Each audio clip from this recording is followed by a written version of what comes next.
I've been staging residential property homes in the San Francisco Bay Area for about 3 years now. I visit just about every neighborhood and every price range, from like $700 studios, insane I know, to $8 million homes. I usually never know the history of the property or the current sellers, but sometimes I do get insight from real estate agents that the family is growing and needs more room, the daughter is selling her pasted parents' home, a divorce, etc.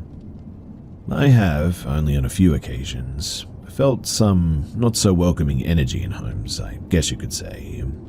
Maybe I walk a little quicker out of a room, or maybe I think that I saw someone walk past me through a doorway when there was nobody there, but nothing really threatening or anything. That is, until today. So I'm sitting in this really nice empty home overlooking the ocean in San Francisco, just leaning against a wall in a room off the living room. The movers are outside loading the furniture into the garage to prep for our stage in 3 days. As I sit there in this quiet, empty home, up against a wall with a bathroom on my right and a closet to my left, just looking at my phone, I hear the most guttural, deep and high-pitched growl or scream come directly from behind me. Now, I'm up against a wall, so there is nothing but the bathroom and the closet behind me. I paused and sat there for a minute, and then got up to look out the windows thinking that it must be a dog outside or something. But there was nothing. I immediately felt very uneasy and suddenly frightened.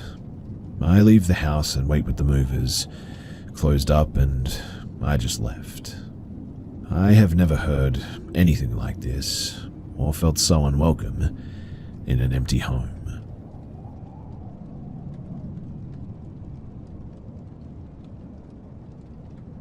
So, I was deep in the backcountry of the Rocky Mountain National Park while backpacking with a group from the camp.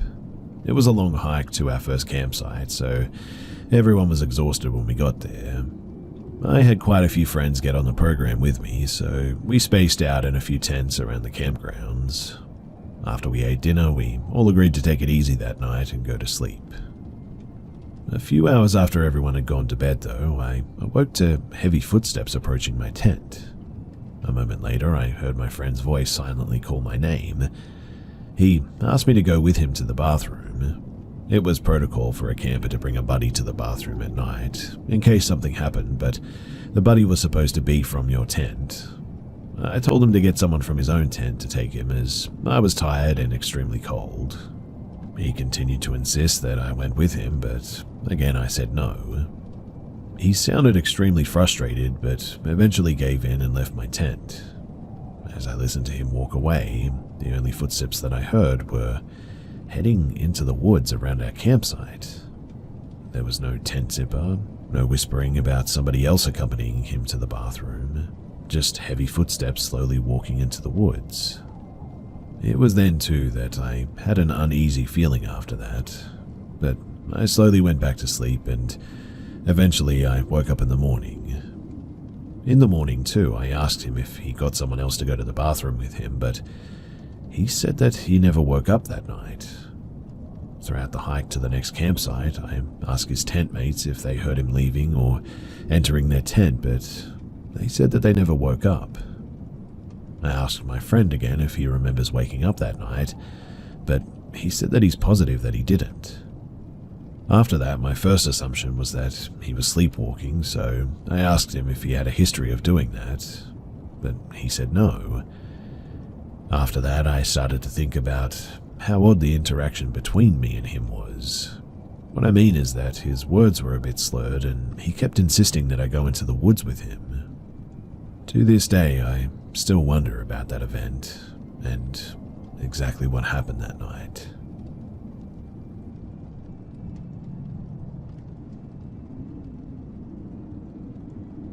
For context, I live in the woods of southern West Virginia, deep in the Appalachian wilderness. I'm an hour and a half away from any large city, and another 30 minutes from the nearest Walmart.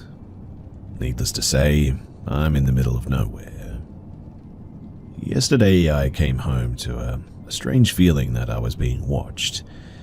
I thought that it might have been coyotes, So being the homesteader that I am, I sat outside with my gun and LGB, livestock guardian dog, and waited for them to come for my chickens. My dog was alerting me to the presence of something, but when he would get close to where it was, it just seemed to disappear. He would stick his nose in the air and catch wind of where it was and run to it, never finding anything. Fast forward to tonight, and I have the same feeling. I take my light outside and shine it at the edge of the woods, and that was when I notice eyes staring at me. This is odd too, considering that my 150-pound LGB is going nuts, barking and looking for this thing, and it's sitting still, not moving. I walk right up to it, and I see a bobcat looking me dead in the eyes from 10 feet away. It looked away from me and walked around a tree, completely not paying attention to me. Now, for those who live in the city, bobcats are extremely rare to see, let alone come within 10 feet of shining a light directly on it. I pulled my pistol out to shoot it, and it didn't go off. I racked it back and tried again, and still nothing. It felt like something was holding my trigger back almost. I ran inside to get my shotgun at this point, and I followed it into the woods about a quarter mile before I finally lost it.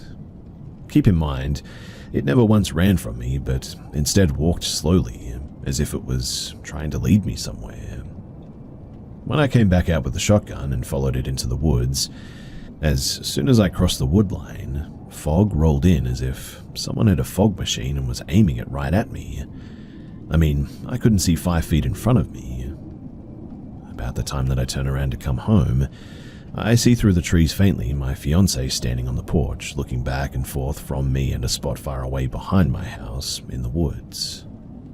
I came back down, and she was freaking out.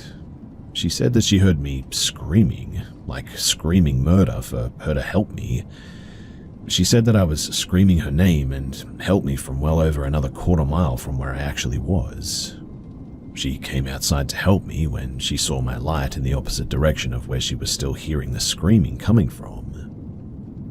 During this whole thing, I never heard screaming once though, and I obviously never screamed myself.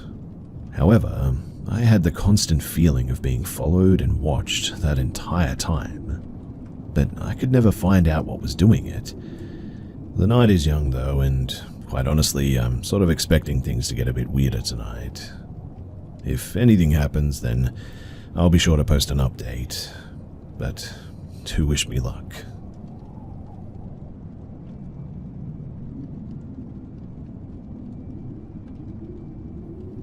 I'm 17 now, but this happened from when I was roughly 5 to 8.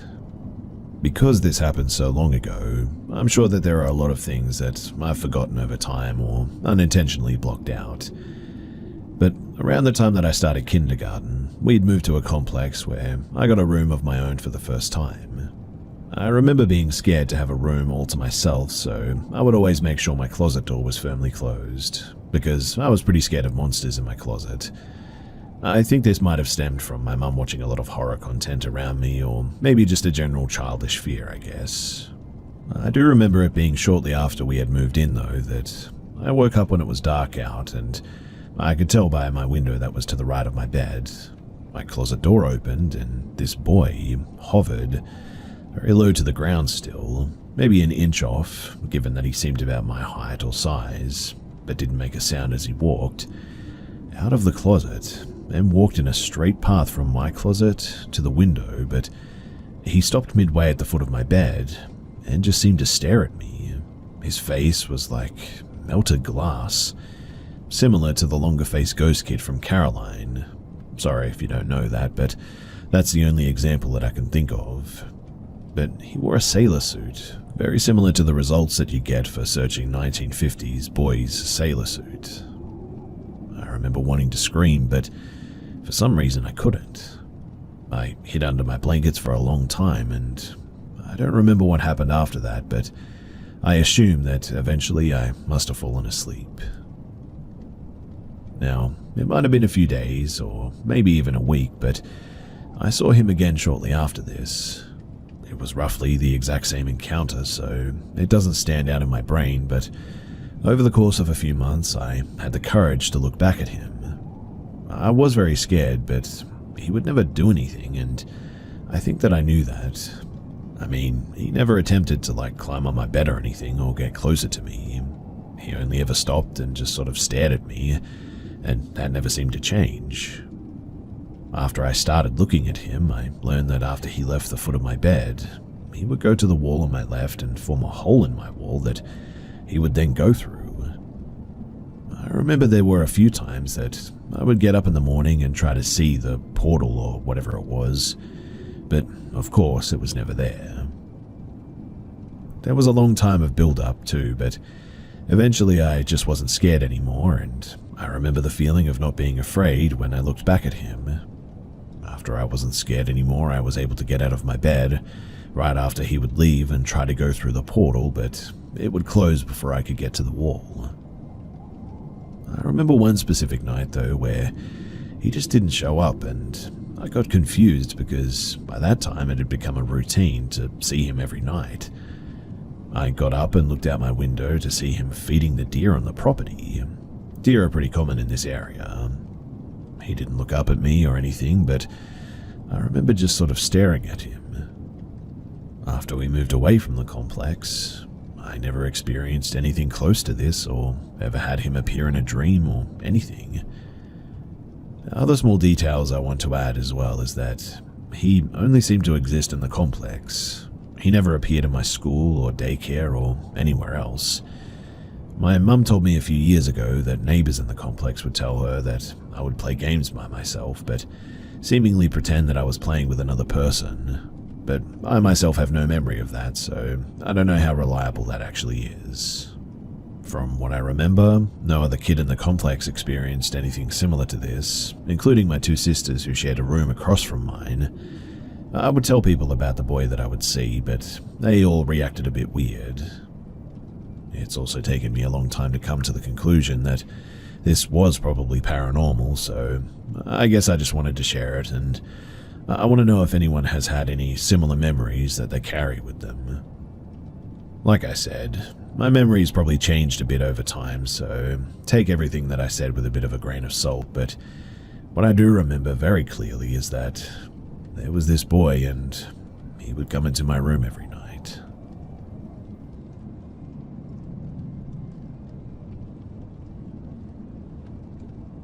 So, to give you a little bit of background information on this story, I would like to start with the fact that I'm European. I've shared another story a couple of months back about something that happened to me in Tuscany, Italy. As for me and my friends in this story, well, we're from Spain, and when this happened, end of September 2023, we were fairly new to the US. I moved here a while back for law school, and so did my friends. We'd been living here for a few months and decided to explore the nature of this beautiful continent, as we all live in New York City. So, long story short, we decided to go on a road trip to Canada, drive around Lake Ontario, and then drive back to New York City through upstate New York. I'm a male and my friends were 3 females. Their names are Lisa, Anna, and Charlotte. And everything went super smooth until the last night. So, for our last night, we had rented an off-grid cabin in a remote area in the woods in upstate New York. To give some locals an idea, we were like half an hour drive from Harrisburg, I think. Me and Lisa had decided to spend one night in this cabin because it was one with nature. The cabin was super old, made from logwood, and there was no running water or electricity. Both me and Lisa had experience with survival in the wild in Europe. I, for myself, had been a Boy Scout my whole life and even was a scout leader for a while. Our other 2 friends were, as much as I love them, purebred city girls. They had pretty much zero experience with camping or to just be in place where there's no service for the phone or whatever, as was the case in this cabin. We'd been driving all day to get there, and when we reached the beginning of the forest, it was already past 10 p.m. and was really dark that night. While driving to this place, we lost internet connection with the GPS, and so I had to drive to the cabin on intuition paired with a good old-fashioned map. hoping for the best while trying to drive safe on these muddy trails. It was also rainy the whole day as well.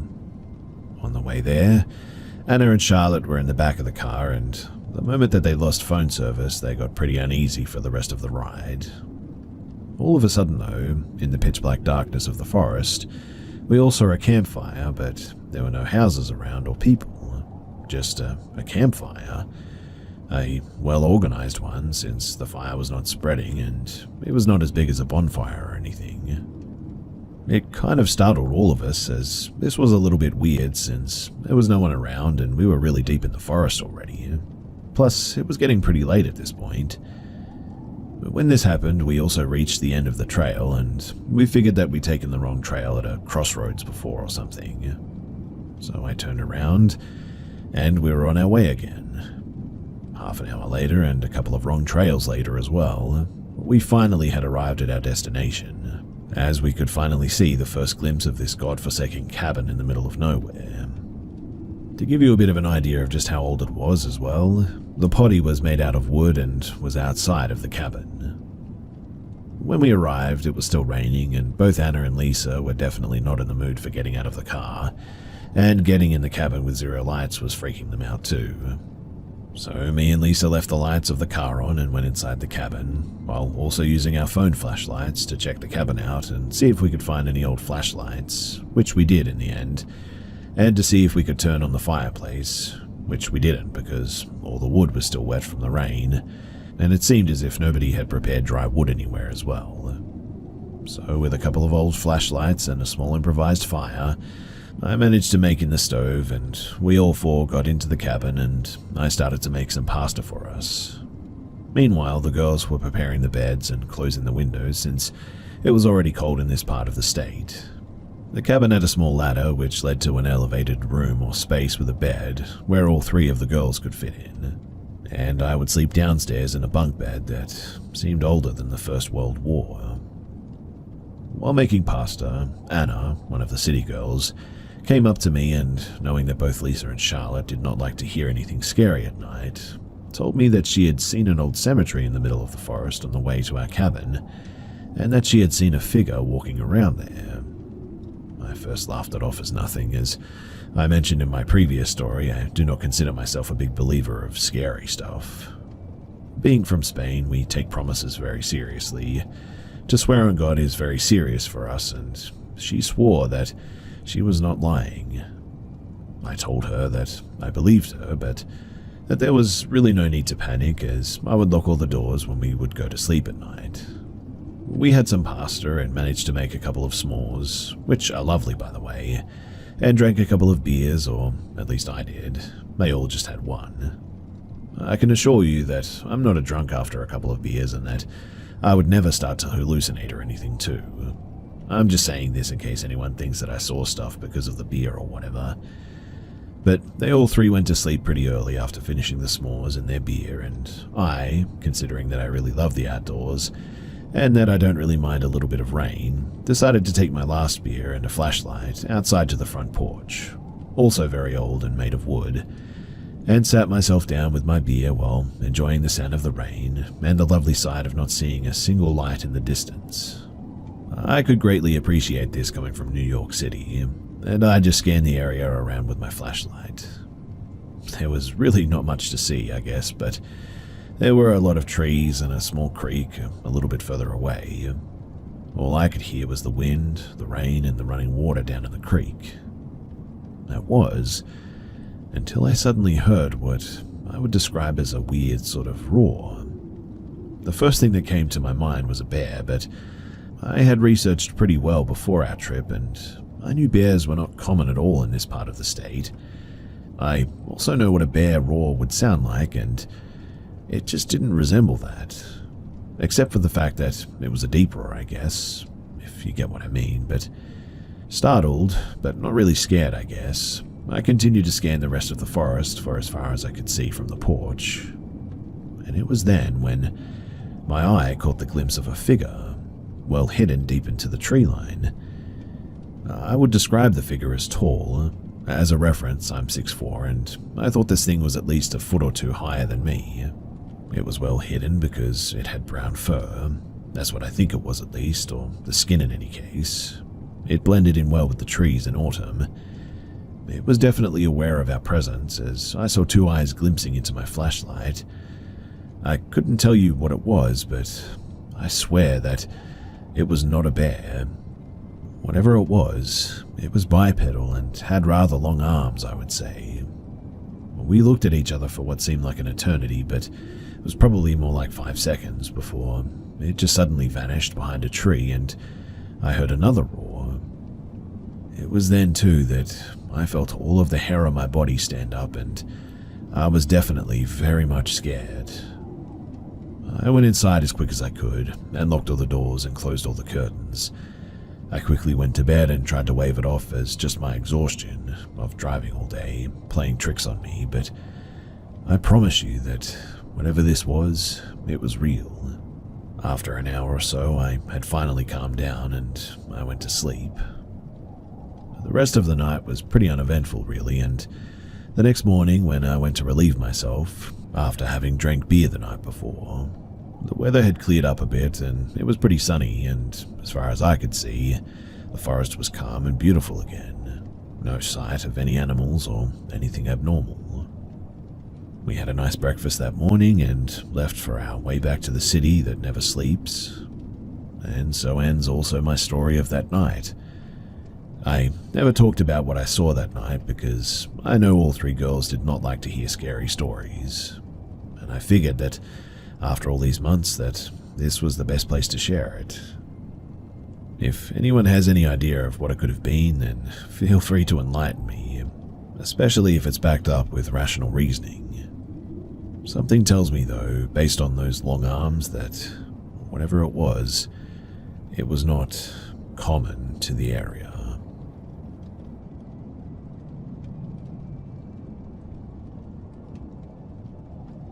This happened about 8 years ago now, almost to the day in fact. So, I was living in one city and working in another city about 20 minutes away.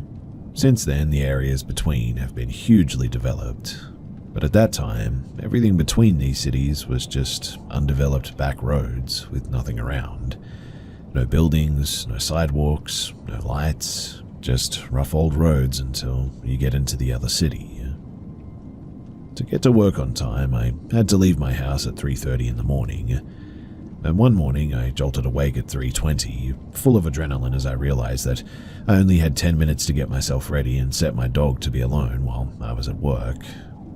Needless to say, the circumstances had me highly alert, rushing and focused. Also, I was driving a lot faster that day, but I drove down this road every day as I went to work. I usually take that time to wake up, but this time I was wide awake. All I could think about was what would happen if I ended up being late for work. I was really anxious when suddenly my headlights shone up on something in the distance ahead of me. Now, what I saw was a naked, skinless man crossing the road on foot. When I say skinless, imagine those diagrams in your life science classes, everything beneath the skin revealed and intact, except in this case with a sort of shiny, wet appearance, bright pinks and reds all over, like literally a living, skinless person.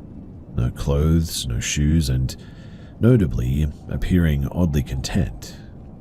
He seemed strangely at ease considering that he was crossing the road into nothingness in front of a speeding car in the dark at 3:45 in the morning. There was no walking space suitable for humans out there for like miles as well. And the area that he was walking into was pitch black, nothing there but weeds and rocks. The direction that he was coming from, the same. No light, nowhere to roam, nothing. Now, like I said, I was sober and super awake at this point, so I have no doubt in my mind that I wasn't hallucinating or tripping or anything. But I have no idea what it was that I saw that day.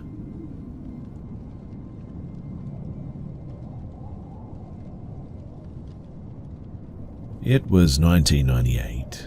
I was 8 years old and visiting my dad's childhood home. The town where he grew up was so small that you could drive through it within 10 minutes.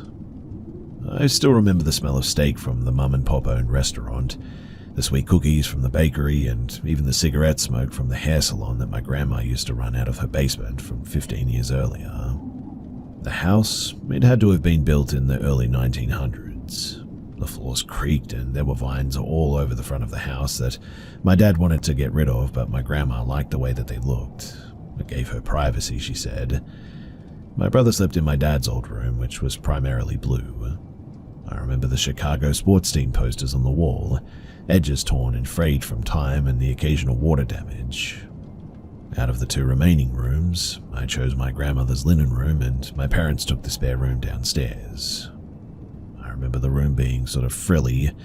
White frilly curtains matched the white lace comforter on the bed, her sewing machine in the far right corner, in front of the window where she would watch my dad play in the backyard. My dad playfully whispered, "That's the haunted room, you know." My dad was and still is a bit of a jokester. I remember scrunching my nose at him and put my suitcase on the floor in front of the bed. Little did I know, though, that he wasn't kidding. My biggest worry was that I would wake up in a puddle from my 4-year-old sister who shared the bed with me that night. I remember waking up in the middle of the night, though, and sort of looking around. Everything was dark except for the dim light that came from the bathroom down the hallway.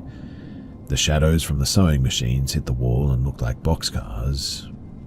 I turned over to face the left side of the room, and that was when I saw her. At first I thought it was my mum, a silhouette of a woman who was standing in the doorway of the room. She was wearing a white dress. My mum didn't wear dresses, not even a nightgown. She had long fine hair, and my mum had the typical fluffy 90s do cut at her shoulders. I quickly realized that this wasn't my mum, and panic suddenly set in. She was all white, skin, hair, dress, everything. I remember that she also had a sort of subtle glow about her. She was leaning on the doorframe, watching us sleep. Her head was tilted to the side, resting on her right hand that was being supported by her elbow against the frame. I guess I could say that I wasn't scared, but she was terrifying, but sort of comforting at the same time. It was sort of like she was watching her own children sleeping, lovingly. I remember closing my eyes and praying that she wouldn't come near me, and she never did. The next morning, I went to the kitchen where my grandma was already awake, making us breakfast, waffles with several different syrups and a huge bowl of assorted fruit. I didn't talk or eat much for the majority of breakfast, and my dad definitely took notice. After a few minutes of coaxing, I finally told him what I saw, and he immediately looked at my grandma and said, "See, I told you."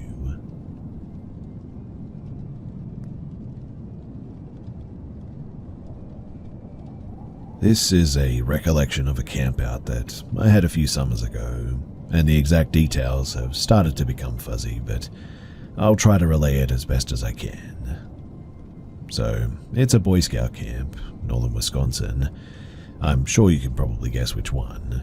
It's got a smiling tent as a mascot. There's maybe a little over a dozen of us, some scout leaders too, all within a little clearing that makes up where one of the many troops are set up.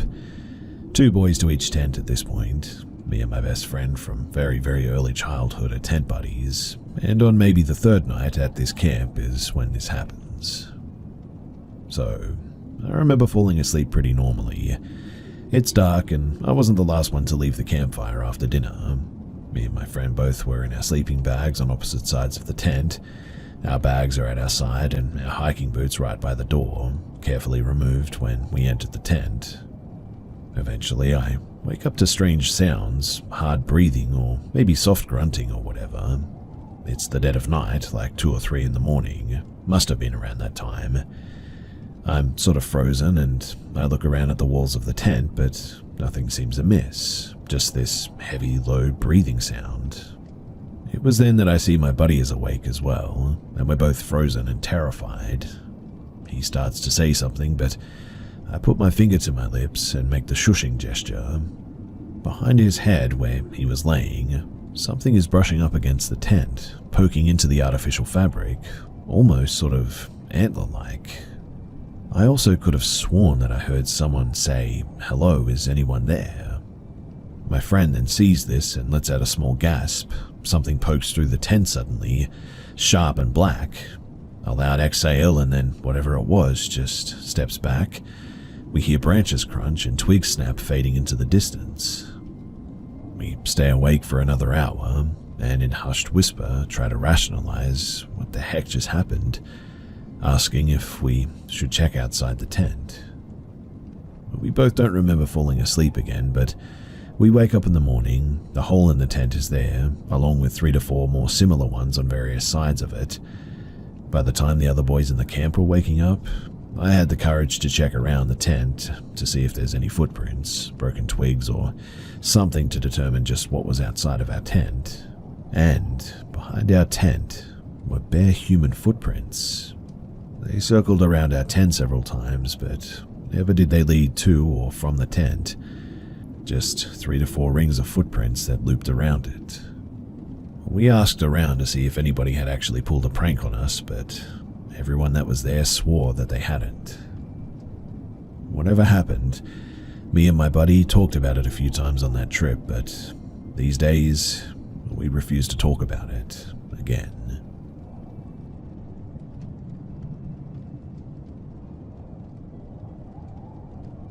So I'm 19 years old, female, going on 20 next month. This happened when I was around 4 years old. When I was young, me and my parents and my brother were living in an apartment before we moved to our own house. My grandmother was visiting often and was taking me and my brother out to a park to play.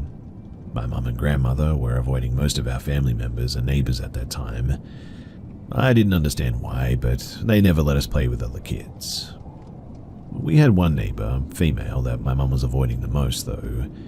She was a really sort of angry old woman, I guess you could say. From what my mum was telling me when I was young anyway. I was around 4 at the time, like I said, so I was still sleeping in my parents' room in a small baby bed. It was one of those beds with a sort of little side fence on it. I was sleeping in it because I was and still am a very small individual. I didn't grow much. The bed was next to the corner where the window was, and I was, and my parents put water on my windowsill in case I needed it. They knew that I was smart enough to take care of myself, even at that age. One night, though, I woke up really thirsty, so I stood up on my feet to reach for the bottle to drink, but it wasn't filled with too much water, so I planned to wake up my mum to help me. I knew how to get out of this baby bed without falling or injuring myself. Next to the small bed was a nightstand, so I was sort of hopping off the nightstand and then to the ground. Next to the nightstand was my parents' bed. My mum was sleeping, facing my side that night, so I walked up to the bed to wake her up. But when I reached the bed and wanted to wake her up, I just all of a sudden couldn't move at all. I was stuck in place, over my mum's side of the bed. I tried to move, but I just sort of couldn't move a muscle. I could only breathe and watch over my mum sleeping. And then something made a sound under the bed. I could tell that that's where the sound was coming from, so I looked down, only with my eyes obviously, because I couldn't move my head. And what I saw, I will never forget. There was this hand, a pitch black hand, like a shadow, but I could tell that it was real. Now, I know that there's a myth about little kids being able to see things that adults can't, but I swear that this thing was real. It was moving, kind of crawling on the floor to reach me. I was telling my brain to move, but I couldn't make any sound either, because I tried to scream to wake up my mum, but just nothing came out. The hand reached for my feet, and when it touched me, whatever it was burning. It started crawling on me and it burnt me. The hand was way too long to be a human arm. All I could do was stay there and pray that I would wake up from whatever nightmare this was. When the hand reached my neck, right before it touched it, my mum moved in the bed, and right after that I was able to move backwards too fast, and so fast that I hit the little bed and my mum woke up. All of a sudden I could move again, and instantly I started crying. My mom woke up immediately and asked me what happened, but I was crying so much that I couldn't explain anything. My mother took me in her arms and tried to calm me down. After that, she put me back into bed and she went back to sleep. I took one last look at my mum's bed and the hand was not there anymore, but it looked like it just disappeared in the shadow from under the bed. Eventually I fell asleep and the next morning my mum woke me up, desperately screaming at me, "What did you do?" I remember her taking me to the bathroom where she undressed me from my pajamas. She left the bathroom for a moment to bring new clothes, and while she did that, I took a look at my pajamas, and they had black stains on the front of them, right where the hand had touched me. The material also looked sort of a little bit burned too, in some places at least. After this incident, I started to have more experiences like this too. Once, right after this one, me and my parents, my grandmother and brother, went on a vacation to the beach. My parents were staying in a room and me, my brother and grandma in another. The memories are a bit foggy from this vacation, but I remember that I would see people covered in black sludge on the beach, and I would just start crying. My grandma also told me about this when I was 16, and she told me that when we were in the hotel room, I would start crying and not get too close to the bed. When she would ask me why, I would always reply with "monster." Another encounter with this thing was when me and my brother were playing alone in my parents' room in our apartment. I was playing in the middle of the bed thinking that I'll not get snatched by whatever that thing was if I was over it. My brother was on the carpet, playing with some cars.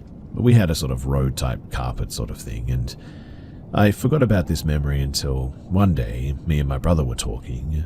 I was 17 and he was 16. It was some sort of late-night type conversation that we had, and we started to talk about paranormal things. And all of a sudden he asked me a question that honestly made my heart drop. He asked me, "Hey, do you remember the black hand from when we were young?" After I heard this question, the memory started to flow back again from that day when he was playing on the carpet. I could see it clearly in front of me. He was playing on the carpet and the hand was there right next to him. I was terrified when I remembered. It wasn't just in my head after all, he saw it too. And I mean, I'd never told him about it. In fact, I never told anyone about it. So, whatever it was, this was confirmation enough to me that it was real. After this conversation too, I started thinking more deeply about the whole thing, and I came up with an idea to tell my grandma. You see, my grandma is a witch but is not practicing it. Not too much anyway. She was doing curses and spells when she was younger, you see, but with time she stopped and only did card readings and protection spells. So when I told her about this, she got really pale and seemed to be in shock. She explained to me that she believes that it was a spell, a curse for my mother, made by that old lady that was our neighbor when I was young. Apparently it was not meant to hurt me, but my mum that night. But somehow I saw it and walked right into it first. She told me that I could have died that night, but my energy and the protective spells that she put on me helped me. I don't know about that, but after this, I sort of understood a lot more about my life as well. Why I started to have nightmares after the incident, why I was getting sick so often, why I had to go to the hospital too many times that I could count, why my life was so miserable up until this day, the bad luck that I have and everything. Everything began to make sense because of this. So now I'm asking, what do you guys think about all of this? Do you think that it's something related to a paranormal thing or witchcraft? Or was it just my mind playing tricks on me because I was young? I'm pretty confused about this and I really need some answers. And if you have any ideas as to what I can do about all of this, then please do let me know.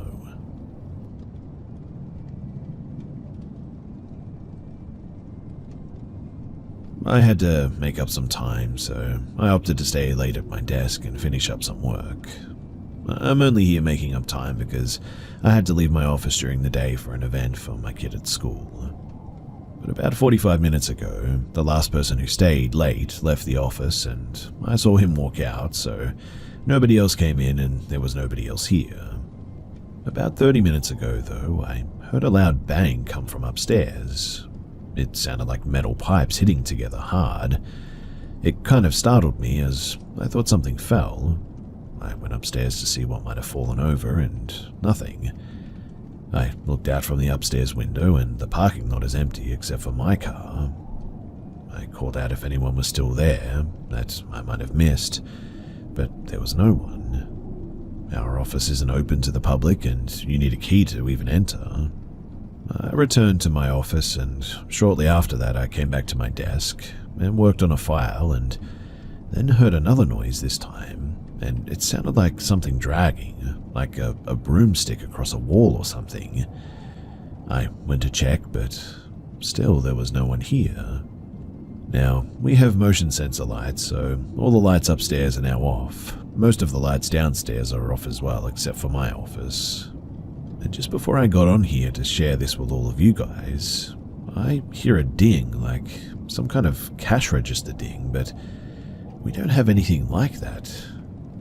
But after I heard that ding, I saw that the lights upstairs came back on. Now, those lights are only triggered by humans. No mice, cat, dog, or the office Roomba would trigger it. And just now, as I'm sharing this, another set of lights just came on closer to the office conference room. I really don't know what's going on here, but I don't like it, and I'm going to leave for the night.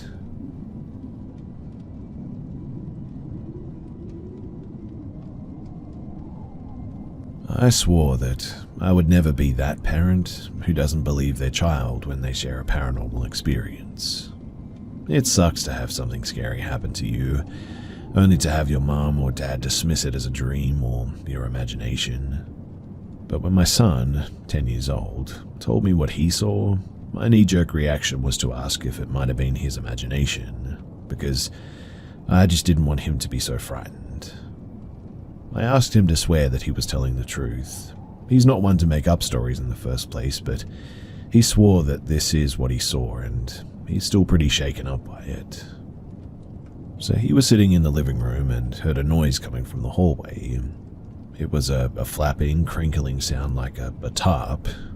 He saw a tall black figure wrapped in this tarp, and he said that it wasn't a shadow. He could see light reflecting off of the black material. He described it as a tarp because of the crinkly noise that it made. But whatever it wasn't flapping freely. The tarp was stuck to the body, and he could see the shape of the head, neck, and body. He couldn't see feet, but he said that it floated by and it wasn't walking. He saw it glide or float across the hall, presumably from my room, and it went into another room and out of sight. He was obviously terrified and instantly ran away. So, has anyone experienced something similar to this? And we call it the Black Tarp Man, but I mean, what the heck is this? My son is already terrified to sleep in his room because of a lot of weird noises that happen in that room. I've heard the sounds as well, and they are a bit weird. I normally don't get frightened by pretty much anything, but the last 3 nights I've freaked myself out thinking, what if I do look up and see Black Tarp Man next to the bed or something? Then I always cover my head with the blankets like I'm 5 years old again.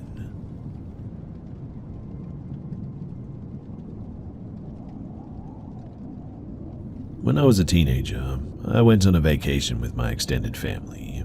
This was around 2008, back in Pakistan, where I'm originally from. We're a very tight-knit family, I guess you could say, so I had my father, mother, sibling, uncles, aunts, cousins, and some of their families, etc. with us. It was a big group of people, and we were staying at my late grandfather's giant wooden house in our remote village. The place is surrounded by trees and rivers, and everything else, markets, shops, other people, are pretty far away. Anyway, all of us somehow managed to fit in this house, so around 20 plus people sleeping in 7 to 8 bedrooms. I was sleeping with my father in a long horizontal room at the front of the house. The room had 2 beds, one on each side, and a central walkway that sort of penetrated the room vertically in the middle. This walkway was basically the entrance to the main part of the house. So, the actual sighting was pretty short. We were sleeping, but I suddenly woke up, maybe a few hours after midnight, I would guess. I'm usually a heavy sleeper, so there must have been a noise from within the house, but I don't remember hearing anything. I was still half asleep, but I could sense that there was some type of unrest in the house. I looked to my right towards the walkway, and when I did, I saw a man. Now, I don't know if it was a man or not, but this man-shaped thing was standing there, maybe slightly moving, I would guess. He looked to be around average height and build, but the weird thing is that he was entirely made of light. Like, I still remember that he was just light, but man-shaped and moving. Now, the next part of this is a bit embarrassing for me, but I actually just went back to sleep immediately afterwards. I didn't get up to check, I didn't feel like I had to, I guess. I just saw him, turned over, and fell asleep. The next morning, I start my day without even thinking about what happened yesterday. I just assumed that I'd had a dream about this man made of light. And you can imagine my shock when I learned that literally everybody in the house was convinced that someone had broken in yesterday night. I asked for details, and I learned that every adult in the house woke up for some reason. Maybe noise, maybe something else. This part is still a bit unclear to us, I guess you could say. And they convened and came to a conclusion that someone had broken in. Obviously, they were scared because burglaries are common in this area. However, it was a big group, and they apparently decided to search the entire house that night. And by search, I mean really search every nook and corner, under the beds, old cupboards, storage units, upstairs, downstairs, everything. They apparently did this for at least an hour or more, and my father said that they didn't leave one single place unturned. My father grew up in this house, so he knows it pretty well, along with my uncles. The results of the search expedition, they didn't find anything. They were thoroughly convinced, though, that there was something in the house, but nobody could find a thing. Of course, I immediately told them my story, and they all believed it. Everything was too weird to be a big coincidence, but we all sort of moved on and went on with our lives after the vacation ended. The most surprising thing to me, though, even to this day, is that I wasn't scared by what I saw. I mean, I distinctly remember how I felt when I saw this light man, and fear was not what I was feeling. In fact, I wasn't feeling anything. I felt like we were where we needed to be, and so that's why I just rolled over and went back to sleep.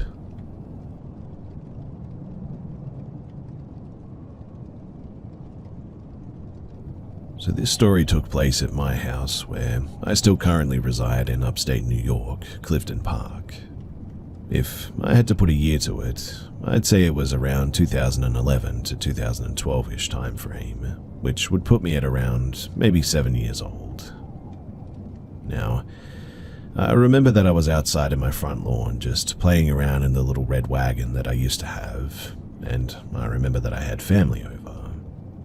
After a while of playing, I remember seeing this tannish, sort of beige-ish pickup truck pull up on the sidewalk next to my lawn, and there was an older man in it. I'd say mid-40s, early 50s, and I remember him saying something like, "Hey, want to help me find my lost puppy?" Now, I was raised by good parents and taught stranger danger, so I dropped everything and ran inside, and after I did, the truck drives away and I never saw that guy again. I told my parents what happened, and I remember them saying that they had me trying to describe the color of the truck by pointing out like a similar color on a candle that we had, and they ran outside to find the guy, and obviously they didn't see him. Looking back on it though, it still seems incredibly strange to me. I mean, I was around 7, so I could have just been scared because I was taught stranger danger, but I also think that it's kind of weird to ask a 7-year-old to help you look for a lost puppy and not ask an adult instead. I go back and forth on it a bit. I really don't know what to think of it now. I mean, there's a possibility that he was harmless, but I don't know. I don't think that that was the case.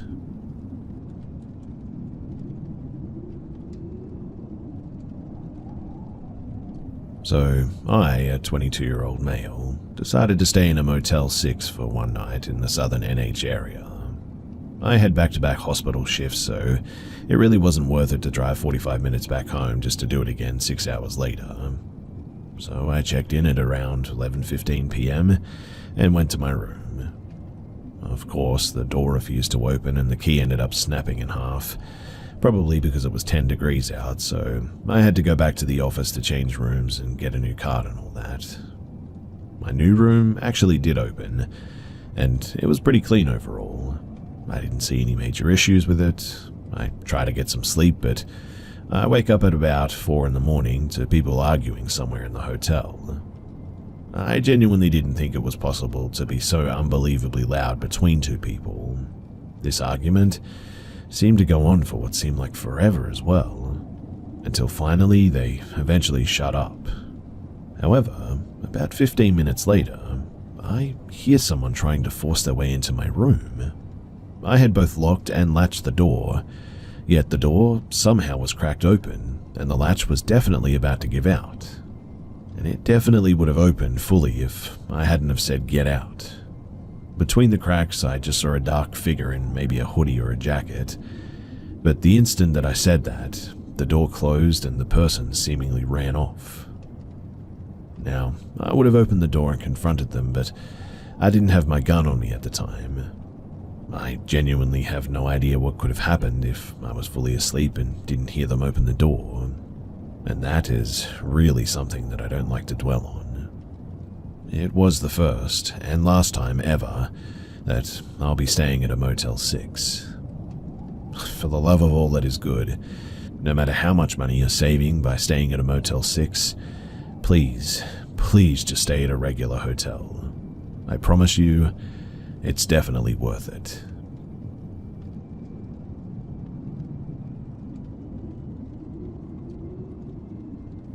I'm 29 years old, and this happened when I was about 10. It does need some backstory because my childhood was very paranormal-centric in a way, so bear with me. So my mum and I have always been horror movie fans. I can't even remember far enough back to a time when I didn't like horror. We also live in Jacksonville, Florida, which is about a 45-minute drive from St. Augustine, the oldest city in the US and probably also the most haunted. All of this naturally progressed into us becoming very interested in the paranormal, so much so that my parents formed a ghost hunting team when I was about 9. I wasn't allowed on the big investigations, but I was allowed to see some really cool places. One house that we used to go to often was in Blackshear, GA, and the family there became lifelong friends even when they moved to Kentucky. They were even on an episode on Dead Files. I have a lot of great memories from those days that I'll probably never forget. But one of the scariest memories is one that I'll also never forget. My parents and I went on a trip to California because my dad had to go for work and we all went. While he was doing his meetings, my mum and I visited Disneyland, and it felt like a really fun vacation. One evening during that trip, the three of us went on a ghost tour at the Queen Mary. I don't remember much of that tour because it was a little bit boring. Mostly the tour guide doing knock once for yes, two for no kinds of questions in haunted areas. The stories were fascinating and the energy there was extremely sad and also very oppressive for me. One of the stops on that tour was the first-class swimming pool and its attached dressing room, which essentially just looked like a public bathroom with stalls and no doors. This area definitely had the worst energy of the whole ship, but there was supposedly some kind of mean trickster spirit that hung around there or whatever. And I think that I experienced that spirit when we were there. So we were in the dressing room and the tour guide decided to try something. She had one person go into each of the stalls of the dressing room, and she told everyone to turn off all the flashlights and cameras and just sit there and see what might happen. As soon as the room went black, within a few seconds, something grabbed my upper arm and exhaled straight into my ear. I mean, I felt the warmth and everything. It scared me to death, so much so that I immediately yelled and came running out as the lights were turned back on, and I actually cried for my mum. I've heard recently that around that time is when they blocked off that area and stopped doing tours there as well. And while I don't think that something that happened to me would have been the sole cause of it, I can't help wonder if either it was my experience that made them stop tours in there, or that something like that happened to others and they decided to close it up for safety reasons. I know that this has stuck with me even to today, and I watch a lot of paranormal investigators on YouTube, and I watched one where someone was able to get into the first-class pool, and I instantly could feel that energy again. It felt almost like a panic attack sort of feeling. It was a terrifying encounter for me, and I vowed to never go back there again. But I think that I may do it for a sense of closure, I guess. I don't know if I'll get the chance to, but it certainly would be interesting.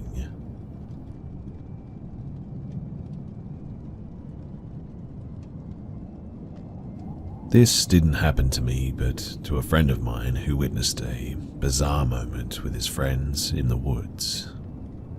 This would have taken place around 2006 in Cornwall, in the UK. I was a part of the alternative crowd back then, but had a few sort of towny chav friends as well, one of which was a guy called Richard.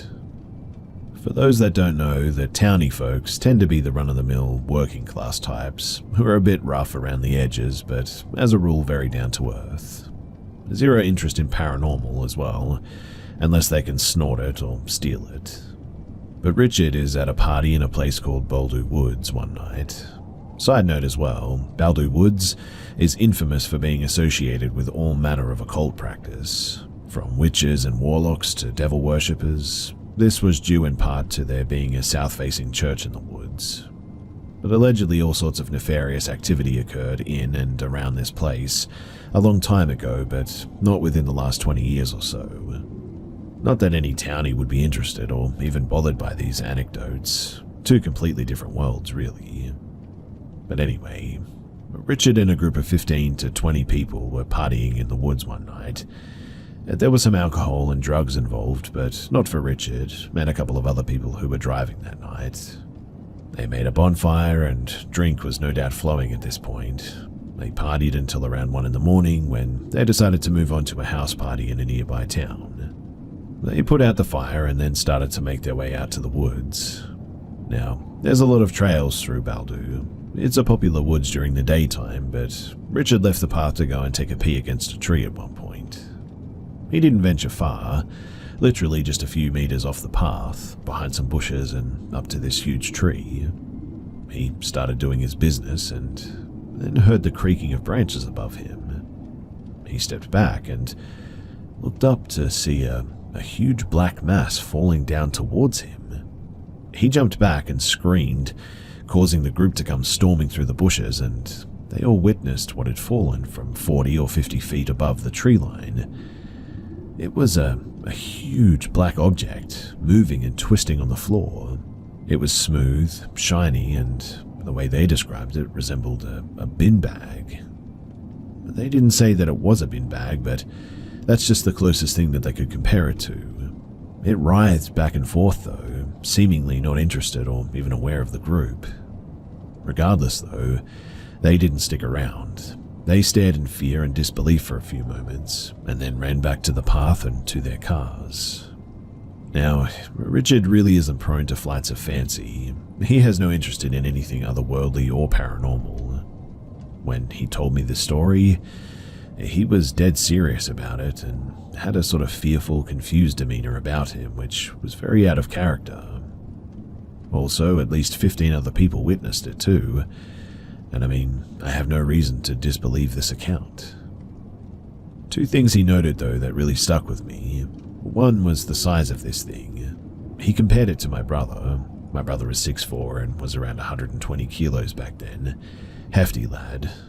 But it didn't really have the shape of a person, he said. Just a big mass. like a very large person was put into a huge bin bag. The second was apparently the lack of noise that it made. I mean, it had fallen from a height of almost 50 feet and landed on the hard woodland floor, but there was no heavy breathing, no grunting, growling, or yelping, no moan or cry for help or anything.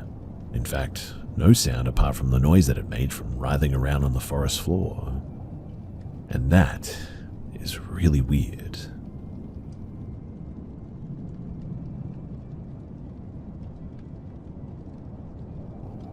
I've always been a bit of a sensitive person, asking questions that no small child should know, predicting people's behaviors and consequently being ignored only for it to come true later, having dreams that end up happening, and never having sleep paralysis. Now, my family had recently inspected a house to move into, and upon stepping into the threshold, I just said no, not this one, absolutely not this, and refused to enter any further. I sensed danger and waited outside, probably coming across as a grumpy teenager. We moved in anyway, and I finally get my own bedroom, which I was afraid to enter. It just felt wrong, worse than anywhere else in the house, not including the basement even. From there, things started to go downhill as well. My brother, who is very mentally ill, can't sleep anymore, shouts and gets into anxiety-induced frenzies far more often than he ever did. My mum, who had previously been harsh towards me whenever my brother acted up, started to get even angrier as well. So angry, in fact, that it escalated to physical violence and hours upon hours of screaming, bursting into my room, and generally being someone that I couldn't recognize as my mother anymore. My sister, she became completely disassociated. She'd blame me for angering my mother, and in turn my brother would join the shouting matches. This never happened previously in our old home though, and it coincided when I started waking in the night to see a man standing inside my bedroom by the window. Some say that he was the Hat Man, but I never saw a hat, and he was always in my room, never on the threshold. And I would always move. What I mean is that I wasn't in a dream state because my coping method was to immediately roll over when I saw him. I started regularly having to burn sage in my room, and on those nights I'd be able to sleep peacefully. The only saving grace to this entire household was my dear beloved parrot, whom I named Lenzo. He was with me all the time, lived in my room at night after I started saging, and followed me about on my shoulder. Then there was this, lull of activity. I found out that my mum brought a priest into the house because she was experiencing a man in her room now. It didn't last long though, because the man came back. And this time when I saw him, he was closer, by the end of my bed rather than the window. So I rolled over and eventually came face to face with the man looking into my eyes. He'd somehow moved so quickly that when I rolled over, he was able to look me right in the eyes as if to say, "You can't pretend I'm not here." I don't want to describe his face because, honestly, it sort of freaks me out. But he had blue eyes, and that's as much as I'm willing to share. And he did actually speak too, quietly, in a way that felt like I was sort of imagining it, I guess. But he said, "I'm going to kill Lenzo." I couldn't scream, my voice was gone. However, I pulled my blankets over my head, rolled over, turned on the light, and got out of the bed. I immediately started incensing the room, and in true Australian fashion, started cussing this thing out of pure rage and fear. I can't remember what I said exactly, but it was something like, "Over my dead body, you ugly freak. Show yourself in the light and fight me right here, right now." Obviously, nothing happened. I really don't want to say too much, but what I will say is that an accident happened. Lenzo's sidebar entrance to his cage was in perfect working order, and it had broken off of its hinges on the one day that no one was home, and I returned to find that the neighbor's cat had somehow got inside the house and, well, yeah, you can imagine the rest. My mother said that she never forgot the sound of the screams that I made upon seeing what had happened. And to be honest, I don't really care if anyone believes me or not, but I refuse to chalk any of this up to nightmares or sleep paralysis or something like that. There's just more to the goings on here.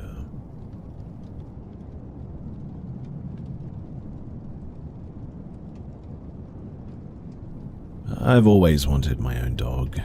I put a lot of research into it and decided to get a Burmese mountain dog, which my mum graciously paid for part of as a graduation present.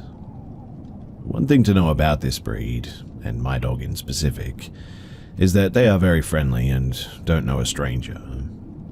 Before getting him, I saw videos of the same breed just napping while repair people came into the backyard. This was not an issue for me. I mean, we have a very protective St. Bernard at home, and I didn't think that we needed a second guard dog. And as I wanted to be able to take my dog out, it was better for him to be friendly anyway. So around October, when a chill was just starting to form in the air, a friend and we decided to get some pumpkin-flavored coffee for us and a pup cup for Sirius and go to a local park to get him some exercise, now that it wasn't too hot for him outside, and to smoke some as well. This is not one of the nicer parks. It used to have a dog park attached to it, but due to flood damage, continuous as well, it was closed down, and now the area where it used to be is mostly secluded. And there's plenty of people who use that to their advantage, and do drugs there as well. There's also lots of families on the weekends that go there as well, but this was the middle of the week during school and work hours, so the park was pretty empty when we got there. As we walked past a man who was training for something that I'm not sure that I'd like to know about, to be honest. He was carrying a full army pack and was drenched in sweat, and when I later told my stepdad about this, he said that he had seen the same guy running along the main road where there are no sidewalks. Sirius completely ignored him. We also met a couple who had a Rottweiler puppy a few months younger than my dog, and we stopped to let them play for a moment and talk to the couple. Sirius had absolutely no issues with the pair and was very happy to receive pets from them as well. Eventually, we got to the location we were planning to smoke at, directly underneath the train tracks, which is the most secluded location in the park. There's only one path to get to it, unlike the rest of the park that sort of loops around. This area used to be a road, but it was purchased by the city for the park, so it's empty besides a house or two just past the barriers. We were there for maybe around 30 minutes before an older man walks by, gives us a "how's it going?"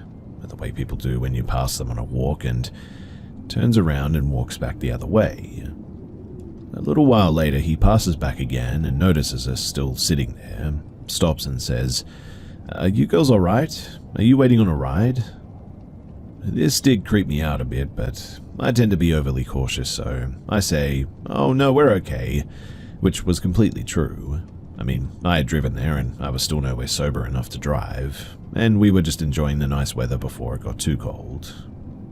He responds by telling us to have a nice day and turns around. Sirius, through these interactions, just continued to play with his stick that he was chewing on. I mention these encounters just to solidify how absolutely strange the next one was.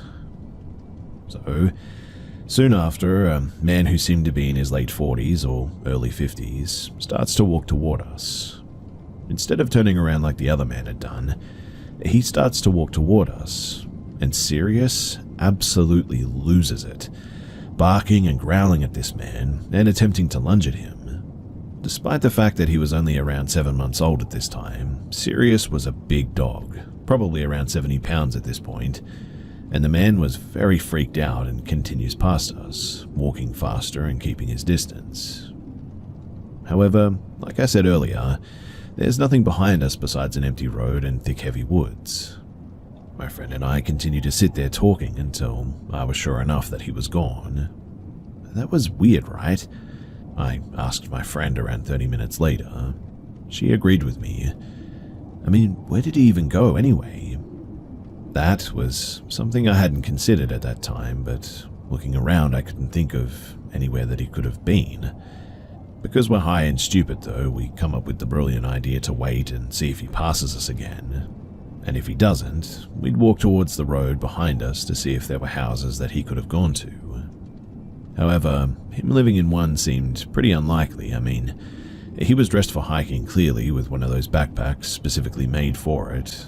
And if he lived so close, I didn't think that he'd be dressed up for a hike or anything. He doesn't pass us again, so we walk up the small hill and past the barricade. There's around 3 houses just past it, all pretty run down, and the second that we got to the first one, a man comes out on this porch with a gun and just stares at us. So, safe to say that the people who live there aren't a fan of people from the park on their property. I don't know if that's connected, but I think the only solution is that he went into the woods. I've never seen my dog act like that before, and I haven't seen him act like that since then. Every other time he acts like everyone he meets is known for life.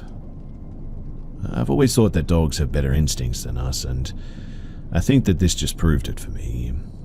We're both pretty small girls, around 100 pounds and under 5'5", and it's scary to think what could have happened had my dog not been with us. And, I mean, we had no way to defend ourselves in such a secluded area.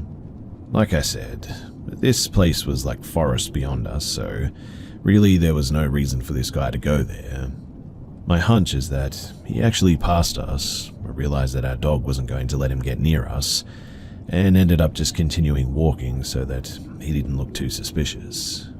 It's either that or he was involved in something in that house, which begs the question, what the heck is going on in that dilapidated house?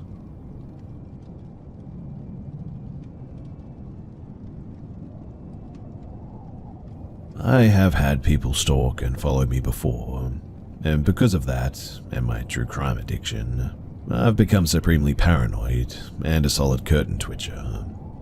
I, a 31-year-old female, resided in an upstairs room that was my first room to myself as a child. I had to leave a bad situation and therefore ended up back at my childhood home. For reference, when our house was built, we were told that the field to our left, with horses and a barn at the time, would one day soon be a development. It was 2000 when we were told that, and it wasn't until 2022 that roads started being formed and foundations laid. I'd already had someone follow me home before when I was young, but I was in a different bedroom next door. My parents put in a free library that's right below my window, and nighttime security lights that were very bright and turn on if you're within like 20 feet of the side of my house my room is on. I'll admit too that having an open field next to me so long made me accustomed to not closing the curtains when I changed, because there was never anyone to really watch or anything. But obviously now there is. For the past 2 weeks, the burglar lights next to the free library have been going off late at night as well. Because my one side of the curtain is open so I can use my vape, that was the only reason that I noticed at all. I didn't think too much of it at first. I mean, we lock all the doors and the windows every night, and I'm on the second floor anyway. I also always looked out to see if it was a car, someone walking their dog, or maybe a deer, only to see nothing. To add to that as well, they put in a ton of streetlights around this area, so visibility is pretty great. But it just kept happening for whatever reason. So, last night I did my usual and I saw the lights come on out of my peripherals. Giving full view out the window, I was going to bed, it was around 3 in the morning, turning the TV off, closing the window and curtains, turning the light out. Then, I ducked down, peering through the curtains to the sidewalk below. And I honestly thought that I was going to pass out when, after a few minutes, maybe 5, someone comes out from the side of my house, all silhouette, dressed completely in black. They kept their back to me until the light turned off, but I swear that I could still see them standing there, looking up like they could see me. I called the police, but while I was on the phone with the operator, I saw him run off. There really wasn't much that they could do, except say that they'd have a car drive around and look. My parents are asleep, and I know that I have to tell them tomorrow, but this honestly scares me a lot.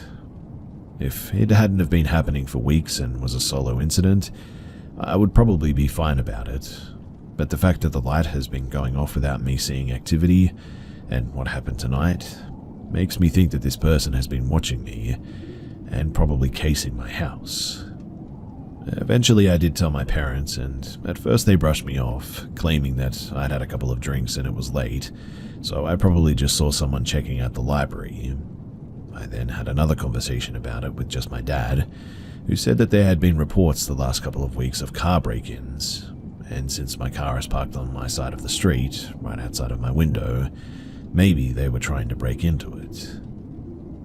I pointed out that if he was trying to get into my car, why was he pressed up against the house where he wasn't visible from my window? And why did he at no point go towards my car as well?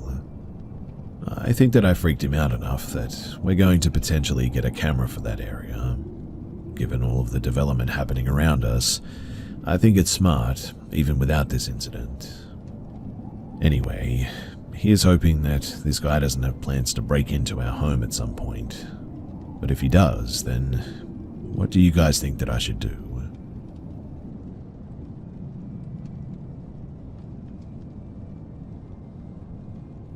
I live with my partner and roommate, both of which are really into paranormal YouTube channels and shows. This is something that they bond over, and my roommate even has some tools that he has used, even in our own house that is over a century old. I, on the other hand, have an appreciation for it, but I'm not as into it as they are.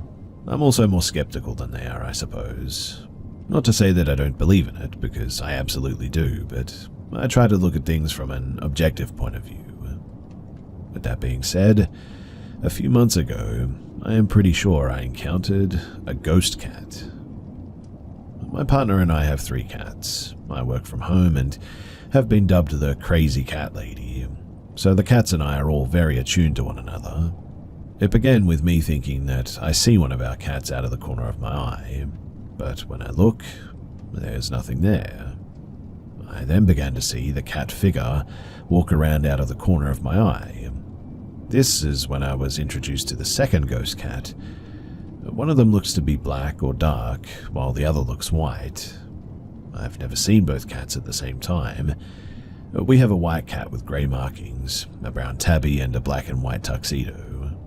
Sometimes the ghost cats would do things my cats would normally do, so I chalked it up to being a muscle memory thing. Kind of like I'm used to them being there, so I feel like they're there. Until a few weeks ago when I was laying in bed, when I thought that I saw our white with grey spots cat dart across our room. Something that she would absolutely do, but when I sat up to talk to her, I didn't see her anywhere. I laid back down to see a white cat dart across the room the other way, up into the bedroom window, and I heard scratching or tapping at the window. Something that my cat would not do. I slowly sat up thinking that it had to be my cat, only to see nothing. I tried telling myself that it's the muscle memory thing, but I couldn't get myself to believe it that time. I feel like it was a white ghost cat. Because of the amount of minor encounters, I decided to bring it up to my partner and roommate. My partner says that he thinks he's seen them too, but he's been too afraid to believe it because he feels like it's not a cat, but a bad entity trying to disguise itself as something innocent. My roommate thinks that I'm just used to the cats and I'm just overthinking it. This was super disheartening because I don't feel like I'm being overdramatic at all. I really believe that I've felt them and seen them. Now, I'm sharing this because I had a second encounter of one of them just a little bit ago. I think a black cat ghost touching me. I will sit at my desk to work, and oftentimes my cats will come and rub up on my legs, then I'll reach down to pet them. A few weeks ago when this happened, I reached down to feel, but there was no cat. I thought that it was the chair or my pant leg just tricking me, but it just happened again. And this time it felt sort of odd. Now I am fully convinced that there is a black ghost cat and a white ghost cat that live in my house. My cats have never acted strangely towards them, which is another reason that I don't believe that they're bad entities disguised. I also think that it could be one ghost cat, but I absolutely have seen both a black and white one, but never together, which, I don't know, maybe it is just one thing. Anyway, do you have any thoughts on this? Do you think that it is some sort of entity? Are ghost cats even a thing? Am I being dramatic? Is any of this valid? What do you think?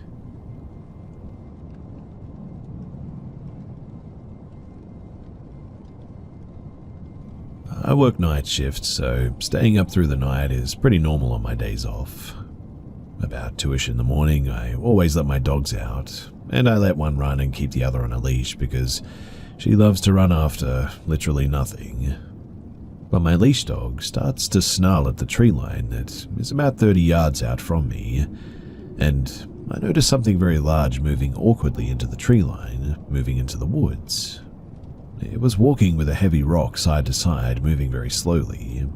I own horses which are fenced in, and this was happening outside of their fenced-in area, so I know that it wasn't any of them. This thing, though, was looking as big to bigger than my horses, so I was really confused. We do have deer that like to nest or settle overnight inside the fence with their younglings, because the horses ward off some predators like coyotes and such.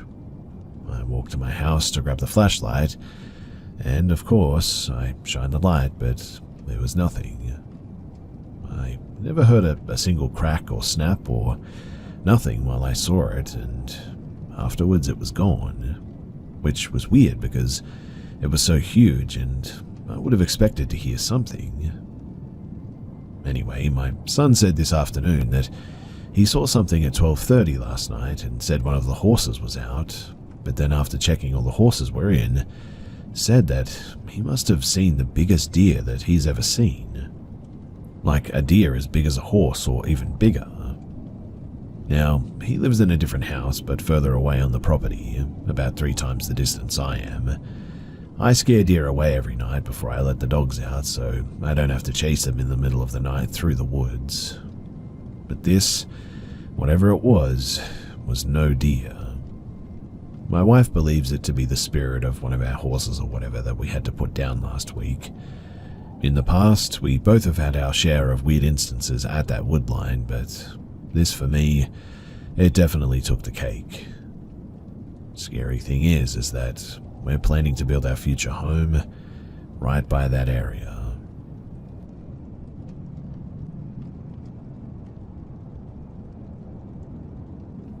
In 2016, I was a junior in high school. I didn't live far from school, but it was still about an hour's walk. I was in pretty good shape back then, I guess you could say, and didn't mind the walk when my older sibling couldn't pick me up due to work. My parents were both at work too, and I hated asking friends for rides because it just felt sort of bummy. Anyway, I started to walk home on a nice September day in Florida. About 5 minutes down the road, I got the feeling like someone was looking at me, and I turned around. And standing there, about 50 feet away, was a clown. This was back when the killer clown sightings were at an all-time high. It was late September, so I just assumed it was an early Halloween prank and shrugged it off. I turned back around and kept going. Another 5 minutes went by, and I couldn't shake the feeling a clown was following me. Again, I turned around, and he was about 30 to 40 feet away now. I was, needless to say, pretty nervous at this point. I turned back around when I heard a snap, and next to me, just inside the brush between subdivisions, was another clown. It was clear that this wasn't a prank anymore. Sensing that I was in danger, I started sprinting when the first one from behind me ran too, saying, "Grab him." The second clown chased after me too. I could clearly hear their footsteps behind me. I scanned the nearby houses and thankfully saw a police cruiser in a driveway. I got there and banged in the door until someone answered. The cop, seeing me shaken up, looked around and saw one of the two holding a decently sized hunting knife and told them to freeze. They both bolted, and after that I just ran, and I never heard anything about their capture or anything.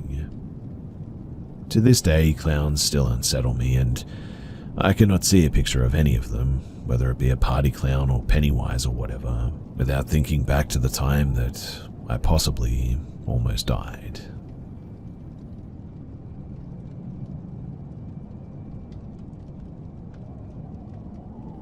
I live in Sacramento, CA, where every summer we have the state fair. I was in my late teens and my friend and I, both females, decided to check out the fair together. Parking was $10 and we were cheap, so we decided to park across the street. Well, a few streets deep in from across the street, because a lot of people had the same idea apparently.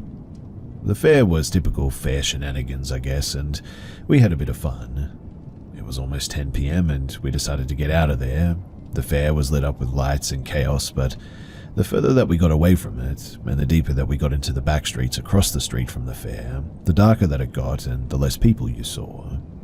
My friend said, maybe I should get my mace out just in case, and we both laughed because both of our families at different points had given us mace to stay safe, but because we were young and dumb, we thought that we were invincible. My friend drove, so she was digging into her purse looking for her keys and slowed down while doing so, and I was a few feet ahead of her. At that moment, the fair fireworks started popping off in the sky, and I turned around to look for several seconds, and was walking backward while doing so. I turned around, and at that moment, as I was passing a creepy grey van, a man popped out behind it and grabbed me forcefully with both arms around me and started picking me up. Immediately, my friend ran up and sprayed mace in this guy's face, and she was able to do so because the mace happened to be attached to her keychain, which she just got out of her purse, mind you. She accidentally got some mace in my eyes, and man, did it hurt. But even though my eyes were burning, I vividly remember opening them up just enough to see that there was a cloud of mace floating in front of the guy's eyes as they were wide open, as if the mace almost didn't seem to affect him at all. Then he said calmly in a creepy voice, "I was just looking at her." We both screamed and he let me go, and we ran all the way to her car and got the heck out of Dodge. The weird thing though is that we didn't even go straight to the police that night because I wasn't sure if it was enough of an offense to do so, which I'm in my 40s now and know that it is, and my true crime-loving self now is pretty angry that I didn't go straight to the police then. I tried calling the non-emergency line the next day to report it as I was suffering from red and swollen eyes from the mace, and I was being placed on hold and not being taken seriously. So eventually I just had to let it go and I moved on with my life.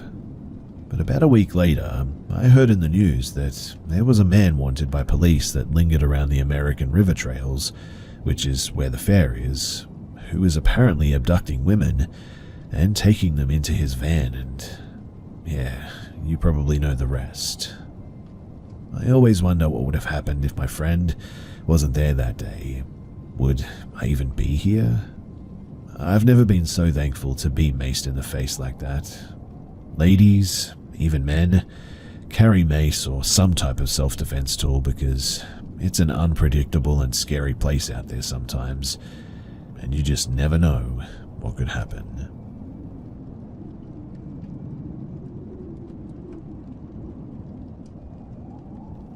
I'm 49 and male, and by the time that I'd reached my early 20s, I was of the opinion that there was nothing to life but what you could see or touch, nothing else. I guess the best way to start would be to tell you about a friend that I had in high school, Todd. I had met him through another guy that I had knew since like 6th grade. Todd was just a really good guy, always upbeat, loyal, just a really solid person. Looking back on it, he was probably the most genuine human being that I'd ever met, including up until now. We were around the same age though, and when I was around 19, it had been a while since I'd seen him, and our mutual friend calls me and tells me that Todd's house had apparently caught on fire, and he unfortunately had passed away trying to save his younger siblings during that fire. I cannot remember exactly, but I know that he made several trips in the house, saving at least 2 of his siblings, and went in again and the roof collapsed on him and another one just like 5 foot from the door, killing them both. It was just a horrible thing and I couldn't believe it. It was the first person, other than an elderly family member, that I knew who had passed away. Anyway, fast forward to 4 to 5 years from that. I'm in my car heading to a friend's house that lives in the same neighborhood where this happened. I'm maybe a mile or so away from where I'm headed, and about 100 yards or a little more ahead of me, walking towards me, there is a guy in jeans and a dark hoodie, hands in his pockets and his head down, looking at the ground as he is walking. For one, this is how I remember Todd too. Seems like I always remember him wearing jeans and a hoodie and maybe a jean jacket, but what really caught my eye was his gait. I think that Todd had a leg that was a little bit longer than the other one or something. He just had a sort of limp is what I'm getting at. I could have picked him out of a crowd just by his walk anywhere. It was really unique. So as we're getting closer to each other, I just feel something is not right or just off or something. I can't really put my finger on it, but as I get to him, I slow down and stop right next to him, and he stops as well. As we both come to a stop, he raises his head and looks right at me. We were about 10 feet apart, one of a 2-lane road, and he looks at me and it is him. And his face is glowing with the most brilliant green that you could imagine. We look at each other for maybe 4 or 5 seconds. It seemed like he had this sort of calm and peaceful look on his face, though.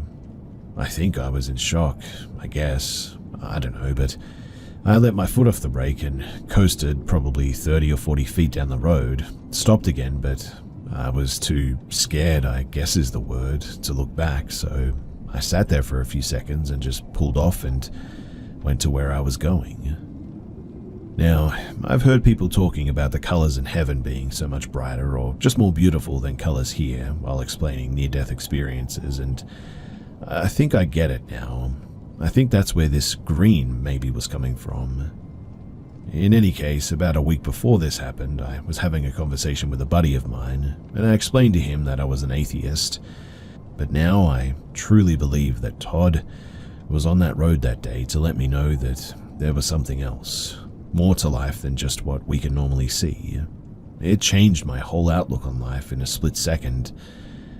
And well, that's pretty much what happened. I have had experiences since then, but the rest are dark, and maybe I'll get to those another time. This one always sticks with me though, because, well, Todd was a good guy and I miss him.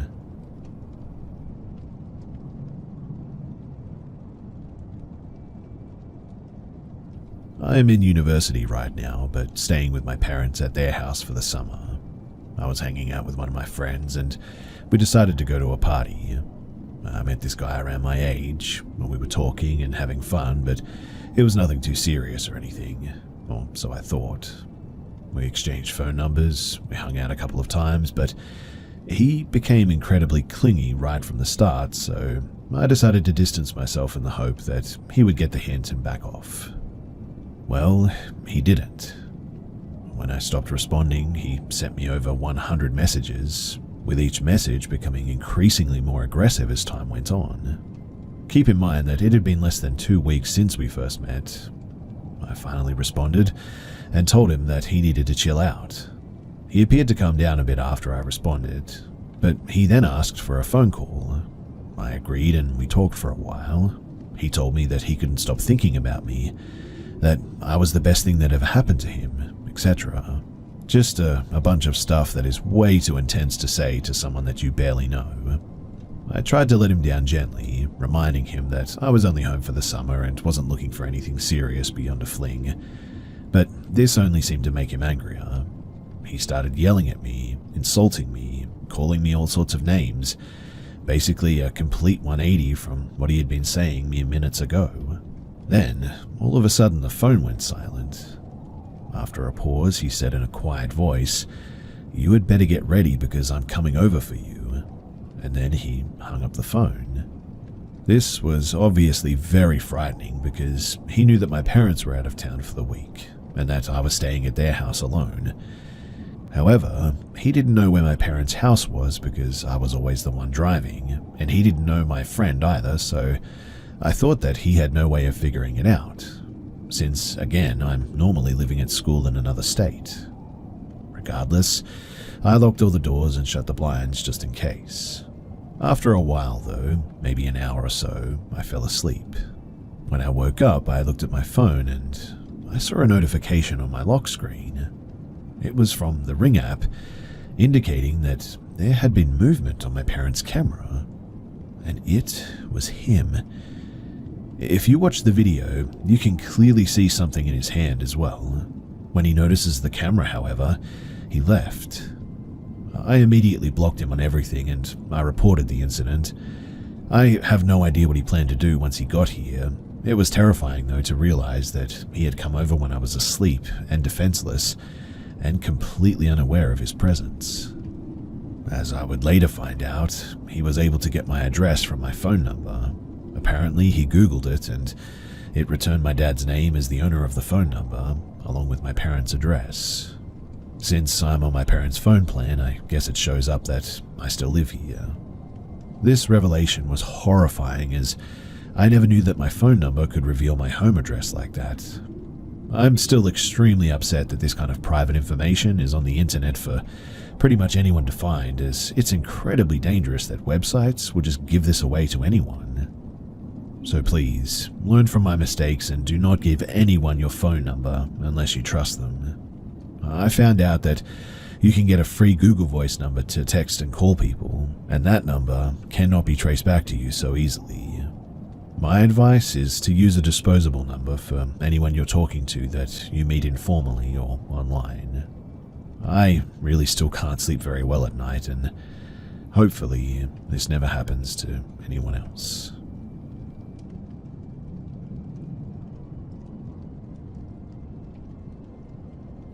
It was September in central Idaho. Autumn had come to the mountains, and with it bow hunters looking for mountain goats.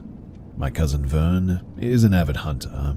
He's been all over North America hunting various game. Bears in Alaska, wild dogs in Texas, bighorn sheep in Wyoming.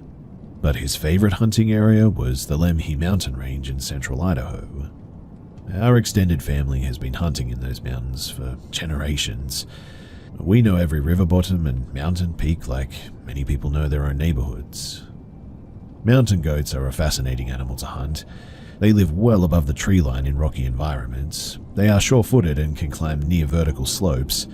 Hunting these animals requires one to venture into these dangerous areas too, and you have to be mindful as you pursue an animal like that. One wrong step on a rocky slope or one loose rock could mean that you're not going home ever again. Vern was an expert mountain hunter. It's something that I think that he was born to do. Now Vern decided to hunt in the Hayden River area. It's a familiar spot to most locals, and the area is home to plenty of mountain goats. The first mile of Vern's hike was uneventful as he climbed up the canyon. The air was crisp, and his breath formed in great plumes as he progressed. The sun was just peeking over the mountains when Vern came to a small deer trail. He decided that it might be a nice shortcut from his usual route and took it. A few hundred feet up the trail, he saw something odd pop out from behind a tree though. It was a man. He was dressed in a light denim coat and jeans and was carrying a small backpack. My cousin stopped for a second to get his bearings, unsure of where this guy came from. The man waved at him with both arms. One of them was holding an older-style hunting bow, and acknowledging him, Vern waved back. Although the man looked to be physically fine, it was clear that he was emotionally distressed. He yelled out something my cousin couldn't quite hear and waved his arm, indicating that my cousin should follow him. Vern didn't get any bad vibes from this guy and could tell that he was genuinely in need of some help. He began to make his way up the canyon following this mystery man. Vern could never gain any ground on this guy though. He was always just far enough away that he couldn't really talk to him. Periodically, the man would stop, turn towards him to make sure Vern was still following him. Every time that he looked back, Vern could see the worry in his face. My cousin did his best to remain calm and keep a smile on his face, unsure who or what he was being led to. It was peculiar, Vern thought as he hiked. He hadn't seen any other vehicles on his drive up to the trailhead. Perhaps he came in from another ridge or something? What could he possibly be leading him to, though? He figured one of his hunting party had been hurt and needed help. Of course, he wouldn't have had to speculate if the man would just stop and talk to him for 5 minutes. Vern, though, lost sight of the guy just past a turn in the trail. The trail opened up into an incredibly steep, rocky talus slope. He looked in every direction and he couldn't locate the man when he heard a whistle. Looking up, he saw the guy about 500 feet up the rocky slope waving at him. There was just no possible way that he could have gotten up that far in just the short time that Vern lost sight of him. Mind you, he still didn't feel any fear or wariness about the weird situation. The man was waving more frantically now, practically begging Vern to follow him up the slope. With a sigh and a grunt, he started up the rocks. It was slow going. Every other step caused a mini rock slide and could cause him to continually lose his footing. Huffing and puffing on the cool thin air, my cousin eventually made it to a small landing. It had taken him almost 45 minutes to get to that spot where he saw the man from below. There was no earthly way that anyone could have done that scramble up that hill any faster. Totally exhausted though and out of breath, Vern sat down on the stone landing. He looked around and couldn't see the man anywhere at this point. As he scanned his surroundings, he saw something odd poking out of the boulder about 20 feet away from him. Walking over to it, he found a weathered boot. 2 boots, actually. Inside of those boots, and under the boulder as well, were bones. Vern looked around once again for the man, but he never did see him again. Weirdly enough, instead of feeling eerie or unnerving, Vern felt a sense of relief wash over him. He speculates that these emotions were not his own. What he felt seemed to have come from all around him. He marked the spot with his GPS and he decided to make his way down and call the authorities. The county sheriff's office responded and he led them up the canyon to the body. It took 4 grown men to push the boulder out of the way, and when they did, they found the skeletonized remains of a man. On the body, they found hunting equipment and some personal effects. From a credit card in the wallet, they were able to identify the man. He was a bow hunter that had gone missing almost exactly 53 years beforehand. Vern never wanted to be identified to the public or the missing hunter's family. He didn't want any recognition for something like that. To him, it was just one of those bizarre mountain stories that you hear from time to time. He was happy that the family got closure, even if it was half a century later. The only thing that bothered him, though, was the man leading him up the canyon and with his strange and sudden disappearance like that. He had mentioned the waving man to the sheriff, but was brushed off. When news reports came out announcing the discovery, several photos of the man were published, and Vern was absolutely shocked when he saw them. In the photos was the man that he had seen leading him up the mountain to the body. It finally made sense to him, the man's distressful look, the constant checking if Vern was following him, the sense of relief that he felt when the body was discovered. That man was desperate to get home, and through Vern, he was able to be reunited with his family.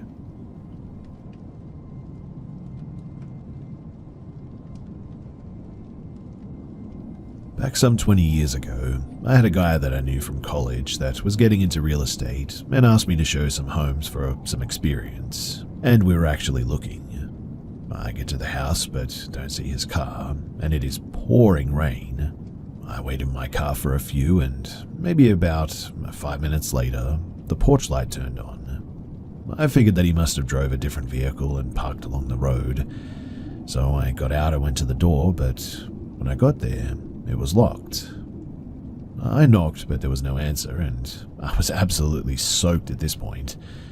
Just as I started back to my car, my friend pulled in. He asked why I was waiting in the rain like that, and I told him what happened. Halfway through my explanation, the porch light goes back off. We approach the door, knock, and again there's no answer. He accessed the key in the agent box and we go in.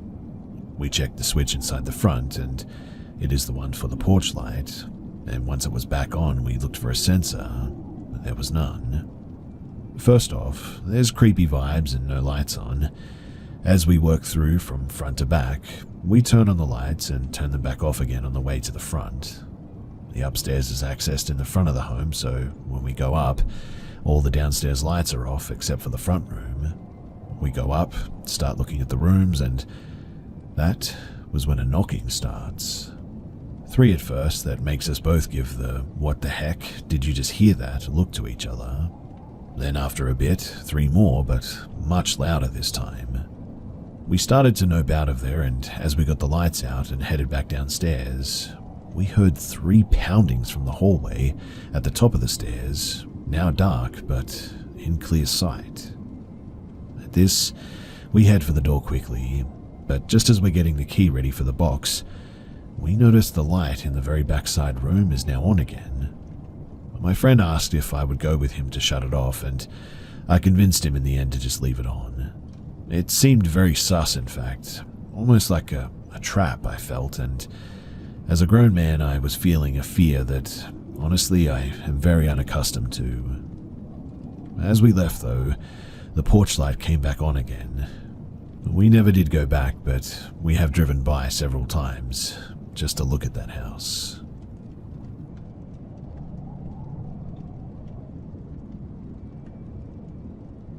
So before I begin, I would just like to say that this has been reported to local police with as much detail as possible. So, I've been searching for several hours on who to reach out to and how to put this into words, something that I went through this evening. I came across this place and I decided that this is something that I should share. So, tonight my girlfriend, 22-year-old female, and I, 23-year-old female, were heading home from a picnic at a local park. As we drove away from the park and approached the stop sign, I noticed that there was a car parked at the stop sign. I remember thinking to myself that it seemed a bit odd.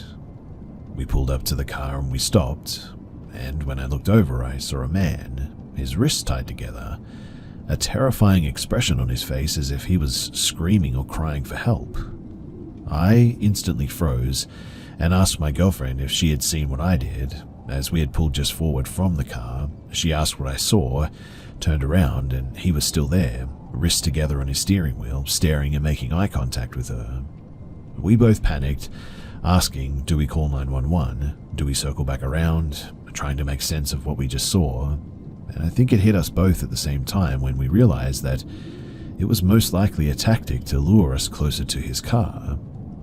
I know that I've personally read multiple stories of possible trafficking tactics happening in my county. I'm lucky to have seen these, and I knew to get away as soon as I could.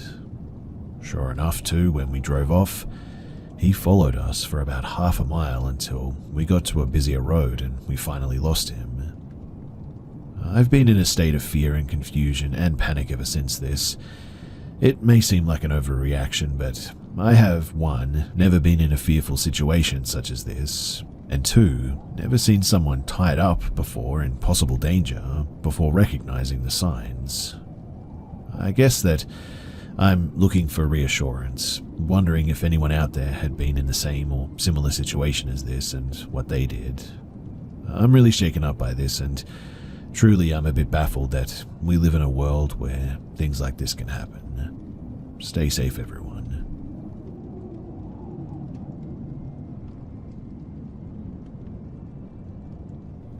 When I was 17, I was asked to babysit for a family friend. She had 4 kids, ages 11 to 4. They lived in a really old house, and the 3 girls shared a room together as well. I babysat really late at night because the mum's work shift was like 8 p.m. to 2 a.m, so I was mainly there to put the kids to sleep and then wait for their mum to come home. Their house always made me feel a little bit uncomfortable. It was old and it made a lot of noises. After I put the kids to sleep one night, I went back to the living room, sat on the couch, and I was just scrolling on my phone. Their dog started barking towards the back of the kitchen. I was confused at what they were barking at, so I thought that maybe the wind outside was spooking them or something. It was really windy that night. They stopped barking, but then started to run back and forth down the hallway between the living room and the kids' rooms. I was trying to calm them down because I didn't want them to wake up the kids.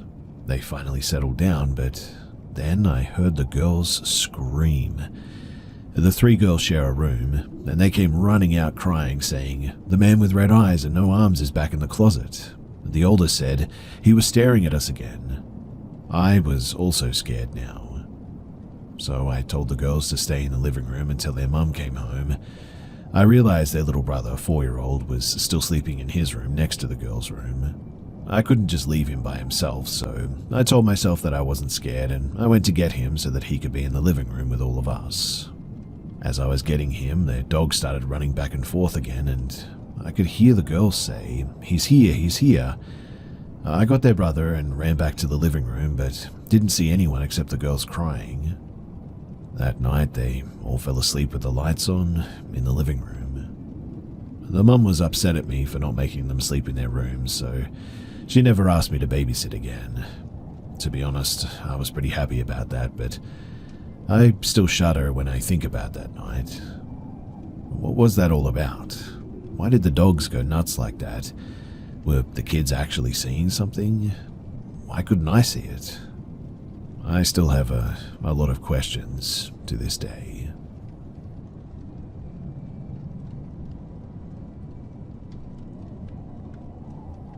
So I was standing out with my older brother, both of us smoking cigarettes outside of my parents' porch.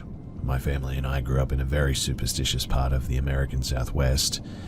I guess you could say in a part of America where there is a very strong fear of skinwalkers. I know, another skinwalker story, right?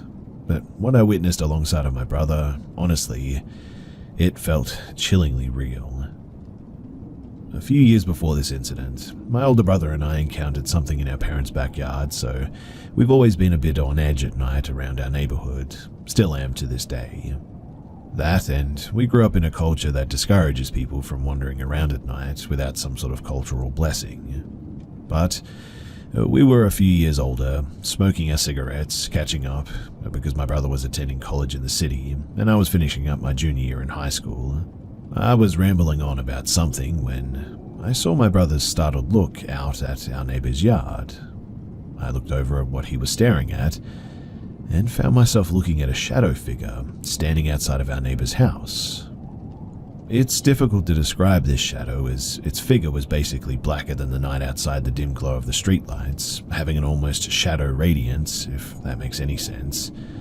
But whatever it was standing on the side of our neighbor's house, and while I couldn't see its face, I just knew that it was staring at our neighbor's draped windows.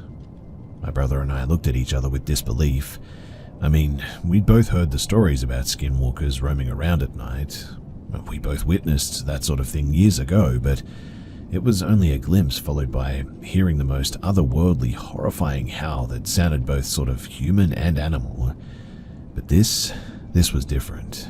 It was like seeing something that we were never meant to see, something even more sinister than before. We said nothing to each other, turning our gaze back towards the figure, which was still staring at the neighbor's window. After what seemed like a long moment, the figure started to slowly turn and walk to our neighbor's backyard. But the way that it moved was a surreal sight. It looked to be both sort of moving slow and fast at the same time, like jogging in place, except it was gliding along. Then it moved towards a group of neighborhood dogs, and I knew that these were neighborhood dogs because I recognized almost every one of them under the dim tangerine backyard light, but they weren't scared by the shadow figure. In fact, they almost looked to be welcoming it. The dogs formed a crowd around the figure, which stopped, and I swear to this day, morphed down onto all fours, sprang a back tail, and disappeared into the night with a group of neighborhood dogs following. I looked at my brother and asked, "What did you put into those cigarettes?" We both nervously chuckled, but we knew what we saw, and we hurried back inside, making sure that we took our cigarette butts with us. Inside, our dad and youngest brother were asleep, but our mum was still up. We told our mother what had happened, and she instructed us to go outside to get some wood to burn. She smeared ash on our foreheads, and we ventured outside to gather some firewood. While walking towards the woodpile, we noticed that our streetlight, which was on when we were heading back inside after stamping out our cigarettes, was now out. The only streetlight out in the entire neighborhood. We saw it as a sign of something being around and we hurried to gather the wood. Right when we were about to head inside, we could smell it, the strong, putrid scent of a dead animal. We knew right there and then that we were in the middle of those stories that we'd heard about skinwalkers. We didn't stop to take a look around, and instead we just made haste back to our house and we instantly built a fire. We told our mum what we had smelt outside, and she marched outside with a fresh tin of ash to confront whatever was out there. She yelled in English and her native language to leave us alone, we never did anything to you, and commanded it for it to leave by the traditional ways and the way of Jesus Christ. She sprinkled ash outside our front and back porch, and anchored a bow and arrow above the door leading out towards the back porch. We slept that night without any more incidences, but months later, when I moved to a city to live with my older brother and work for the summer, I get a call from my mum. She told me that the neighbor who lived in the house that the shadow figure was outside of apparently had died of cancer. I don't know if that is just coincidence or not, but whatever we saw that night, it still gives me chills when I think about it to this day.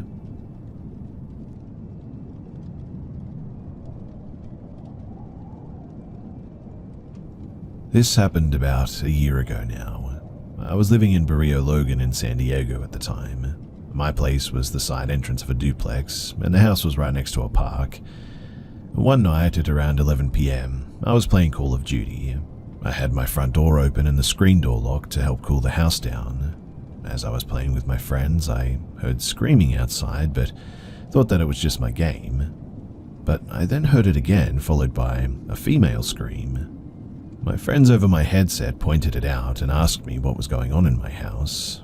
I replied to them that I thought that that was my game, and nothing is happening in my home. I got up though and checked outside. Right across the street, there was a man shoving a woman around the street and hit her while she was screaming. She pulls out her phone and he grabbed it and threw it across the road at my fence. He never saw me though. He then runs around the corner and she goes the opposite way. I run out and catch her around the corner and I'm trying to help her out. She kept walking and blankly stared at me over her shoulder. I asked her if she had somewhere to go and she didn't reply. I asked if she needed help, and with that she replied with "go away" in a shaky voice. I was going to turn back to my house when the man whips around the corner and starts screaming at me. He starts telling me that I'm getting into something that I don't need to be in. I got a really weird feeling from that guy. He then puts his hand under his shirt and asks if I'm trying to get shot. I back off and said, "Hey, look, I'm sorry. I wasn't trying to get into someone's business. I just saw her crying and asked if she was okay, but I'll let you handle it." I walk past him to go back home, and he starts walking behind me. I started sprinting and sprinted all the way around the block, took the back entrance to the alley, and went inside. I called the police, and 5 minutes later, 5 squad cars zoomed by my home. I'm still not sure if they actually caught the guy or not.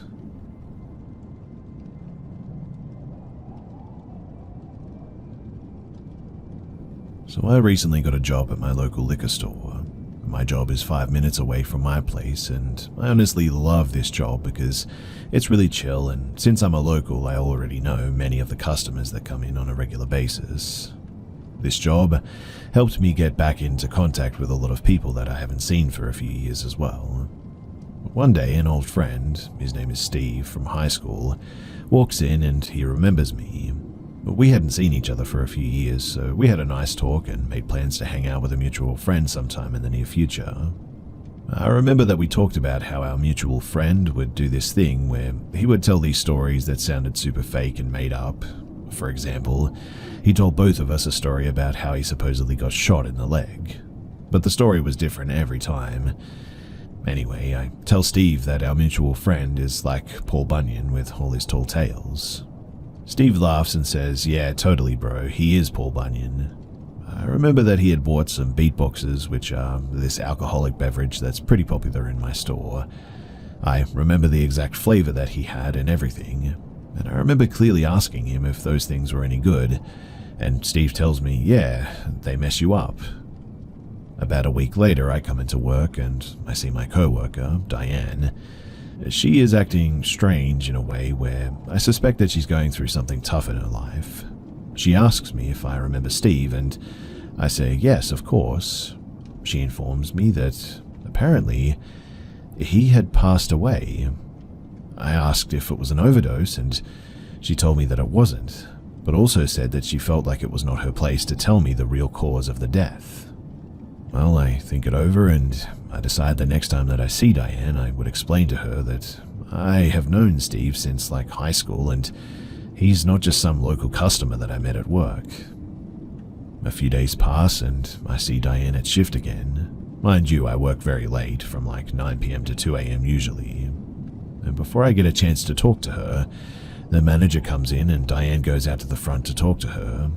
I let them have their girl talk for a few minutes. Then I go outside to let the manager know that I need to quickly use the restroom. Well, when I go outside, I overhear Diane say something along the lines of, yeah, it's messed up that they would make the wife pay money to have the brains all over the place cleaned up. The manager replied, oh yeah, she's going to most likely be getting a bill for that cleanup. When I heard this, I knew. I went back inside the store and just felt so sad for my friend Steve. I just stared into space for a few minutes and went back outside to find Diane and the manager kind of staring at me as if they knew that I'd heard what she had said and were waiting for me to mention it. I chose not to, and I waited until I was alone with Diane to discuss the issue. I explained to her that me and Steve, we were high school friends, and she opened up to me after that. Turns out that Diane had an ex who did the same thing a few years back. She really opened up to me about what was going on after this. She told me that Steve had just had a newborn 2 days before the incident, and another boy who was about 4. Steve's longtime partner had been with him for like 8 years straight without any major hitches. Diane tells me that she has known both Steve and his girlfriend since the first grade. They all grew up together apparently. She tells me that she was driving the car with Steve's girlfriend in the back seat, and the widow was finally able to get some sleep in the back seat as Diane was driving. And well, then the 4-year-old decides to ask where Dad is and why he can't see him anymore. They told the kid that he was with God now. It's all just so horribly sad because the poor child thinks that God kidnapped his dad and now he's mad at God apparently. But this is where things get a bit strange. You see, that night I went to restock beverages in the back. It was around 1 a.m. and I suddenly had the sensation that I wasn't alone, and it actually felt as if I was with someone that I knew, but I couldn't see them. I had a feeling that my buddy might try to send me a message. I know that's weird, but I thought to myself that if I see anything, I would try my best not to be scared and pass on whatever message that I receive if possible. Well, I grabbed the exact same beverage that I sold him last time that I saw him and put it onto a shelf. I bent over to pick up something else, and the drink that I had just put on the shelf got smacked really loudly to the ground as if someone was frustrated or angry and hit it. This made me very uncomfortable, obviously, and I ended up calling some friends to come and chill with me for the rest of my shift. I even took a few shots of whiskey to calm myself down. Later that night, after work, I tell my mum what happened. She explains to me that he might be frustrated and angry at his own sad decisions and the fact that it was too late to change it. My mother is a Buddhist, so she gives me a Buddhist prayer to play at work to bring positive energy. I play the prayer at work the next day, and she also comes to accompany me for part of my shift. But during the prayer, a foam cup also got thrown by nothing, and my mum and I both saw it this time. However, this time it felt like a much more, like peaceful action without anger behind it. Again, I know that's weird to say, but that's just how I interpreted it. Almost as if he was saying that he heard the prayer. My mum told me that she felt that this was him trying to communicate. In my opinion, the prayer did what it was supposed to do, and I feel as if he left peacefully, and the foam cup being lightly tossed was his way of saying, "Hey man, I'm sorry I scared you the other day. It's time for me to go." I miss my buddy, and I hope anyone who hears this that is going through tough times in life gets through it and chooses to live on. Things like this are never the right path, and it will only lead to more pain for everyone involved. I still think about all of this a lot, and to be honest, I can't really make any sense of it, other than that something paranormal happened.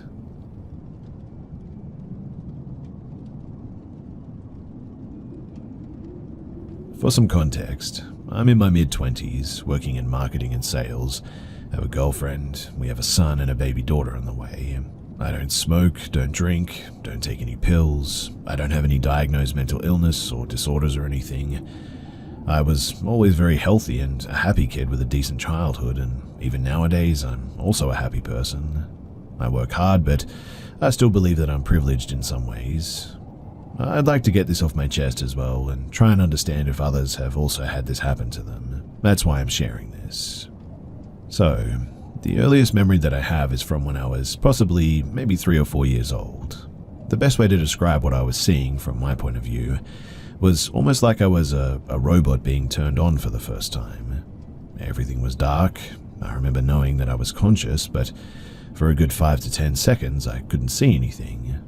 That's when I finally could see something, but for some reason, everything was in shades of black and white. My eyes adjusted to the light, and I found myself seated in what I believe was my parents' kitchen, fixated on a white tumble dryer as the clothes inside spun around. I couldn't move, and it was total silence. I remember feeling helpless. It was such a weird feeling to describe, but suddenly there was total darkness again. But my consciousness remained intact. It was as if I had just discovered my own existence, and I was feeling helpless and kind of afraid because I didn't want to be in total darkness forever. I really wasn't sure what was going on. The darkness lingered for what seemed like forever. I finally regained my vision. I woke up in a completely black world. Around me were some sort of white towering structures that resembled pillars, with figures made of white smoke perched on top. I couldn't make out any features except for their general presence. I would guess that there were a dozen of them, staring at me. The landscape stretched into what seemed like a labyrinth, and as I tried to make sense of it all, the ground started shaking. I turn around as fast as I can, and a colossal, perfectly round white sphere is coming my way. This was all happening so fast that I wasn't really sure of what to do, so I just panicked and started running around. Again, the feeling of helplessness and fear makes me sweat just thinking about it. But I ran as fast as I could, but the ball was just too fast. It crashed into me, and my memory is crystal clear of me being totally crushed by this thing. Thankfully, there was no pain, only a paralyzing fear. I remember feeling the presence of the white smoke figures around me. Strangely, I felt safe when I sensed them arrive near me. I didn't sense malevolence or that they were going to hurt me or anything.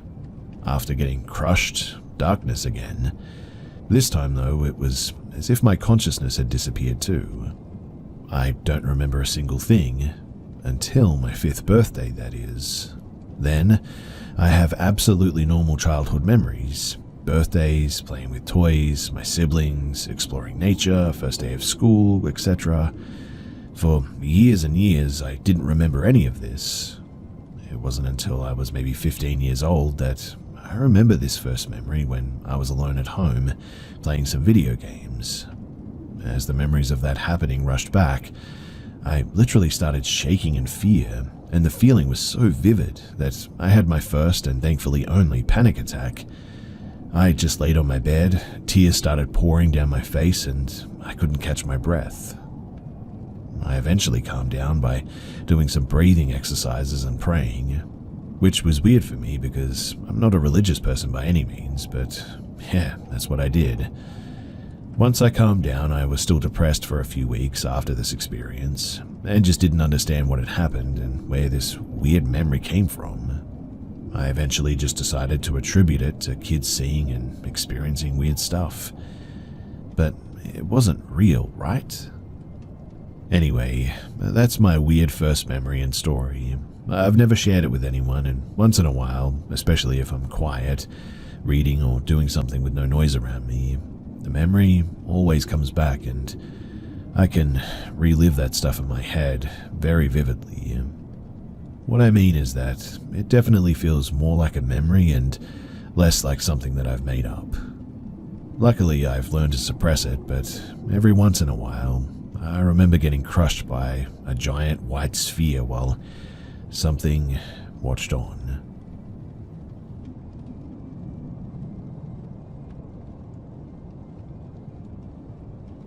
It's 4 a.m. and as I'm sharing this, I'm trying to shake off the nerves, but it's difficult. I had just fallen asleep after a night out at the bar celebrating my partner's friend's birthday. I woke up very suddenly to what I thought was the sound of my door trying to open. I thought that I was crazy, but decided to send my drunk boyfriend to look through the peephole. And he told me that there was a man standing right outside of our door. At the same time, however, there was a woman taking a dog out to potty, so being the drunk that he was, my boyfriend couldn't tell if these two were together or not. The situation just didn't sit right with me though, so I looked through the peephole myself, but when I did, the man was gone. I took watch for about 5 minutes, after which I heard some glass or ceramic break. Eventually, I saw the man walking back in front of my door and around to the other side of the building. We have a corner apartment, so I peeped through the blinds on the living room window side to try and see him. I saw the man approaching a car right in front of my window. I got scared and I stopped looking. I checked again, but he was gone. I then went to look through the bedroom blinds and saw him being handcuffed by a sheriff. We were able to catch the security guard's attention through our bedroom window, and he told us that he'd been suspicious of and following the man for a while now. I really wish that my dog was here. He's boarding because of our night out. He would have scared that guy away with his barks, and maybe I wouldn't be such a nervous wreck.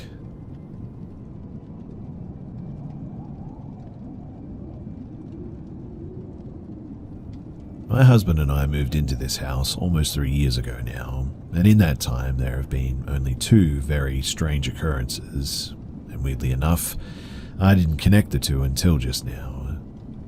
Now I'm wondering, is there something here? Is there a name for this thing? Well, the first incident happened around 2.5 years ago, I believe. It was shortly after we moved in, I remember that much. I actually shared this somewhere else on the internet, but the way that our house is laid out, it's a semi-open concept where you have to come down in a hallway from a front area in the kitchen or living room area, which occupies the same space, but there's a wall that partially obscures one side of the living room if you're in the kitchen. Now, I was cooking dinner and my dog was lying at my feet, hoping for me to drop some food, I suppose. My husband came down the hallway and went around the corner into the living room without saying a word, and my dog got up and followed him into the living room. I started talking about some work gossip while I cooked, basically droning on for a bit with no response from my husband for several minutes. When I put the food into the oven to cook, I went into the living room planning to sit down with him and wait. Except when I stepped around the wall, he wasn't there anymore. Our dog was on the couch alone. A second later, I heard the basement door open, and it's a noisy door, so there's no way that he could have got up and went down while I was talking to him. Also, it would have been impossible for me to not see him go, since he would have had to have walked back through the kitchen to go literally anywhere else in the house. But he comes into the living room, and I immediately asked if he had been here a minute ago. He looked genuinely confused and said that he had been playing video games in the basement for over an hour at this point.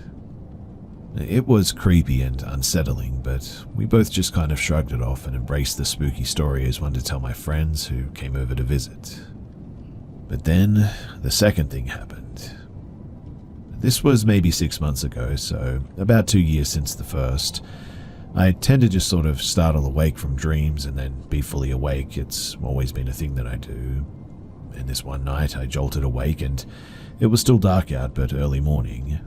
We have 2 dogs now and they sleep in the corner of our bedroom. My back was to them and I heard my husband's voice clear as day, unmistakable, in a very quiet whisper praising the dogs, saying things like, "You're such good boys and I love you so much." This is 100% in character for him, mind you, so I didn't think too much of it. I just rolled over towards the sound, about to tell him that I thought that he was sweet. But when I rolled over, he wasn't there at all. He wasn't in the bedroom at all. It was just me and the dogs. In the dark, I couldn't tell if the dogs were awake, but they were lying down calmly. But the fact that this thing keeps impersonating my husband freaks me out. What could it be? It doesn't scare the dogs, and it has never done anything other than just be there. Should I be worried? What should I do?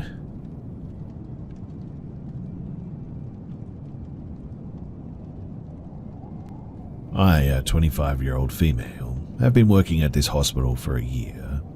I was promoted in March due to the previous night shift supervisor wanting a better job for himself, so I decided, with what I already know about the hospital, I would step up for my co-workers to be their supervisor.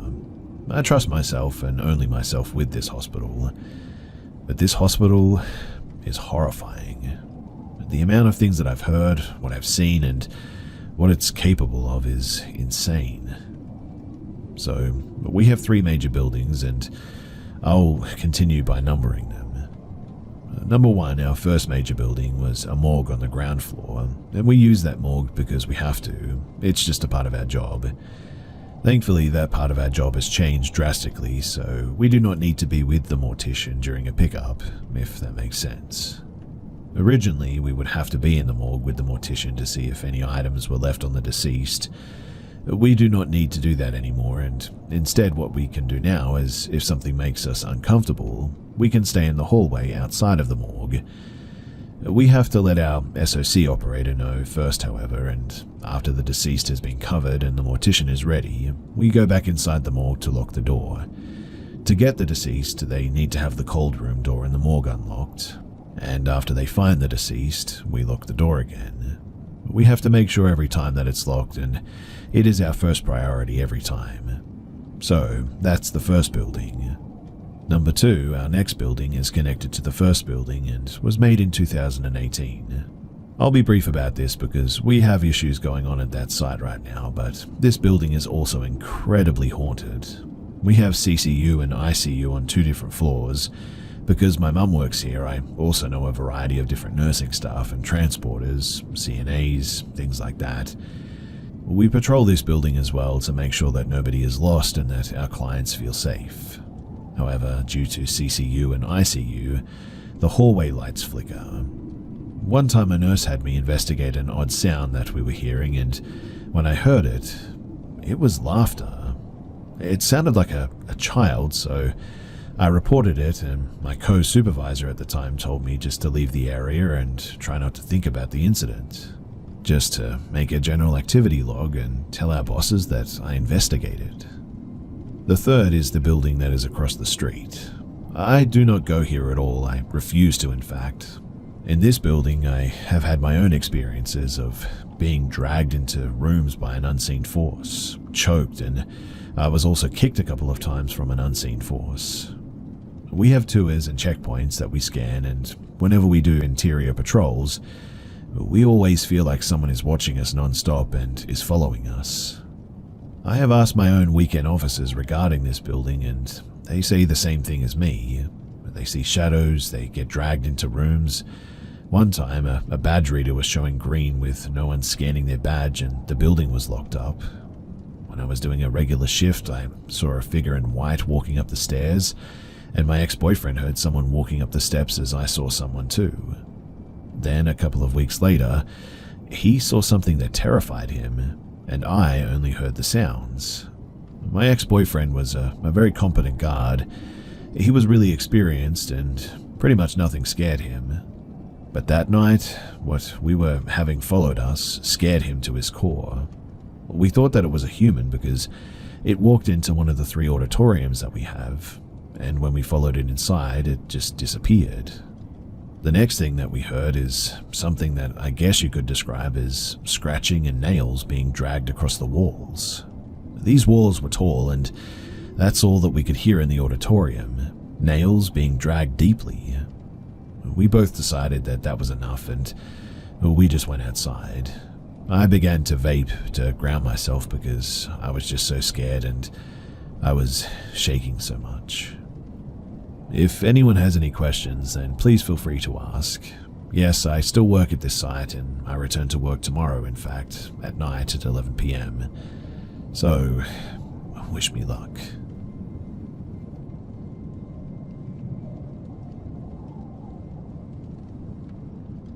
In my late teens and early 20s, my friend and I were out cruising. It was early to mid-fall in Southern California, so not too cold to have the windows open to smoke.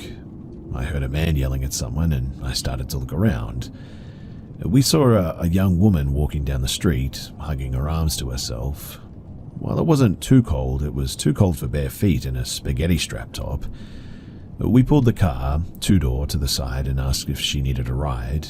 She said yes, and so I opened the door to pull up the seat back and let her crawl in. But as she turned toward me, she had a huge butcher knife in her hand. I slammed the door shut and we took off. And after that, I never offered a ride to anyone ever again. We did call the cops and let them know so that they could check it out.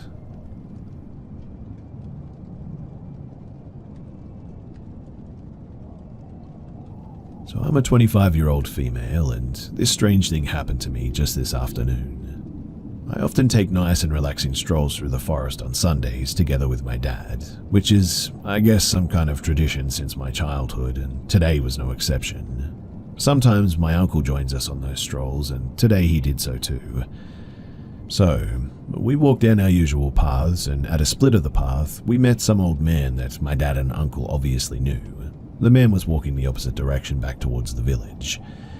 They did some small talk and then we headed further along the path through the forest, my dad and uncle being a bit ahead of me and talking to each other while I took some photos of the beautiful nature around us. And in the process of walking a bit slower than them and stopping a few times, there were a few times that I was a good distance behind them, which at that point I didn't realize that it could have been dangerous.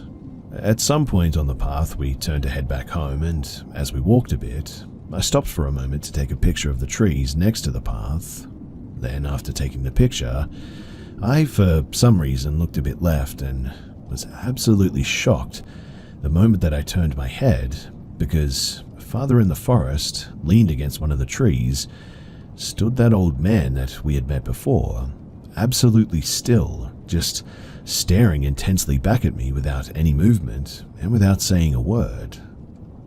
After the initial shock, I decided to just look away and keep on walking, not daring to look behind us most of the way back. I didn't tell my father or uncle about it, but it was just such a weird experience. What scares me the most about it, though, is that I don't have any real explanation as to why that man had been following us, and even more why he was doing so not on the path but just within the forest. And if he didn't have anything creepy in mind, why he didn't say anything but just stared at me like that. To be honest, I'm just so glad that I wasn't walking alone that day.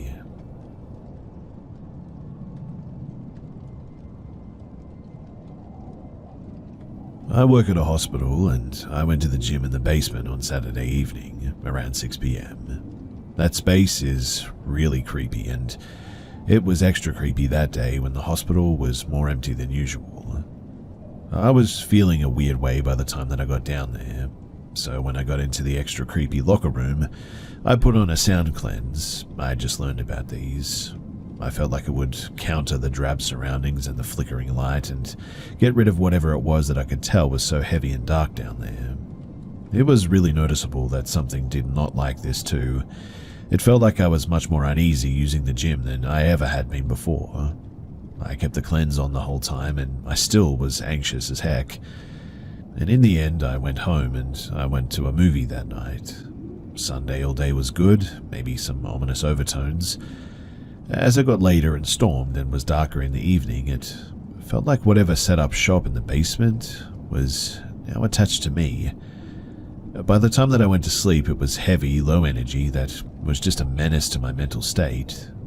And then, when I was awoken at around 12:30, I was woken up by something speaking, a a curse word in a demonic sounding alien language directly at my forehead. Obviously, I completely freaked out, and the weirdest feeling was that it felt like a bubble that something blew into my head popped.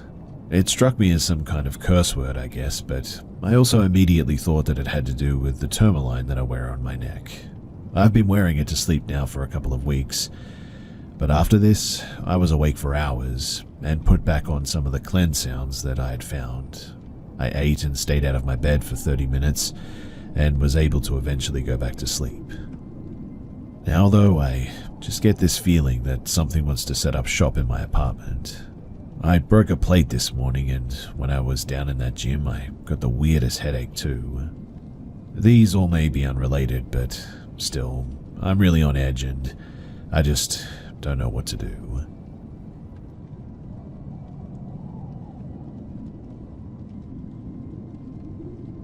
I was a sophomore in high school when this happened. It was during May, and I stayed after school with half of my grade due to an award show that was going on. It was conducted by the literature department and our principal. Me and my group actually won the Best Message Award for our short film too.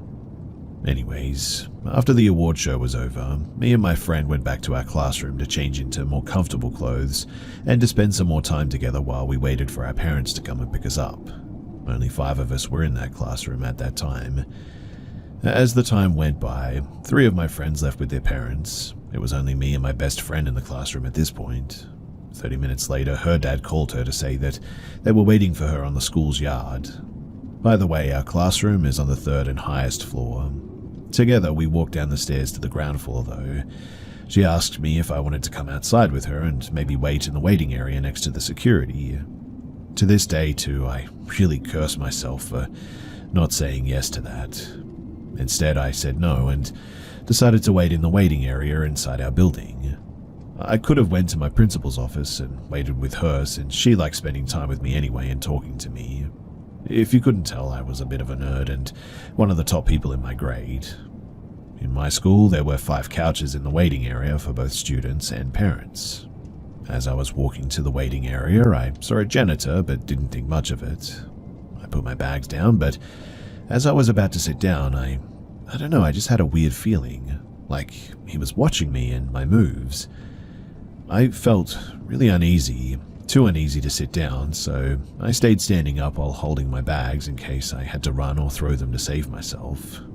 As a reflex, I raised my head and looked at him. He continued to look at me. It was as if we were in a race where neither of us were looking away.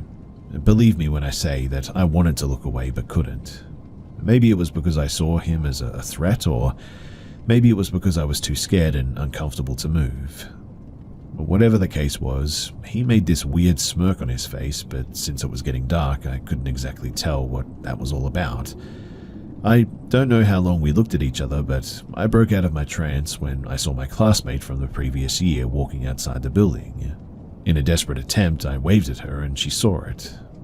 But then I remember her coming in and walking towards me saying, "I saw someone waving," to which I replied with, "Oh, it was me. I thought that you left and was surprised to see you, so I waved at you. And you know, actually, if you don't mind, can you walk with me to the waiting area next to the security?"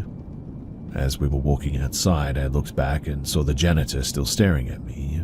I was wearing high heels, a short skirt, and a tight shirt, but it was an award show and we wanted to dress up. I don't think that this sort of stuff really happens to women because of what they wear, but I do think that he was staring at me because of my attire. At the waiting area next to the security, I was so anxious while waiting for my mum, thinking, what if he actually comes in here? Even when my mum came and when I got into the car, I was shaking slightly and wasn't in the headspace to speak about anything. So I told my mum that, well, we got an award, but I was just too tired to speak. In any case, later on, I found out the weirdest thing. That janitor that I saw apparently didn't work at the school.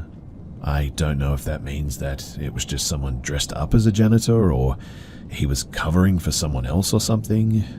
Whatever the case, I will never forget the predatory look on his face.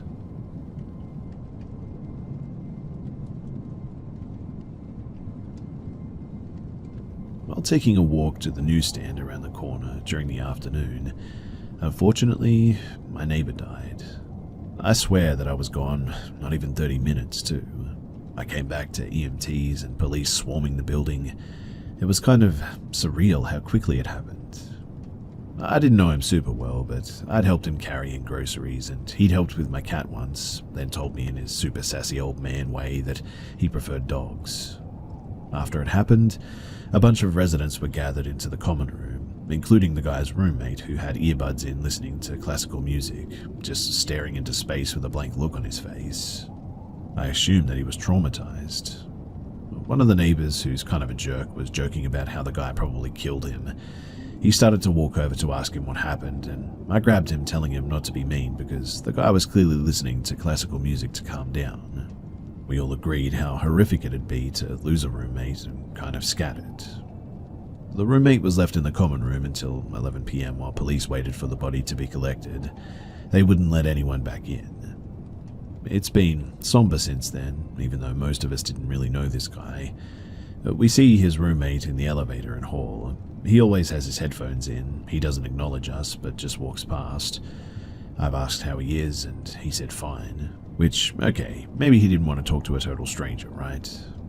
A few of the rest of us have chatted about the neighbor who passed and fun memories and stuff like that, but then yesterday I heard building staff talking about when they found him. Apparently, he was in nothing but a diaper.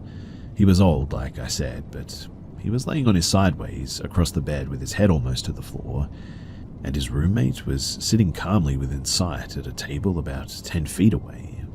When the worker rushed to do CPR, she asked how long he'd been like that, and the roommate replied, "Oh, him? About 20 minutes.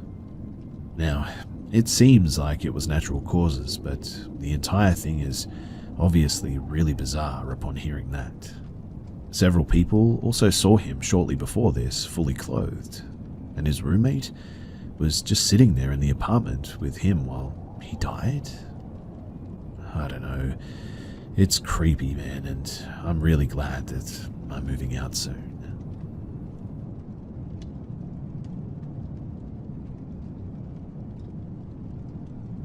This was right around when I was entering 8th grade. I remember all of the events vividly, like it happened yesterday too. This house that we had, it was amazing. It was a huge one-story house. The backyard was massive, bordering a riverbed too. There was a huge metal shed in the back that looked like it was used to work on semi-trucks. It was a 4-bedroom house, and my brother's room, which was technically a den, was converted into a room as well. It had long corridors to get to all other parts of the house. The kitchen was long like a hall lined with counters. To get to the 3 bedrooms on the other side of the house, we had to pass the living room and then walk down the long hallway that was L-shaped. My mother's room was at the end of this long hallway, which is where most of the worst events happened. I only know my other siblings and parents' encounters because they told me as an adult, where before they didn't want to scare me, I guess, because I also had my own experiences that they knew about. So, it started with small things like just uneasy feelings, weird smells like baby powder, misplaced objects, knocking on doors early in the mornings, but the first major incident was when my uncle lived with us. We were sitting in the living room and we had one of those old school big screen TVs, you know, the ones that basically took up the whole corner of the room. There was my uncle's phone on top charging. Keep in mind this is a flat surface as my mum had decorations on top of this TV.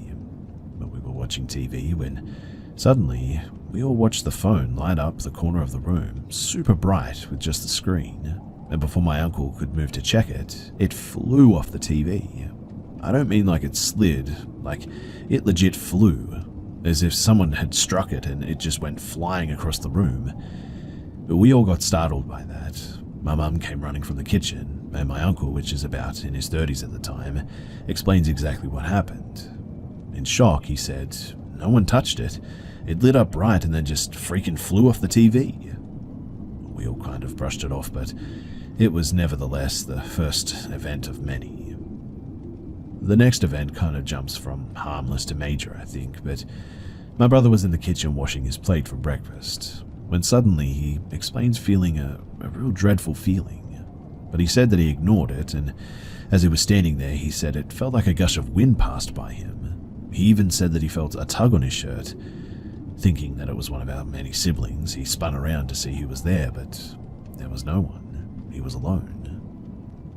Kind of freaked out, he told my mum what happened, since she's the most spiritual out of all of us. She's a big-time Christian. And stay with me here, because we're kind of going to jump around in timeliness based on harmless encounters to the worst ones. So, I remember getting ready for school one morning too, and I began to feel the anxiety and dreadful feeling again. I began to scan my room as I tied my shoes on the chair facing the doorway, and it was at this point that I caught a glimpse of an all-black hand wrap around the doorframe of my room. I jumped back, startled, and I saw a full black face peer from the corner of my doorframe. Its face was pasty black, its eyes were all black, and it was wearing an old feather hat sort of thing. I jumped up and screamed, and it quickly disappeared from the doorway. My mum came running in, and I explained with tears in my eyes about what I had just seen. She didn't play it off either, and she started to pray with me. And then finally, this is my last experience in this house, although my other siblings continued to have things happen to them. It was my bedtime, and I shared a room with my older brother. I didn't like sleeping alone after seeing whatever that thing was that was watching me tie my shoes that day. My brother had a late bedtime because he was in high school. I would go to bed first alone, and I remember being scared but falling asleep that night. I awoke to a silent, dark room at some stage, and for some reason, I couldn't move. I looked around the room from my top bunk bed, and we had these huge glass mirrors for closet doors, and in the reflection, I watched a creature crawl out from under the bed and hop onto the bottom bunk where my brother was sleeping. It was staring at me, and it had piercing red eyes. The only way that I can explain it too is that it looked like an evil monkey. I began to scream and cry because I couldn't move. My brother began to wake up. This thing hops off my brother's bed and quickly goes back under the bed. My brother jumps up and turns on the light. I explained what happened as I could move and talk now. He went to get my mum, and I remember being terrified, being left there alone in that room, well, while he went to get my mum. But she came in and we prayed, and after that, I think I went to bed and eventually I fell asleep. So, like I said, those are my experiences, but these next events are all from my siblings. So my sister often had vivid dreams of a body hanging from the window in the restroom, even to the point that she had a dream of my oldest brother hanging there. There was just something about that wall in the restroom and the window. Everyone felt uneasy about it, even before my sister ever mentioned the dreams about it. I remember being woken up by my brother at one point. He explained that he was in the restroom, and as he sat there, he said that he became fixated on the wall and the window. He began to feel panic and fear. He said the lights flickered, and he caught a glimpse of a noose hanging from the window frame, and he freaked out and quickly finished and ran out of the restroom. Now, I've never seen fear in any of my brother's eyes, but that night was different. He asked me to stay awake with him that night. I agreed, and we talked all night till the sun came up and there was light in the room. And we both fell asleep once enough light was in the room from outside that we felt safe. This next one is from the perspective of my older sister. My sister would often hear children playing in the hallway from her room, or inside of her room even. The sounds changed from just laughing and small voices to children eventually calling her name. She would explain when she took a shower that she would hear them outside of the door calling her. When she would be in her room, she would hear them calling from down the hallway. She was always freaked out, and still to this day says that she hated that house. This next one is from the perspective of my older brother.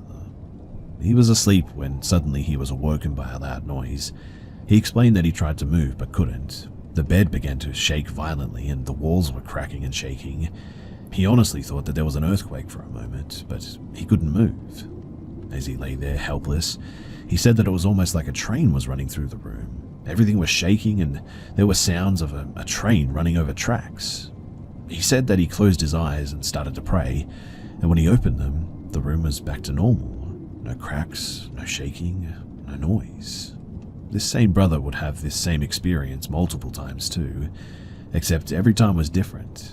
Sometimes he would hear trains, people talking like a busy train station, and other times he would hear children screaming and crying.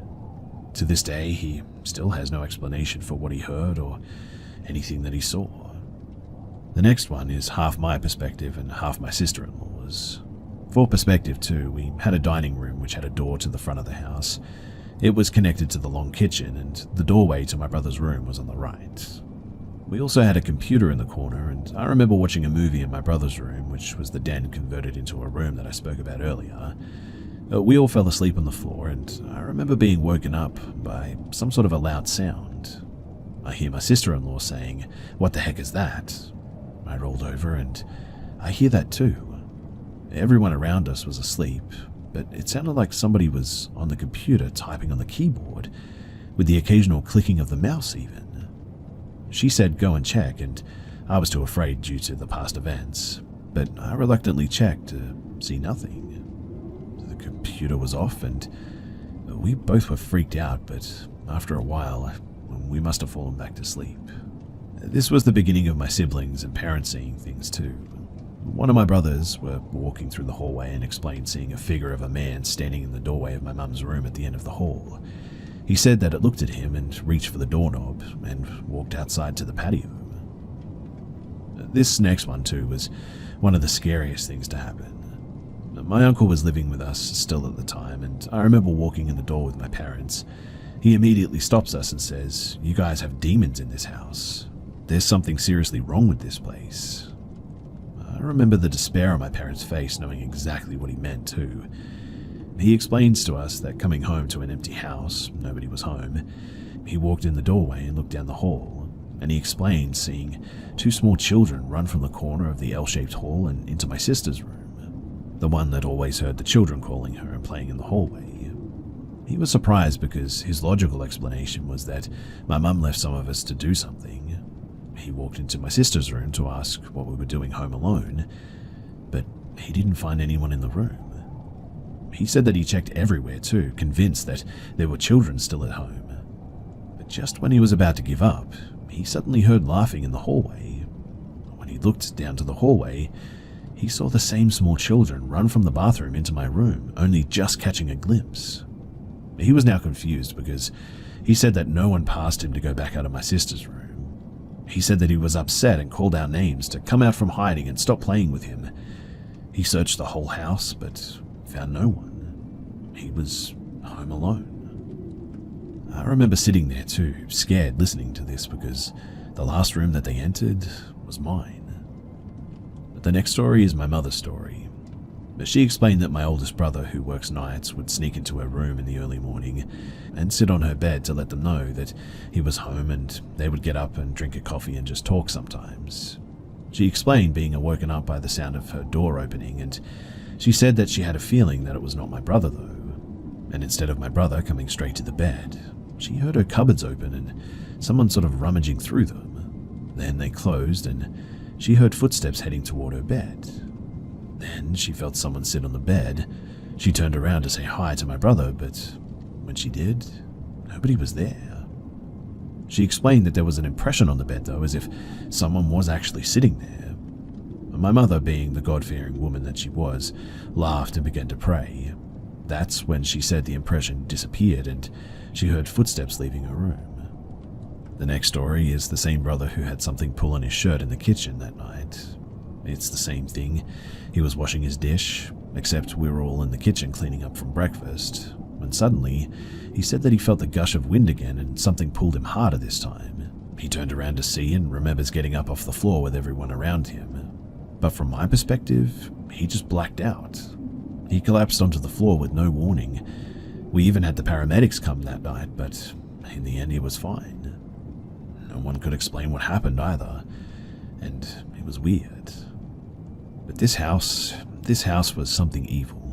We always knew that something was wrong with it, but we finally had the answers.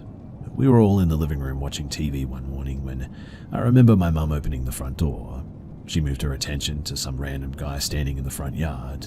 He said, "Oh, I'm sorry, I don't mean to scare you. I used to live here when I was a kid." My mum said, "Oh, you did?" He said, "Yeah, like 20 years ago." My mum said, "Can I ask you some questions?" And he said, "What do you want to know? But before you ask, yes, the house is haunted or cursed," he said with a scared look. My mum, shocked, asked him to explain, and he began to explain all the experiences that we've been having. My mum was pretty shocked by this and says, "Well, what about the knocking or the baby powder?" He says, "Oh, that was my mum. She had a heart attack in the back restroom. Don't worry, she would knock on our doors in the morning to let us know that she was still around, since apparently she did that when she was alive. She would wear a lot of baby powder for some reason too, like it would fluff off her when she sat down, and which explains the knocking earlier in the mornings and the powder smell throughout the house, I guess. But he said you would have to be careful because there's an American native chief here as well." We all said, "What?" He pulled out his phone and pulls up a picture. It's a picture of a developed photo, and it shows some people on the patio at a party. They're standing in the front of the bar that we have in the backyard, and behind them is a huge figure with a chief hat on his head, feathers and all, except his face is completely black, and so are his eyes. The man explained that there are several ghosts and demons in this house apparently. He even explained that they had a theory that someone hung themselves in the restroom, which also explains the dreams that my sister would have and my brother seeing the rope that day. In the end, we thanked him and he rode his bike away. We never did see that guy again or figure out where he was from or anything.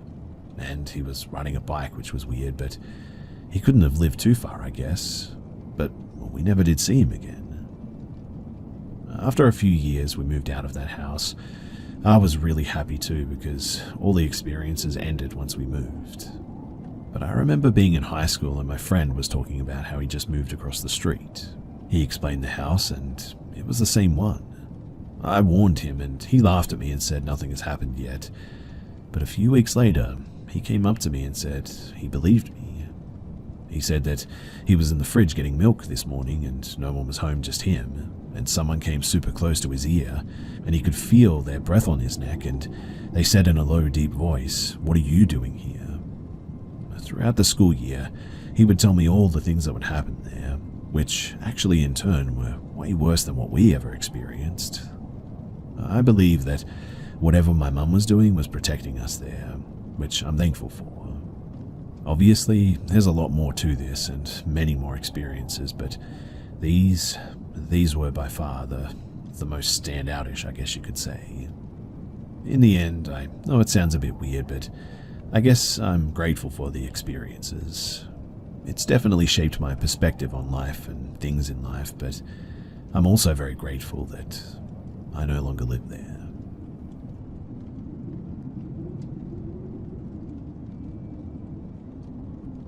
So I've had a stalker for about 4 years now.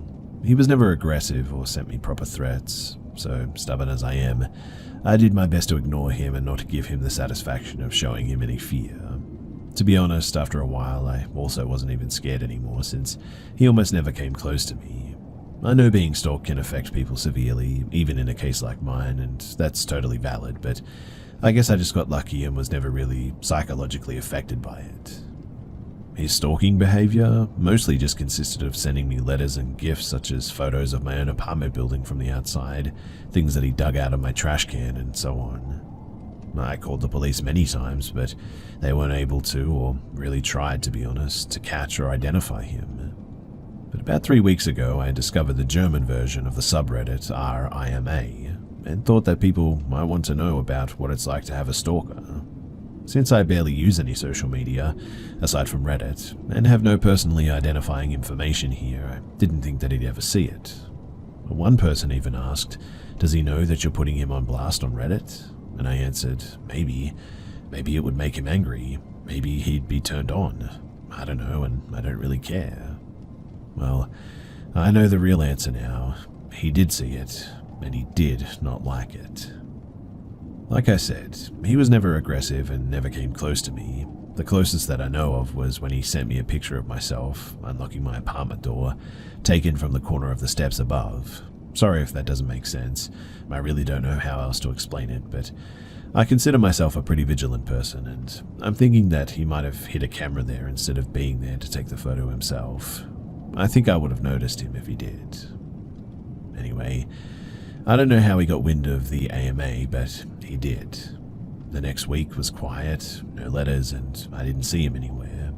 Then he left me letters with printed out questions and my answers from the subreddit. He also left me a long, hateful letter towards my boyfriend about an issue that I had posted.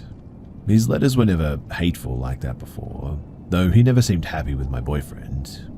He wrote about how I should share the spotlight with him since I got so much attention thanks to him. A few days later, I got a gift, but this time he didn't leave it in my mailbox or at my car like he usually did. No, this time he left it inside the apartment building right in front of my door. I didn't take it inside my apartment, but opened it outside. It was a pretty big box, which was also unusual, and it was taped shut.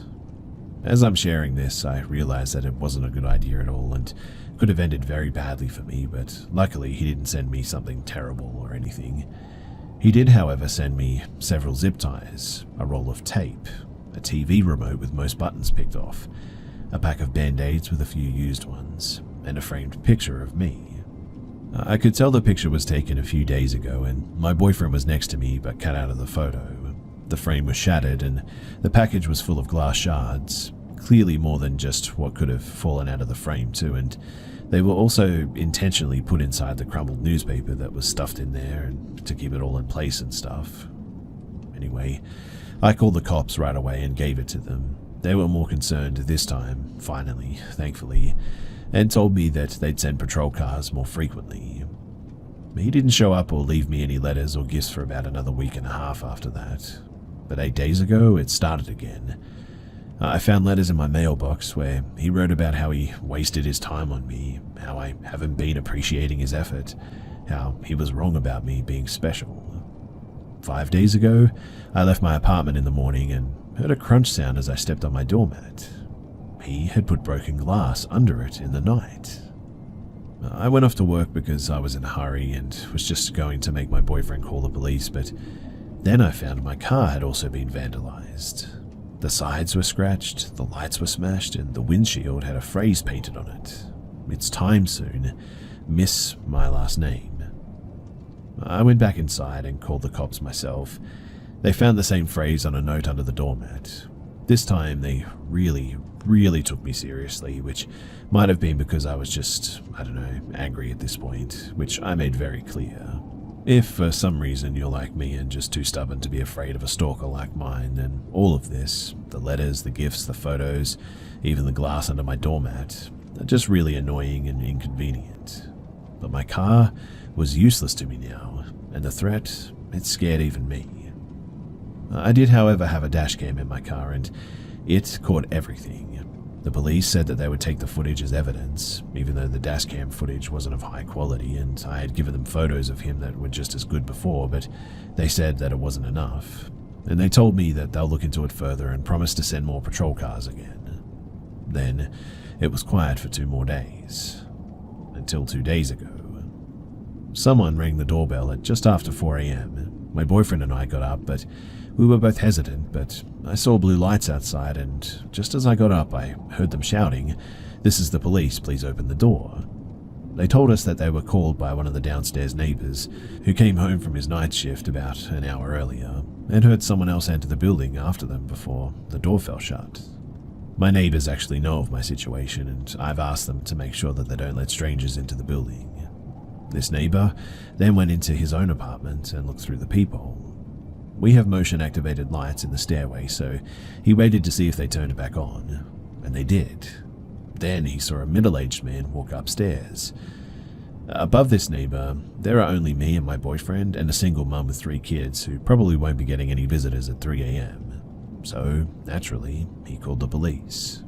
They came, and they found my stalker 1/2 floor above me on the stairs.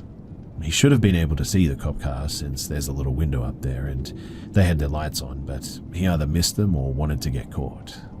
They found a pocket knife on him and he confessed to being my stalker right away. He was finally caught. They got him. It took 4 years, a provocative Reddit post, and one very vigilant and caring neighbor, but he's finally done. For now, at least, he's facing several charges, and I've collected every single piece of evidence over the past 4 years. I don't know what kind of outcome I can expect, but for now, at least, I finally have some peace. So, Julia and I are both women in our early 20s, and we were out camping in a remote area of Montana that isn't super popular, but it's fairly popular amongst locals who camp a lot like we do. Which meant that it wasn't super unusual when we saw a group of 3 guys who looked to be a little bit older than us drive past our camp about an hour and a half after we set up our chairs and table. We just assumed that they were searching for a good spot to camp too. But then, when the car was still in our sight through the trees, we saw it turn around, and as it was driving back, we both noticed one of the guys sticking his phone out the window and seemed to be recording us. Both of us thought that it was really weird, and I walked a bit closer to take a picture of their license plate as a bit of a safety measure. But when I got closer, I saw that the back plate had all the numbers covered with black paint. Julia and I both got bad vibes from this, but both of us are aware that men are creeps towards women all the time, and both of us are prepared with bear spray because Montana is grizzly bear country. So we decided that it wasn't a weird enough interaction to pack our stuff up and find a different spot. Instead, we just decided to put up an empty tent outside and sleep in my car instead to trick people into thinking that we were sleeping in the tent if they tried to attack us. So, later that night, when both of us were sleeping in my car, we heard branches rustling and snapping outside by the empty tent, despite the fact that it wasn't windy.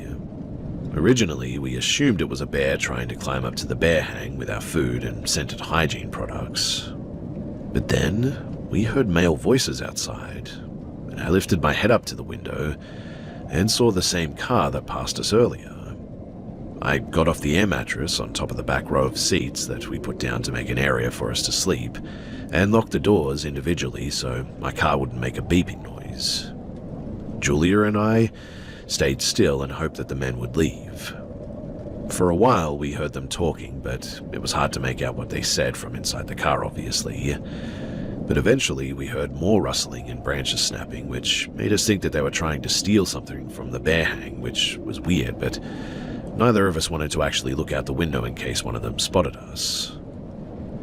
Eventually we heard the car leave, which was a huge relief, but we were too freaked out to actually leave the car until it was light outside and campers nearby would be waking up. When I got out though, nothing could have prepared me for what I saw. Above our tent, the men had hung a dead deer that was obviously killed recently because it was leaking blood everywhere on top of our tent. The internal organs were ripped out and its limbs were cut off and laid out in a circle around the tent. This is obviously messed up on its own, but hunting permits aren't even being sold right now, which means that the deer was killed illegally to do whatever it is that those guys did. As soon as we processed what we were looking at, Julia and I freaked out and drove away without taking down our camp. Once we were in a service area, Julia called the police and Forest Service to report what had happened while I drove home. The Forest Service was nice enough to get our stuff for us, but honestly, I don't even want mine back in case that there's some weird curse on it or something. The police are looking into it to charge a fine for killing wild game during the off-season, but as far as I know, what they did to us technically isn't illegal. It's just really, really creepy. I haven't heard of anything like this before, but if you have, then please do let me know. I'm very curious and sort of very spooked at the same time, and I mean, I love camping so much, but after this, I just don't know if I can camp for, well, a long time.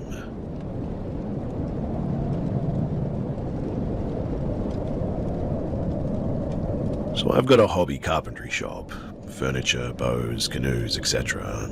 I don't know, it keeps me out of the bar, but a local guy at my shotgun range has a furniture restoration business too.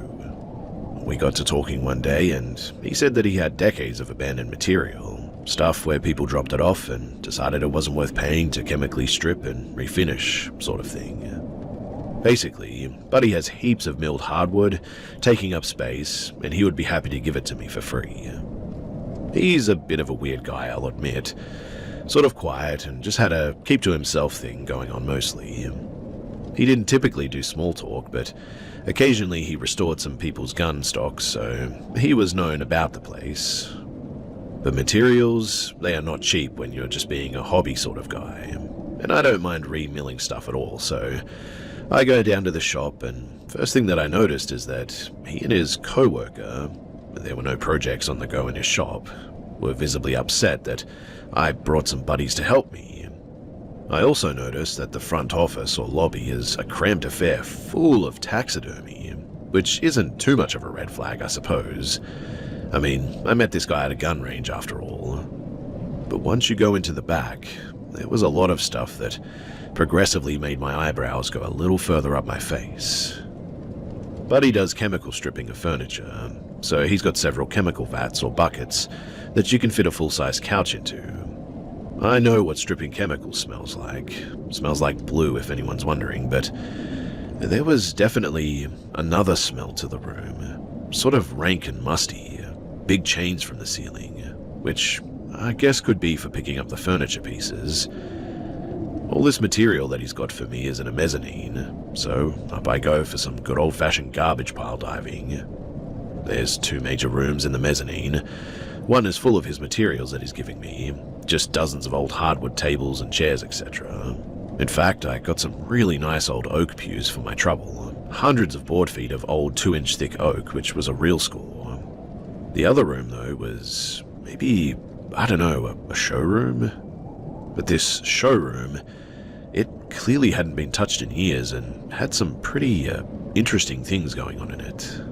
Like, there was a rocking chair covered in dust, an empty wire bird cage that could have been 100 years old, and a large bookcase packed full of Christian books. No carpentry or furniture books anywhere. It had several picture frames with what could have been family photos, lots of young or smiling children, which just gave a little bit of a creepy movie vibe to it, I guess.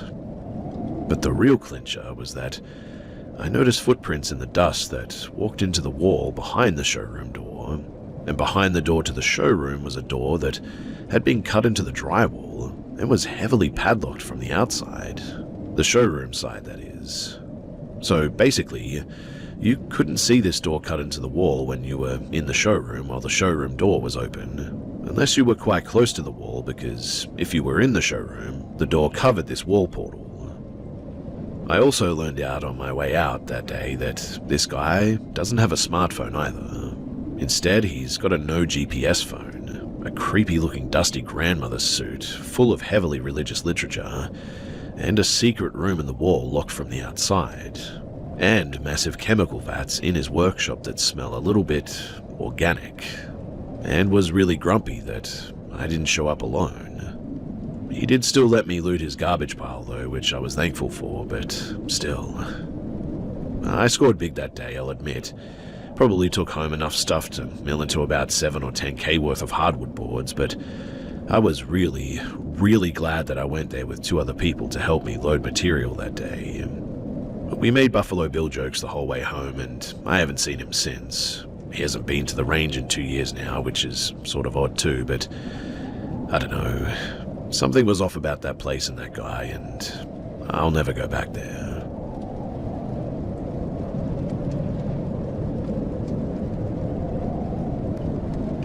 I would like to preface this by stating that the following is not creative writing by any means. This is a story that I was originally told, secondhand, by my mother, but confirmed by my grandfather when I was about maybe 14 to 15. I leave it to you to form your own opinion, obviously, or to debunk it or whatever. Regardless, this story has always stuck with me my whole life. So, a bit of background. My grandfather passed away back in 2013 from cancer, but in his lifetime, he was a decent guy who helped a lot of people in various ways. After he met my grandmother, they both joined the army and they served in Japanese-based US army hospitals during the Vietnam conflict, helping to save a lot of people. After his time with the army, he also joined the Air Force for a stint. This all helped him to get his nursing degree and became an anesthetician. After the Air Force, he became a clergyman at their church, and years later, he would become a Russian Orthodox priest. For over 40 years, he served as a priest too, and by the way, just for reference, in most sects of Orthodox Christianity, they allow clergy to marry unless they were a bishop or higher. My grandfather, though, was the sort of priest that the archdiocese would call up and say, "Father, we have these people in Alabama. They're believers, but they have no church in like 100 miles that they can attend. Will you go there and help organize something?" Then what would start as people holding liturgy in somebody else's living room with like 24 people would become a full-on church eventually. He repeated that more times than I've ever gotten a straight answer on, by the way. The only thing that I thought that he was not so great for was always putting the church before his wife and 3 kids. Anyway, it was the mid-70s, and my grandfather had moved my mum, my aunt, and my grandmother to New Jersey to help one of these struggling churches that were without a priest. My mum, she was about 5 or 6 at that time, and she remembers this point in time pretty well too. One day, my grandfather was contacted by his bishop, who told him that his assistance was needed with something very serious. He told my grandfather that there is this young girl, 17 years old. She's a gypsy, and her family brought her to the monastery claiming that she was apparently possessed. The monks there tell me that they believe this to be serious too. Will you go there to help them? Now, my grandfather had been a priest for several years by that point, but understand that most priests who serve their entire lives are never asked to help exorcise a demon. Actually, the Roman Catholics require special permission from the Vatican to perform any exorcism rites, but he agreed without knowing what he was walking into. The story that I was told about the girl was that her name was Juliana and her family were gypsies or travelers. She had come from a family that was heavily involved in occult practices, which shouldn't surprise anyone familiar with that culture. But Juliana was married to a man from another family in their clan. I don't know much about him besides that he was a bit older than her, and he also practiced a lot of magic. Juliana's family started becoming concerned when she started acting different. She was very moody, aggressive, wrathful in fact, and just straight up mean. As time went on, her fits would get worse and she would scream hurtful things at people for being asked simple things. But the family was terrified when the caravan that they lived in would rattle, rise up off the ground a few feet, and drop to the ground, and even on many occasions seeing things fly off the wall or out of cupboards and break against the wall. They obviously tried their own rites and rituals to cleanse whatever darkness they believed was possessing Juliana, but nothing had worked. So that's when they turned to this monastery, desperately seeking help. And this is where Grandpa gets involved. He said that when he got there, everyone was in the church. Another priest and a handful of monks, all preparing holy water, oils, saying prayers for help with God's strength. In the back of the church were several curious lay people that live and help work on the monastery grounds. And then there were a bunch of Juliana's family. I guess they had her in room with a few family members until they were ready. But they bring her in, sit her on a chair in front of the altar. And this is where my grandfather said that he felt the air get thicker, and she seemed really ticked off and was just sort of talking nothing, laughing and spitting, trying to scratch and kick. They had a few people restraining her as she started getting violent. They semi-surround her and they began praying and performing the full-on exorcism rite. As they progressed, she began growling, and this was when he said that things started happening. The chairs in the church, they began rattling and shaking, then moving on their own before levitating off of the floor. Those curious people, and even some of Juliana's family, were so scared that they ran out of the church. He said that they continued praying and repeating the prayers over and over for several hours as things continued to erratically move on their own, and Juliana continued to curse them and their god, spit and scratch and target each person, and try to get into their head and break their concentration. But they continued praying and asking God and every saint that they could think of to help them banish this thing back to where it had come from and to leave this girl alone. Then, she suddenly sat back rigidly and swung her head back. Then her face began to contort and take on this inhuman shape while her mouth opened wider than a human's mouth could really expand, without completely separating the jawbone, that is. And then a voice came from within her, and in this deep, growly, sort of loud demonic voice said, "Leave me alone. I'm happy with her." But this voice, it didn't speak in English or in any other commonly spoken language. It spoke in a bit of a dead language that is native to the region of Romania and the steppes of Russia. It was a Slavic language. The monks knew this language though, because many old church manuscripts are written in this nearly ancient language. This moment though, it frightened everyone in the room, but they knew that they couldn't stop now. Not long after though, Juliana, she passed out. She was unconscious and they couldn't wake her for a moment. She was breathing, but she was definitely in rough shape. So they brought her to the hospital at this point, and she was stable but wouldn't wake up. And then she was under for about 2 weeks. She woke up one day, and she was really confused. She didn't understand why she was in the hospital. She had no memory of the exorcism at all. In fact, she couldn't remember the last year and a half of her life. The very last thing that she could remember was being in her trailer. She said, "I was sitting at the table while my husband slept in our bed when I noticed something from the corner of my eye. I turned and I see my husband sleeping on his back, but there was this black cloud that was flowing out of his mouth and hovering above him in bed. And before I could scream, this black cloud rushed at me and, well, now I'm here." I think my grandfather was changed forever after that night.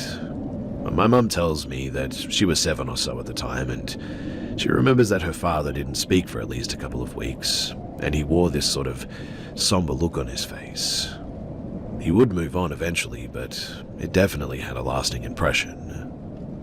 My mum says that he didn't tell her the story until she was a teenager, and he was trying to warn her off of dabbling in the occult, as you never know what you're inviting in. My grandfather, he wasn't the kind of guy that liked to make up stories at all. Actually, he liked to call people out for embellishment a lot. He usually didn't have a lot to say too, unless you asked him about something. He was a very intelligent man though, and read a lot. He also traveled across the US and had been to various countries over his lifetime. He served in 2 branches of the military and had a career as a medical professional. And I'd say that he has some level of credibility at least. In spite of the fact too that I come from a religious family and growing up I went to church pretty regularly, I am not a religious person by any means. I've studied a good number of various belief systems and I don't subscribe to any single one. So this isn't like a Christian rant or trash-talking gypsies or whatever. I actually have a lot of respect for their heritage, but I just wanted to share a paranormal story that would never be heard if it wasn't for this platform. And so I now hand it over to you guys for any comments, questions, opinions, theories, and also any well-thought-out jokes.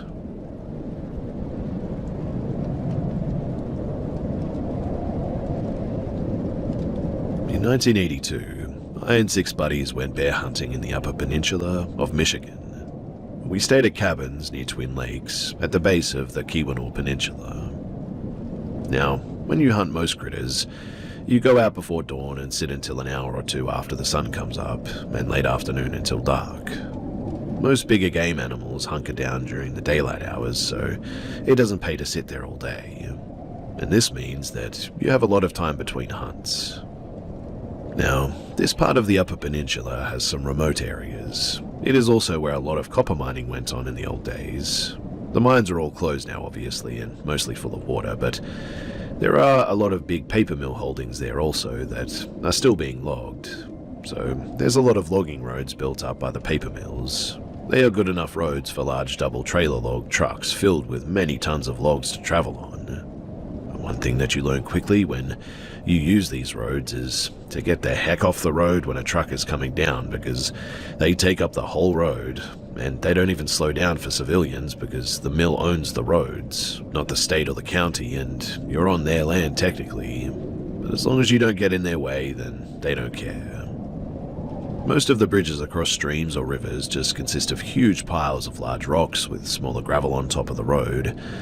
These things look like dams, to be honest, but because of the large bottom rocks, the water can flow through the bridge.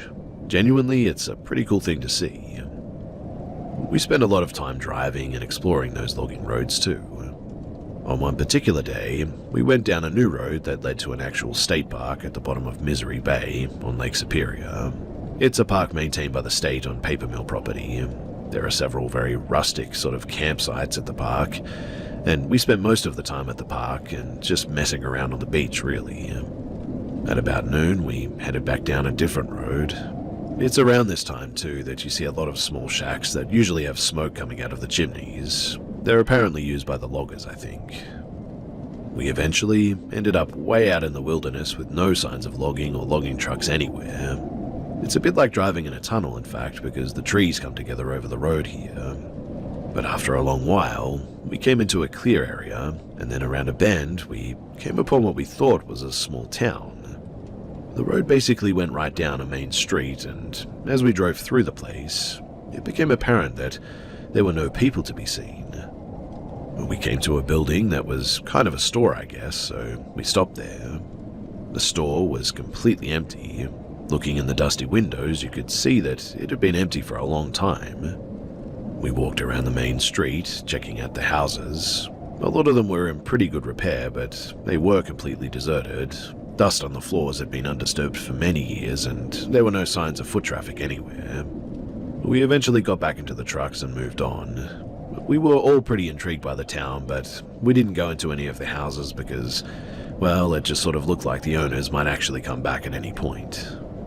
The main street, it went up a pretty big hill, and at the top of the hill was a large building that was obviously some kind of industrial use building, covered in that old sort of galvanized corrugated metal sheeting.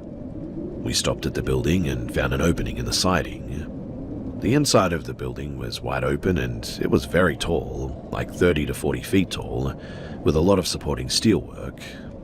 Everything was pretty rusty and obviously hadn't been touched in many years.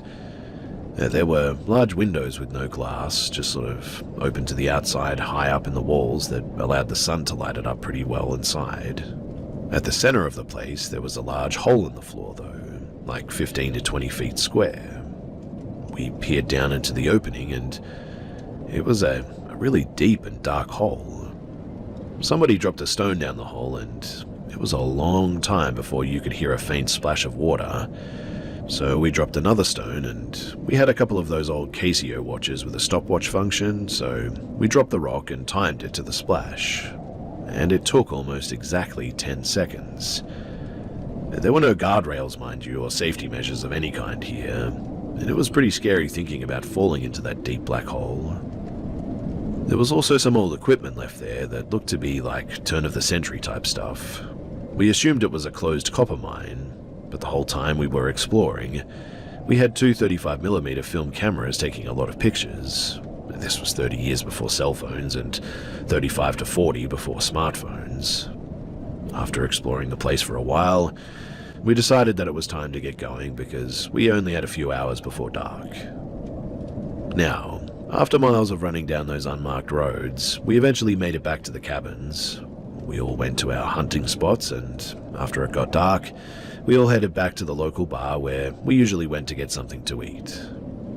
One of the guys asked the lady bartender if she knew anything about that shutdown mine and abandoned town, and she got a kind of funny look on her face and went to the kitchen pass-through window and said, "Hey Dave, these guys went and visited Peterson." We all looked at each other like, what the heck is she talking about? The kitchen door opened up and then a cook apparently called Dave came out, dressed in typical bar cook clothes. Dave came over and said, "What did you see in Peterson?" We said, first of all, we never saw a sign with a name on it, but it was just an abandoned town and pretty decent looking buildings, and a closed down copper mine up on the hill. Dave then said, "Yep, that's Peterson. Some people see signs going into town and some don't. The thing is that there never was a Peterson. It never existed." We were like, "What are you talking about? I mean, we were there, looked into the buildings, dropped rocks down the empty mine shaft, and even took many pictures." Dave then said, "Yep, you and many other people, but if you try to return, I guarantee you won't find it." We were like, "What? We know the road that we took. We could get back there easily, man." And he said, "Go ahead and try. You won't find it." Dave also asked if we by any chance dropped a rock in the hole and timed it to the bottom. And yes, actually we did, and it took almost exactly 10 seconds like we said. Dave then said, I did too, and I looked it up. A falling rock, or anything really, falls about 400 feet in 10 seconds. He then said that Peterson is a real ghost town. The whole place is a real ghost town, he said. He said that he was there and saw the same things years ago. Apparently, he'd tried many times to go back and he'd never been able to find it. Him and a lot of other people who lived in this area and know it like the backs of their hands have seen it once and once only, never being able to find it again. Dave said to go to Houghton Hancock and to get our film developed and to let him see the pictures. So the next day we decided to take off from hunting and go up to town and get the film developed. Hancock is home to Michigan Tech, so it's a college town with all the amenities, and it had a quick film developer place, so we dropped the film off and went to see the sights. It's a really picturesque place too, and I highly recommend you go and check it out if you ever get the chance. Anyway, about an hour northeast of Hancock is Copper Harbor at the very top of Michigan, where it ends into Lake Superior. It's a really cool place, and when we got back to Hancock, we were dying to see the pictures, so we went and got the film and tore open the envelopes. But there were a lot of pictures, beautiful pictures, but weirdly, not a single picture of Peterson. We were thinking, hold up, wait a minute, this isn't possible. So a couple of guys went back to the film place and asked where the other pictures that were on those rolls were. But in the end, there were no other pictures. We had all the negatives. They don't keep other people's pictures, apparently, and they see thousands every month. Now, there's a park in town, and we stopped there and all sat at that table just kind of in shock, really, not saying much for quite a while. In 1982, I was 23 years old, and at 23, you think you know it all, but when you're hit square in the face by something like that, it shook me to the core. Everything that you think you know is now suspect because, we were in that abandoned town. It was just a cool old abandoned town. I saw it with my own eyes in the wide open sunny broad daylight, not on some dark foggy creepy night. Nothing creepy happened, but we took those pictures. Pictures that apparently don't exist. All that changed my life from that point forward.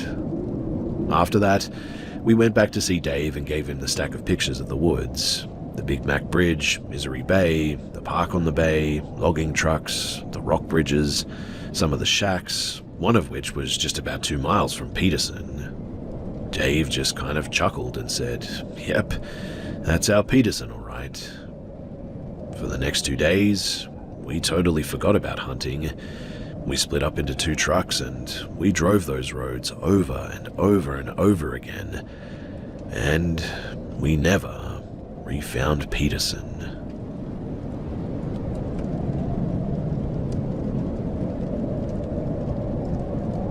Years ago, I was in rehab for drug addiction. I did 5 months in rehab, then 6 months of sober living following that. This occurred the last few weeks of being in rehab before going to sober living. Now, I met hundreds of addicts. In fact, new people would come and go on a daily basis. A lot of these people were much worse off than others, and everyone was in for different things. A lot of these people that came in also had a plethora of mental health issues and mental illnesses. Severe depression, PTSD, bipolar disorder, and many others. But I'll never forget the day that Mike, a 30 to 40-year-old male, was admitted. A lot of the techs that worked at the rehab informed all of the patients about Mike and his condition. He had a case of severe schizophrenia and would constantly be talking to no one. He would get really agitated and upset at times at these voices and would often yell and have a panic attack. It was very sad, to be honest, and it wasn't like this would happen sometimes. This was ongoing, like a 24/7 problem that, unfortunately, Mike had to deal with. The rehab was situated in an old motel-like complex. except it was much, much nicer, like a fancy hotel. Girls across the street in identical buildings. Everyone was assigned to a specific room with 2 to 3 other patients, and when Mike showed up, he was placed in the unit that I was in. I introduced myself to him and shook his hand. He seemed so timid and nervous, but I gave a rundown of how things work and a rough daily schedule for our program. I showed him his room and I told him not to hesitate to ask me for anything. Before I walked away, I told him, "Mike, we're all in here for our own reasons. I just want you to know that there's no judgment whatsoever on my end, and that no matter what you may be dealing with, you can come to me and confide in me for anything you like, man." He partially grinned at that and nodded at me. And that was the last time that we spoke for the 2 weeks that he was there. Now, that evening, I was watching TV in the living room of our unit when I heard him start aggressively talking to himself. The strange thing is that it literally sounded like he was having a legit conversation. I heard him say, "Don't say that, shut up." And then 5 seconds later he said, "I'm not going to do that, leave me alone." And then a few seconds after that, "Get out of here." This was expected because I was informed of his condition, but hearing him have an episode the first time made me feel, well, really bad for him. But then, things took a very odd turn over the following days. A few days after Mike was placed in my unit, I woke up one morning to go make some coffee. I was in the kitchen, and Mike's room was down the hallway.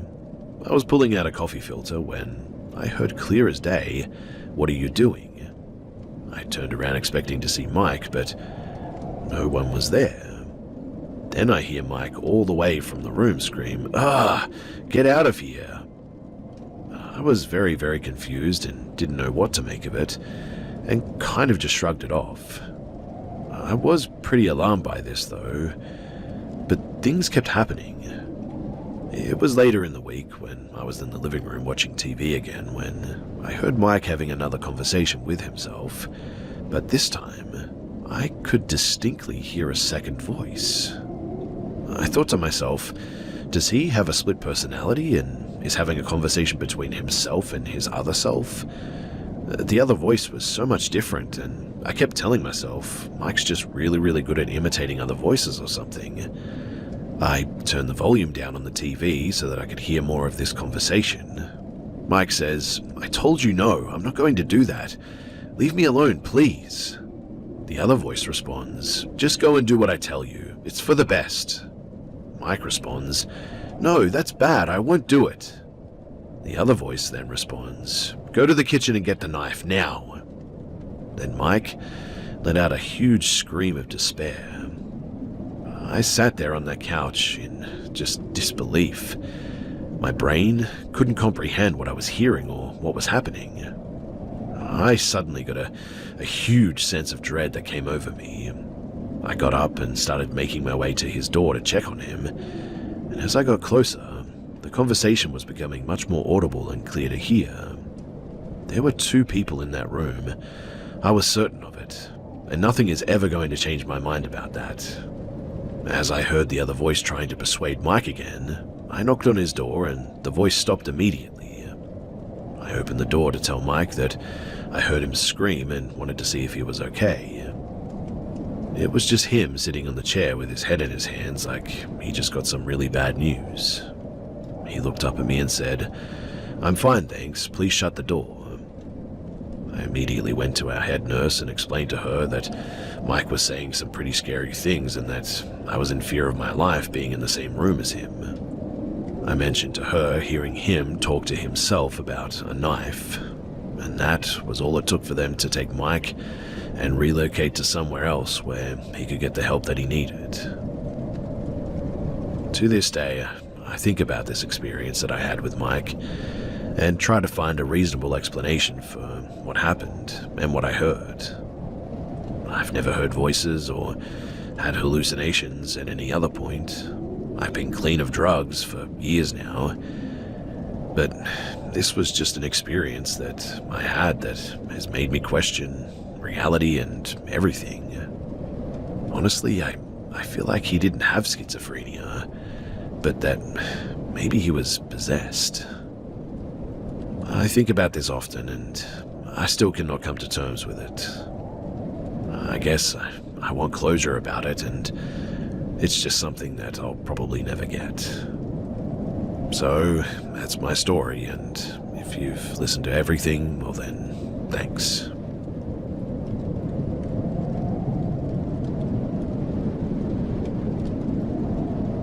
This is probably the weirdest paranormal or unexplainable experience that I've had.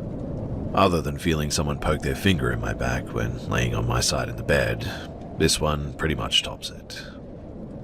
I work swing shifts, so when I get home from work, everyone is usually asleep. I usually watch some TV to unwind before going to bed, and because of that, I always make sure the bedroom doors are closed so I don't wake up my wife and kids. Now, when I got home one evening, I noticed the master bedroom door was closed but not latched, so I figured that should be fine. But a few minutes later, I hear psst coming from the master bedroom. I look, and now the door is ajar enough to stick your head out. I figured the wife is feeling frisky, so I jump up and walk into the bedroom. But she is in bed covered up, and I'm thinking, she's pretending to be asleep. I climb in bed and tell her to stop playing. She wakes up though, and I could tell that she wasn't pretending. We've been married a long time now, so I know how she is when she wakes up. Long story short, I explained to her what happened, and she's weirded out like I was. Genuinely, it made my skin crawl, and it was hard to fall asleep that night. Ever since that night, I randomly feel something around me too, like the hair on my neck will stand up. I feel like I'm being watched.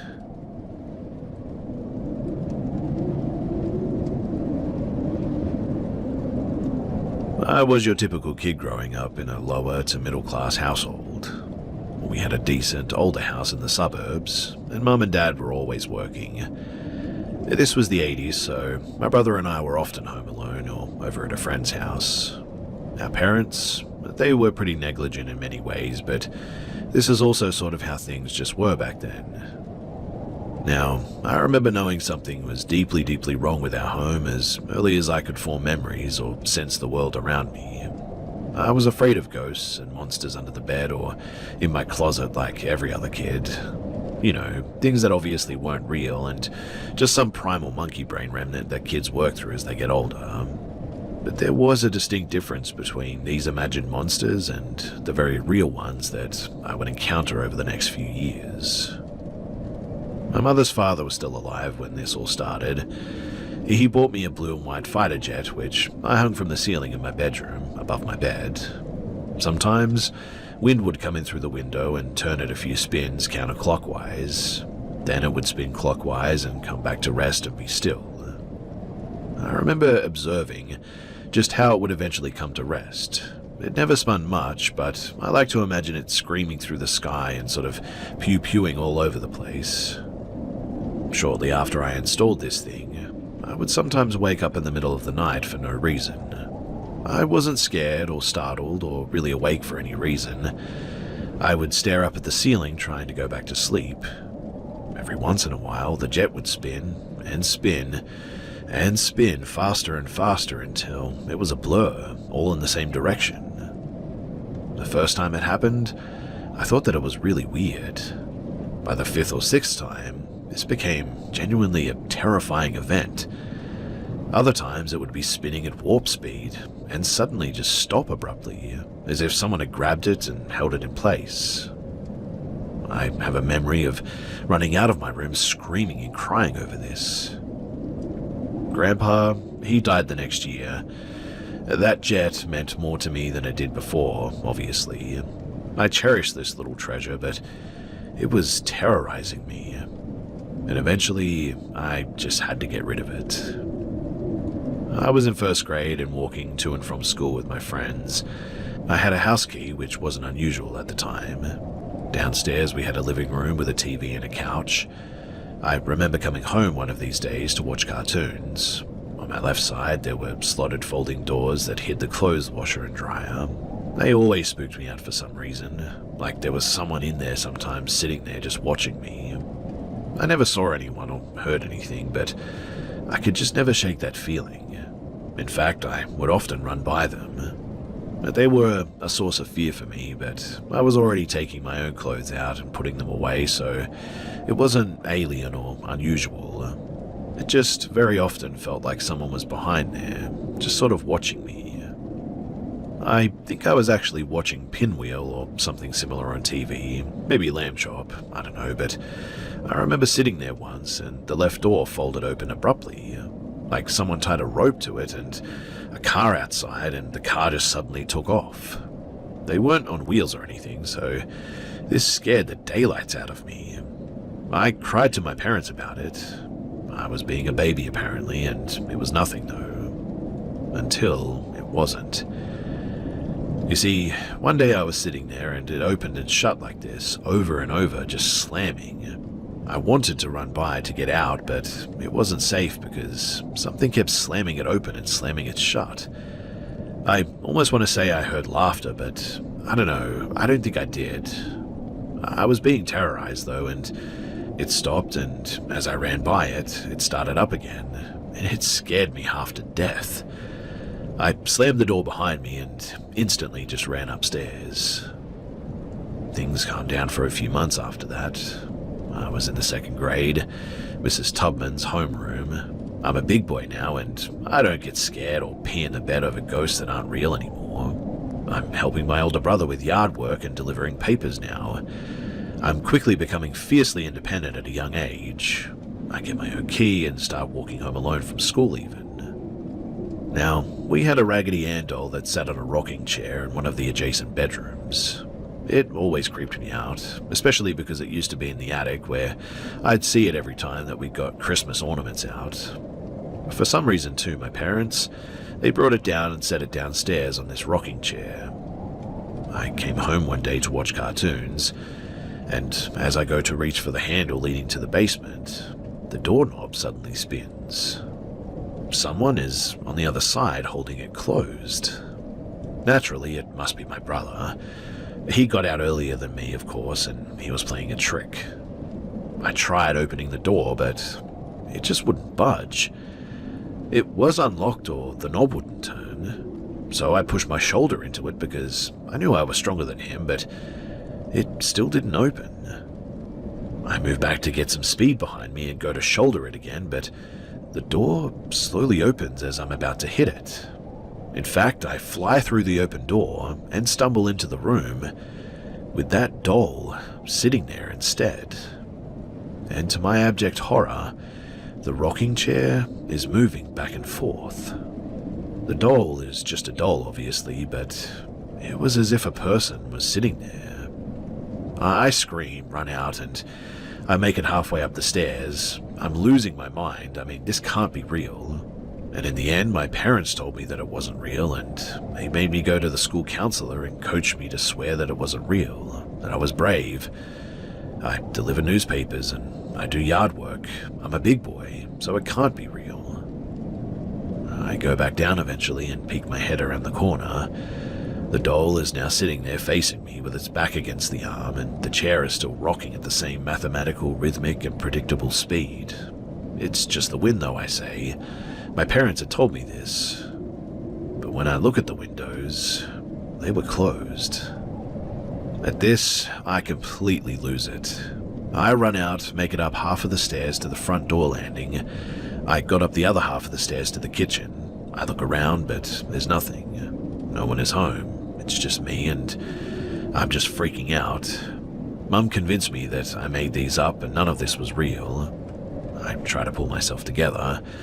We can't afford for them to come home early from work, so I come down, get my head straight, and pour myself a glass of water. And that was when I hear the bang. 2 bangs, 3, 4, and 5. It is the unmistakable sound of the attic door. You pull a cord and the stairs fall out and down and you climb up the hole in the ceiling. Except you can slightly pull it to a certain length and let the cord go and it will still slam. I know, too, exactly what it is and why it is making that noise, but I just cannot believe it. So I peek my head around the corner, and I see the rope is taut. It's straight down to the floor like someone is pulling it. It wasn't swaying or dangling as the attic opens and slams. There's something invisible there pulling it and doing this on purpose. I completely lose my mind over this, and I run to the neighbor's house. I tell them Mum and Dad come home early. I get in trouble. I have to see another school counselor. Tim, I think, this time, but he had soft curly black hair, and he's pleasant enough, but my parents tell me to tell him that it's not real. I refuse, though. I see a Dr. Glickstein at some fancy office downtown. I tell him everything that I've told you guys up to this point. I have to see him a few more times. Eventually, my mother convinces him, though, that I'm just making up stories. The terror campaigns, though, they continue for another whole year. It is mischievous, evil, persistent little things that crescendo into big things that become aggressive and threatening, like it was messing with me. I'm 7 now, and one day I get really sick, like very sick. So sick another family member has to come over and watch me. I'm laying in bed with the window fan in, and I'm on the cusp of sleeping. I'm praying to God and asking Grandpa for help, and I just can't do this anymore. When I see a little golden tornado-looking thing come in from the outside, through the window fan into my floor. It's in the corner of my eye, but I'm frozen in terror because, what now, right? But I suddenly just sort of feel peaceful. The corners of my sheet get tugged on, and I almost lose it, but I realize they're getting tucked into the side of the bed. I feel a warm, sort of soft hand, like my grandfather's, press on the small of my back. I'm suddenly no longer terrified. In fact, I'm sort of serene and never been more at peace. I crack an eye open, and I see that it's now 1 a.m. Everything settles, and I'm calm, and not only do I feel better emotionally, but my illness even feels a whole lot better.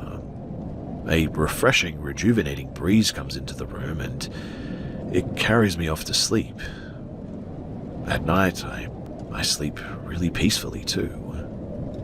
I wake up the next morning. My family member is frying eggs, and the house is the brightest that it's ever been. It's like a Disney movie with animated birds outside singing.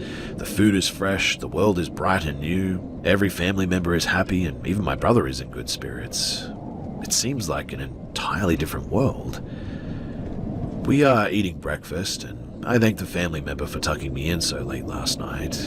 She then says, "Well, that's strange. I went to bed after tucking you in at like 8 p.m. and slept through the night." This confused me for years, and it took me a while, but I realized that after that night, I was never bothered again. No more slamming doors, weird dolls, slamming attics, laundry room door harassment, nothing. Gone. Just like it never existed at all. I'd go on to forget about this until 2015, when that family member died, and I guess, again, up until now. I really still don't know what to make of a lot of it, or how to feel about it. I know it sounds kind of wild, and sorry for that, but I think that there was some type of spiritual intervention that put an end to the haunting, I guess. I sometimes think Grandpa did me one last solid and came to help me. I am not very religious at all, but I just cannot shake the feeling that this is exactly what happened. I know it sounds wild, but really I've racked my brain over it endlessly, and really, what could it be? I inevitably burned that Raggedy Ann doll outside with my brother, who seemed to be the only one who ever believed me. By that point, it was emotional closure, and not like destroying a spiritual vessel or cursed object. But after that night, I just never experienced anything again. I'd grow up to be just a normal person. I've never since had any auditory or visual hallucinations or anything. I'm convinced to this day that all of this was very real, though. I find it hard to believe any of this ever happened in my head, despite what my parents and teachers said. And in the end, I think some type of guardian spirit stepped in and put an end to it when I asked for help. And quite honestly, I'm just not sure that there's really any other way to see this for me. In any case, thanks for listening, and more importantly, thanks for giving me this safe place to share this. You can only be gaslit and ostracized over real events so many times until it becomes a bit of a sore spot. Stay safe out there, everyone, and never be afraid to ask for help.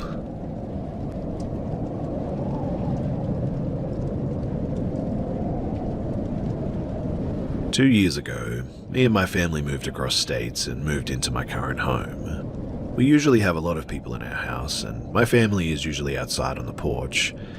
Some family was supposed to be flying back to the state that we moved from that day too. Now, I was getting home from school last year and was walking through the door. My mum was walking past into her room and I called out to her. She didn't answer me though, so I just sort of brushed it off because she does have pretty bad selective hearing. My dad was outside smoking, so I went outside and gave him a kiss and a hug to let him know that I got home. I sat down and told him that I saw my mother walking into her room and joked that she ignored me. My dad gave me a confused look and told me that she was at the airport dropping some people off. I thought that he was joking with me and laughed, saying that she probably forgot something and was just getting it, and I pulled up my phone to look at her location to prove that she was here, and it said that she was 45 minutes away at the airport. My dad looked at me weird again and said, "I told you so." But the thing with my mum is that she's kind of short. My sisters and I are all a couple of inches taller than her, in fact. She also dyes her hair like an orange color, and one of my sisters has black hair, and the other one is like a dirty blonde, which means that no one really looks like her, so it couldn't have been them. But the real kicker to this story is that maybe about a week ago or something like that, we were talking about ghost experiences in a group of me, my dad, and my mum. I retold my story and my dad got this sort of look on his face. He does that face when he doesn't want to say something scary, but I pressed him on it and it turns out that something similar had happened to him too. My dad's from Morocco and his mum visits from time to time in the States. And one time, when she was supposed to be in Morocco, he saw her walking up the steps to go upstairs. He was home alone because me and my sisters, we were at school or work and my mum was at my aunt's house that day. He chills on the couch a lot, and from sitting where he usually does, you can see the top portion of the stairs in our home. He, being the man that he is, walked up the stairs after he saw that, and she disappeared upstairs. But he gets upstairs anyway and sees her walk into the room that she would use when she lived with us. My dad abruptly walked into the room, convinced that she was somehow here, but obviously no one was in there. So, apparently we have an entity that likes mimicking mothers. Oh, and by the way, I saw my mother completely solid. It genuinely looked like my mum, even right down to wearing what she wore that morning.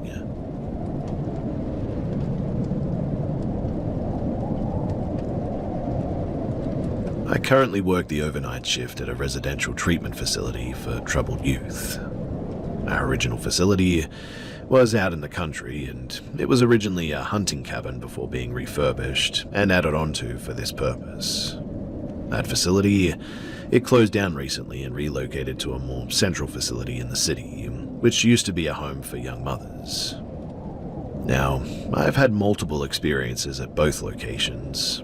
Despite my prior history of paranormal occurrences, I don't usually assume that every weird thing is paranormal, especially with my graveyard shift hours. I mean, I sometimes might chalk them up to just the effects of fatigue or whatever. But my experiences were validated after sharing them with some co-workers who had worked there a lot longer than I have.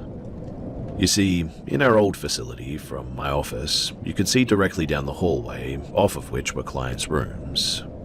One night, out of the corner of my eye while doing some paperwork around 4 a.m., I saw a pale shape or figure emerge quickly from one of the rooms and then dart back inside without making a sound. Since I wear glasses, my peripheral vision is very blurry, and since I saw this out of the corner of my eye, I figured that it must have been one of the clients. It seemed unusual though, because the clients don't wear anything that is pale or whitish in color like that. Also, why would they dart out and back in so quickly in the middle of the night like that?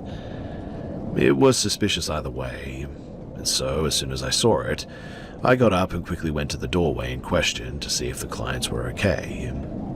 It took me about 5 seconds to cover the distance, and when I got there, the clients were clearly very asleep. And I mean, there's just no way anyone could have gotten out of bed, into the hallway, and back into bed so quickly without making a single sound, or seeming so convincingly asleep, since it was quiet enough and the building is old enough that I could have even heard when clients simply turned over in their bed. That was the most noticeable one there, but there were other times I saw shadowy figures out of the corner of my eye, but they were gone so quickly when I looked closer that they might have been just my imagination. Also, though, there was a time when there was a set of curtains rustled and moved slightly on their own, even though there was no draft that could have even moved them. I checked, there were no vents nearby, all the windows were shut and locked, there was no wind outside that day either, and nothing else had moved near them. After relating my sighting, though, of the pale figure to a co-worker, they just sort of laughed at me and said that it must have been the lady in white. Apparently, multiple staff and clients over the years had reported seeing a female figure in white. No idea who it could have been, though. I also heard stories of kitchen cabinets opening and closing on their own, books flying off of bookshelves, and multiple sightings of shadow figures. Now, at our new facility, the one that used to be a home for young mothers, the activity has died down considerably, though this facility has its own share of spooks, that's for sure. On one of my first nights here, I heard footsteps in the hallway approaching the office. In this facility, the office is on the corner, and you can't really see anything from inside except the opposite hallway wall. You have to leave the office to see down either hallway. So I assumed it was a client awake and about to ask for something. I peeked my head out the door, but when I did, there was nobody there. The footsteps sounded light and fast, though, like a child's perhaps. This facility is very well lit, even at night, and if someone were approaching the office, you could see their shadow on the wall before you actually saw them. And one night, I swore that I saw what looked like a person's shadow moving across the wall in the way that you'd expect an actual person to follow.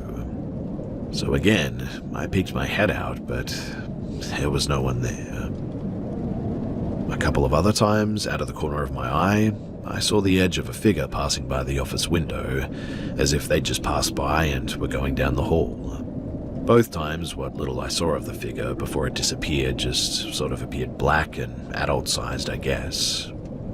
I've also heard footsteps a couple of other times, including with a new co-worker who I was training one night. That was kind of nice, honestly, because I knew for sure that it wasn't just my imagination and me going crazy, as he definitely heard them too, and got freaked out by it like I did. In any case, I related these occurrences to my new supervisor, who has worked in this building for a long time. They shrugged them off and just stated very matter-of-factly that the building is haunted. Before my current company took over management of this facility, it had previously been run by a Catholic religious organization, and it had been staffed by nuns. My supervisor told me that they and others have seen figures of nuns in the hallways before, as well as the apparition of a young girl. They suspect that that might have been what has been making this childlike footsteps that I keep hearing. Also, before my own experiences here started, my supervisor did warn me that I might hear strange noises at night, but that there were usually nothing to be concerned about. None of these things have really freaked me out much, I guess, but I mostly just find it weird and sort of interesting and amusing, I guess. And I actually enjoy being in this place where co-workers have also experienced things, so I don't feel so alone or feeling like I can't tell anyone because I'm afraid that they'll think that I'm crazy or a liar or whatever. It is the first job that I've worked where paranormal occurrences are so commonplace that they're believed. I wonder if it's because of all the negative energy surrounding our troubled clients, perhaps. I won't pretend to know that I have the answers, but this is the story that I have, and I swear by it.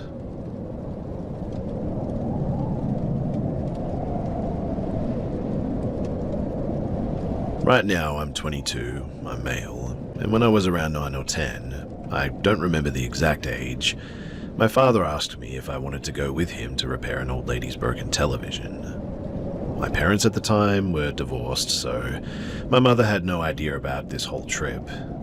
Back then, I knew my father was often sad because of the divorce and being forced to see his kids less, and I knew that he just wanted to spend more time with me, so I said sure, why not, even though I would have much rather stayed home to just play video games. This old lady lived in a small village, 20 minutes away with car from our town. When we arrived, everything was pretty much normal.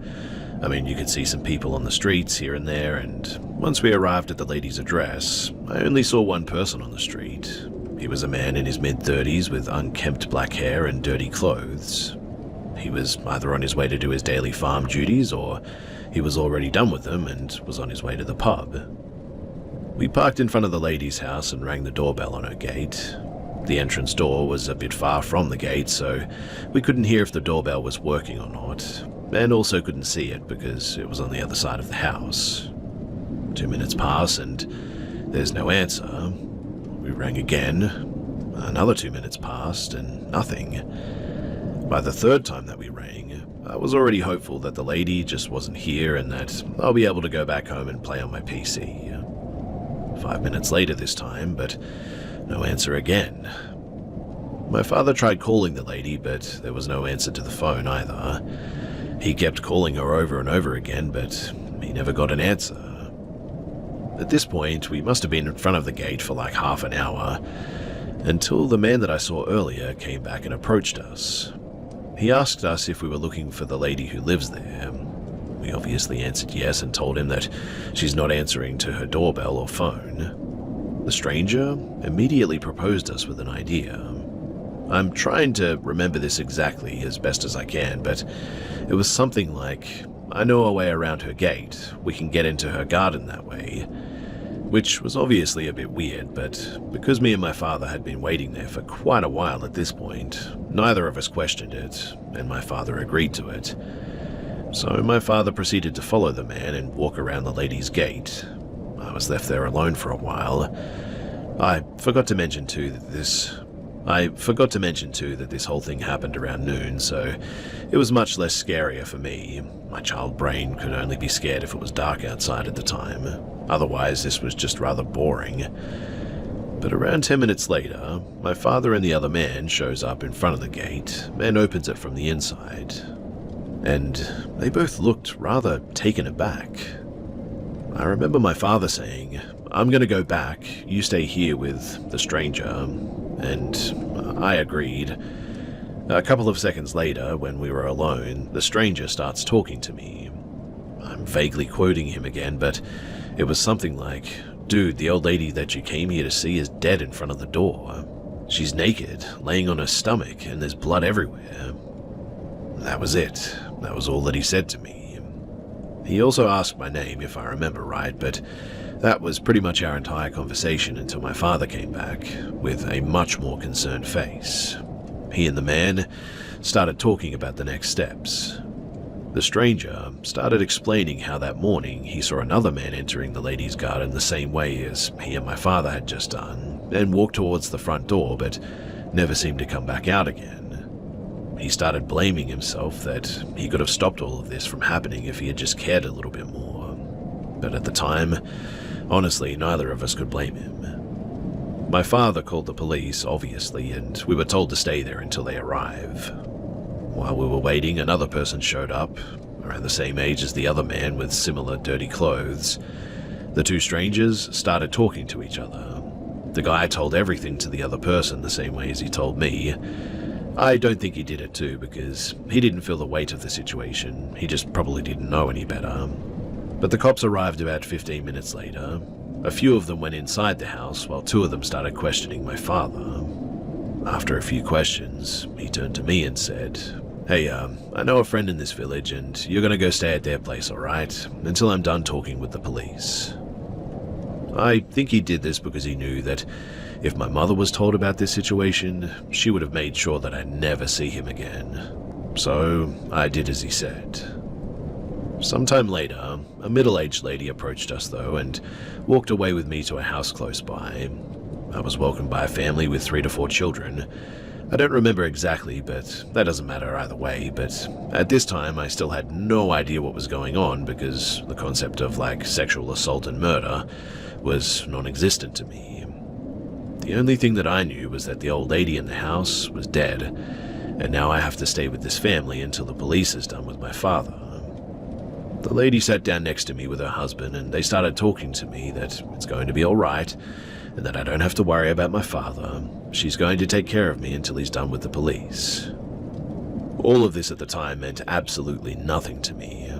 I was so clueless of the situation as a kid that I didn't even answer her reassurances. I just turned to the window and watched as my father was still talking to the cops. As the day went on, the family members of the house got more and more depressed. The lady even started crying. I knew that she was crying because of the whole situation, but only later I realized how truly dark the whole thing was. One day, the old lady in the neighborhood is happily living her life, and the next day she's just dead. No more kind regards from her or cheering waves in the morning, just a house with, well, no one inside. Around 10 o'clock, the lady gets a phone call and tells me that my father is done with the police and I can finally go home with him. As I reunite with my dad, we both get into the car and drive home. Neither of us said anything about what had just happened in the past 10 hours. My father is pretty bad with communication, honestly. Not clinically bad, he doesn't have any conditions or anything, but he's just sort of bad at it. When we got home, I went to my bed and honestly, I slept just fine. The next day, everything was normal, like nothing even happened. I didn't say a word to my mother when the weekend ended because I didn't want to get my father in trouble. Now that I think about it too, I don't think I ever told her about this whole incident. Anyway, 2 weeks later, my big sister comes in the morning with the news about a local doctor getting arrested for sexually assaulting and murdering an elderly woman in her doorway. Me and my father exchanged a look, and I remember him saying something about it, but I cannot remember for the life of me what it was. After that too, I never heard about the whole story ever again. After all of these years, the whole situation still feels like a memory that just never happened. So much so that 2 years ago, I asked my father if it actually happened, or if I'm just remembering a childhood nightmare or something. But of course, he said that it did happen, and that really, it wasn't a dream.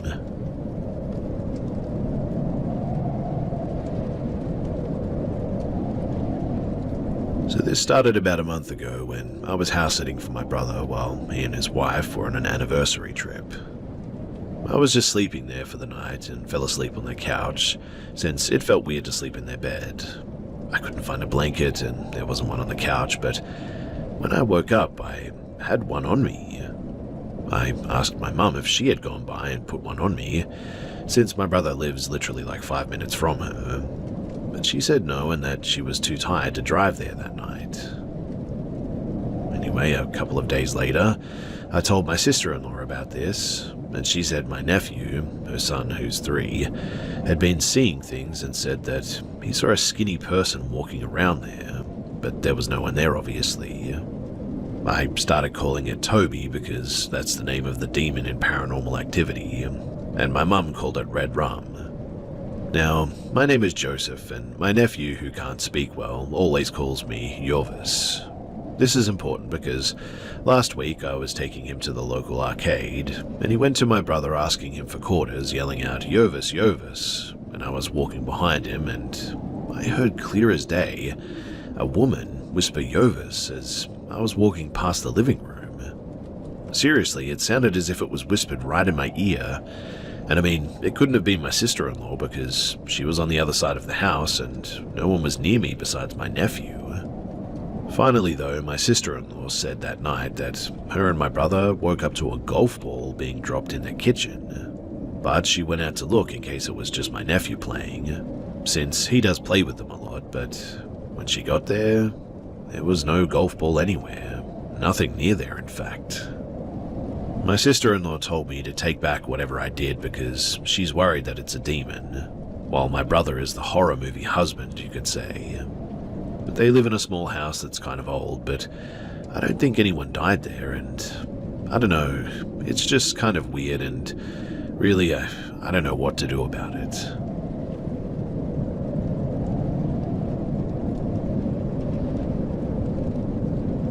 So I just got back from a trip to New York City. I go there multiple times a year as I have family and a handful of close friends that live there. I've been meaning to share this since it happened a couple of nights ago, but I wanted to make sure that I had the time to sit down and really regather all the details correctly. And look, I'm sure we've all had those crazy subway stories at one point or another in our lives, but genuinely, I never thought that I would end up in one this terrifying. So, I was heading back to my hotel from a friend's house at about 3 a.m. the other night. My friend lives deep in Brooklyn, my hotel was in Manhattan, so if you know the city, then you know that that's about a 30 to 45 minute long train ride, give or take. My friend finally arrived and I was happy to be headed home. I was exhausted and it was really late. My trip had been going unexpectedly well up until this point, so I had faith that I would be able to get home with no worries, especially since the trains and the streets were basically empty at this hour. The train was brand new and had just been cleaned, something that I've never even seen before, to be honest. Heck, it even smelled like a new car, and still had fresh mop water on the floor. There was only about 3 other people on my train, all minding their own business. So far so good, right? Well, about 2 stops into the train ride, a man that looked like maybe he was in his late 20s stumbled into our train car mid-ride through the connecting doors of the cars. He had on a Nike ski mask, which usually isn't a good sign on a nice 70-degree night in general context, but I'm not one to judge by appearance. Plus, I know the shiesty mask is sort of a trend nowadays, so I didn't think too much of it at first. He sort of hobbled in, and he was clutching his stomach, almost as if he was concealing something or hiding a wound. His eyes were bloodshot red, and at first I thought that it was because he was high or something. He immediately hobbled into the nearest corner, and sort of sulked in the corner, facing it until the next stop. He then ran out the closest door and erupted into the most painful crying that I've ever heard.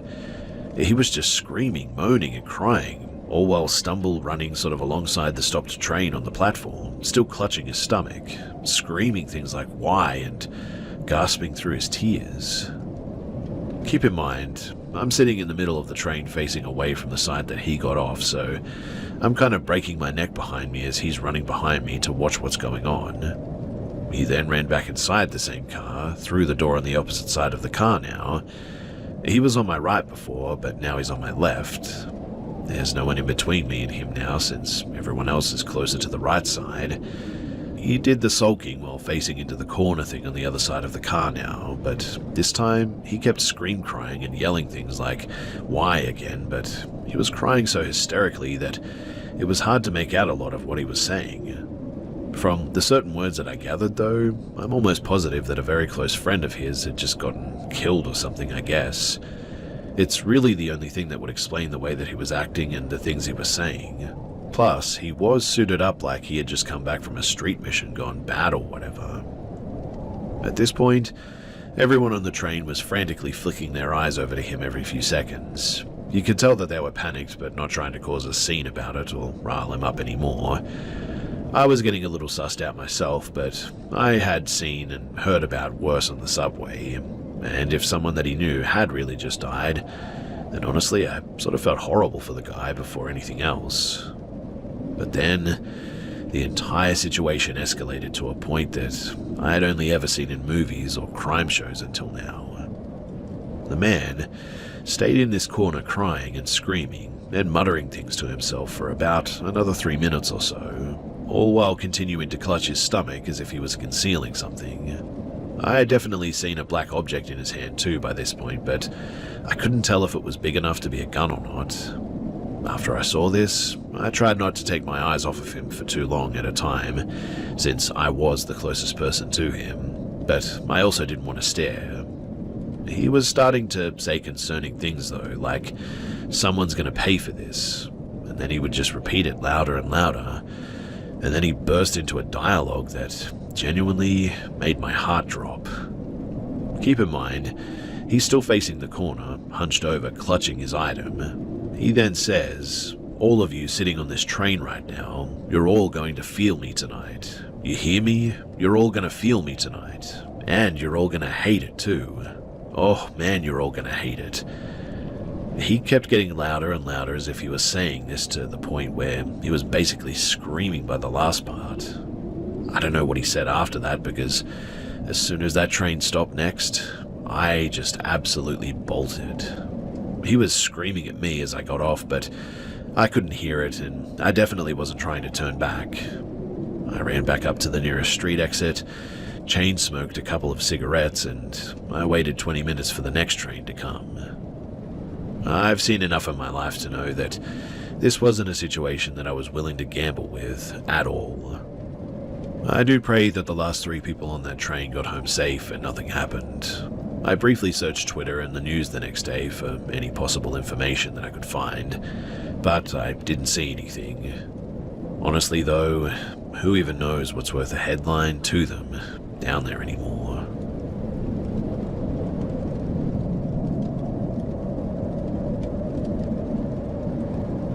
I had a close dear friend years ago.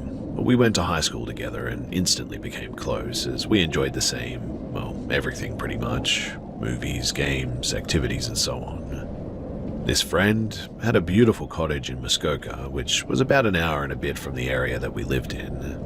They would talk about it a bunch, saying how awesome it was to go there in the summer as it was right by a river and was perfect for swimming and paddleboarding and all that. They also said that it was kind of haunted though, just a passing comment about how it was spooky, how they'd hear things at night, how it was probably home to a ghost. They always said this jokingly, like it was no big deal, so we'd usually laugh at the idea that their beautiful and pretty much newly built cottage was actually a ghost house. Fast forward a couple of years and they invite me out to their cottage in October. The family was going up and my friend asked if I could come with them. I was super excited to go because I'd never really been to Muskoka and knew how beautiful it could be, especially in the fall, and also how often my friend mentioned the fun that they'd have at that cottage. I want to now preface what comes next with the fact that I have never had any paranormal stuff happen to me, ever. I don't disbelieve it and never have, but I've never been in a position where I'd feel like, okay, this is definitely paranormal stuff. Until this event. So we get to where the cottage is located in this small community called Matthiasville. As soon as we enter, I just get this weird feeling, like a shadow had been cast over me. It was a beautiful sunny day with good vibes, all the way up until we crossed the bridge that led into the community. The weather suddenly turned overcast, but it wasn't that. There was a heavy and weird energy there. We're driving along the riverside for some time, and I tell my friend about the energy feeling, to which they said, "Oh, I know, it's weird, right? Like heavy." Things lighten up. However, when we arrive at the cottage, this place was absolutely beautiful. New build, 3 floors, big deck on the 2nd floor, and tons of windows that went floor to ceiling. It overlooked the river, and it had a forest trail at the back even. The trail was way too thick with brush and wood to even try to navigate, so we spent a lot of our time out by the water and on the big deck just sort of chilling. We drive into the nearest town, Bracebridge, for some outings, and at night we dedicated our time to beating the COD World at War campaign split screen. It was an absolute blast. We went for a long day walk too and saw some of the interesting points of Matthiasville, a big dam, and beyond that a strange and small sort of graveyard that was situated on a slight hill at the very tip end of the community. All the graves were pretty old and some of them were unmarked.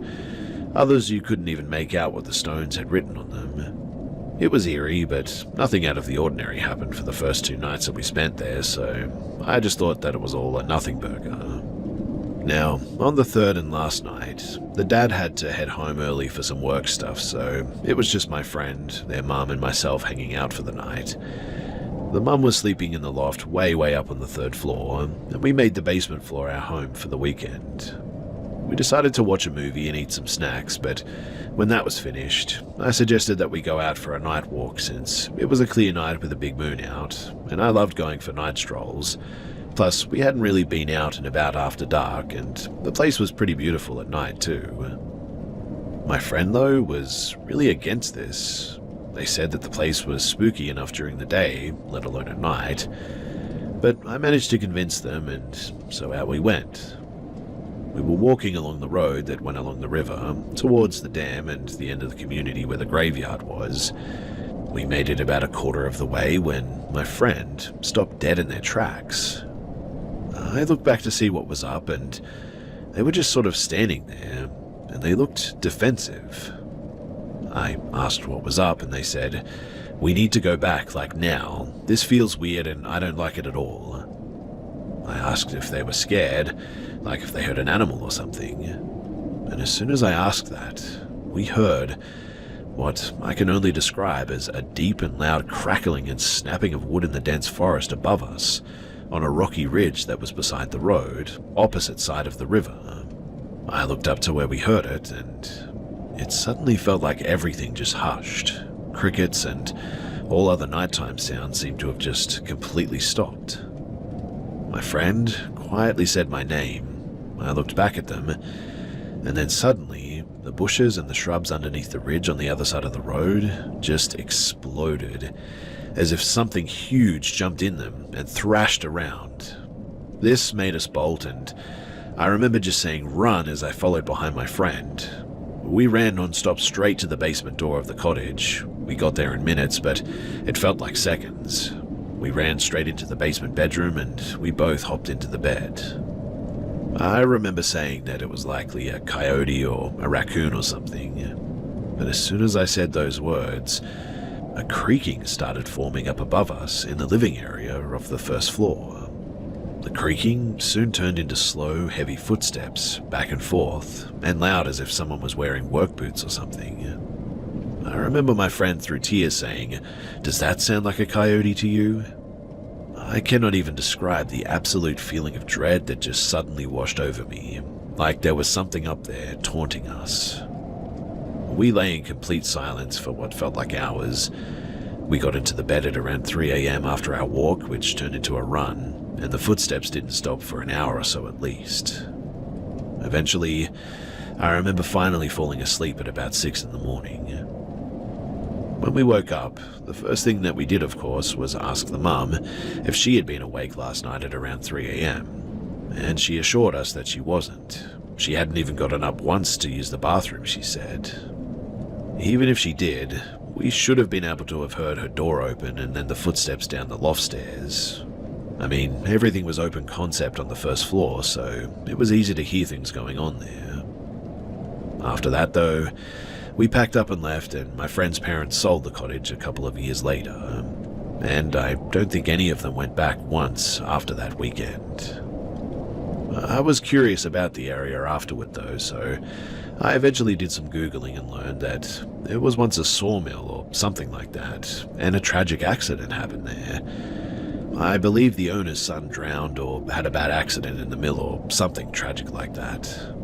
I want to say that that could be a factor here, but honestly, who knows? All I know is that night, I heard heavy, clear and loud footsteps pacing around above us on the 1st floor. And that was my first and only paranormal experience that I will never, ever forget.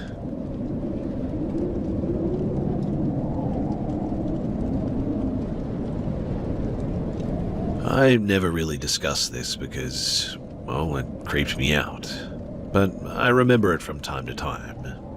This happened years ago, and I was in a long-distance relationship at the time. So every other week, I went to my ex's hometown and stayed there for the weekend. It was about a 2-hour trip to get to the town station and another 2 hours to walk by foot to get to his house. 15 minutes if you go by car, which isn't always available. His hometown is a province surrounded by thick forests. It's a long walk just to get to the stores and food establishments as well. I usually had to walk on the road meant for vehicles that cut through the forests. A lot of times I get to the hometown late, so I'm usually walking in pitch black areas around 8 at night with just a flashlight for 2 hours just to get to his place. At this hour there were no cars driving by, and it's a pretty quiet town anyway. It was always so eerie when I was walking for a long time in the woods though. There were a lot of parts of the woods that are completely silent, not even sounds of bugs or birds, just my footsteps. Those were the times when I felt like I was being watched, but I never turned around in fear that I might see anything or whatever. But after maybe a few weekends of me doing this and staying there was a weekend when a car was available. My ex took me to the station and we parted ways there. When I got home, he called me and said that his relatives who were driving home, they live near my ex, had seen me walking by the road in the forest. They had been discussing it before he called me because they were scolding him for making me walk to the station alone at night like that. He explained to them that he drove me to the station and that there was no way that I was in the forest since I was already home too. I asked if they were sure that it was me or just someone who looked like me, but they perfectly described what I was wearing that day.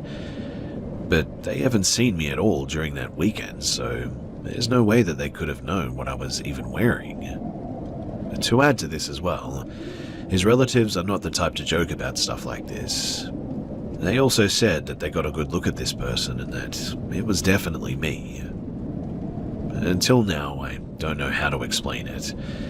It creeps me out thinking about it and knowing that there was something that copied my appearance. I eventually broke up with my ex and realized how much I despised his hometown. The air there feels heavy and depressing. He also said the same thing back then, but I don't really know anything about doppelgangers and I'm still skeptical about them, but this always makes me question what I believe in. I also had a previous incident back then too with my friend group. All of us were walking down the stairs in school. We went to the bathroom and found one of us missing. We were asking each other where she was because we were just talking to her as we were walking. But this friend showed up in the bathroom complaining that we didn't wait for her and she was left in the classroom while getting her stuff. We genuinely thought that she was just messing with us. I mean, we were literally talking to her before she disappeared. But a lot of other people had vouched for her that she was always in that classroom with them, and they left the classroom together with her before she looked for us in the bathroom. So, again, I just don't know how to explain this.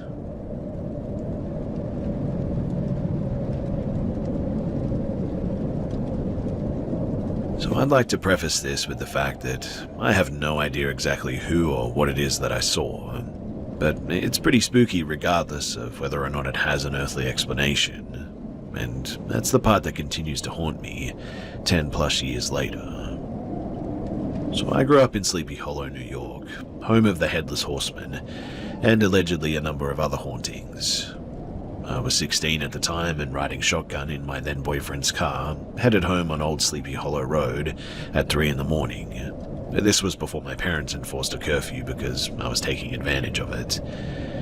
At the end of Sleepy Hollow Road is Sleepy Hollow Road and a stop sign, at which making a left brings you through a densely wooded area to my parents' house. Old Sleepy Hollow Road, it is dark and curvy and cuts through the woods that contain the old carriage trails which connect to the cemetery, where the Headless Horseman is laid to rest and said to ride, as well as where some of the other legends of Sleepy Hollow originated. Not many cars frequent this road. Outside of tourist season, the village is quiet and the houses back there are quite sparse. This was the case, even more so about 10 years ago.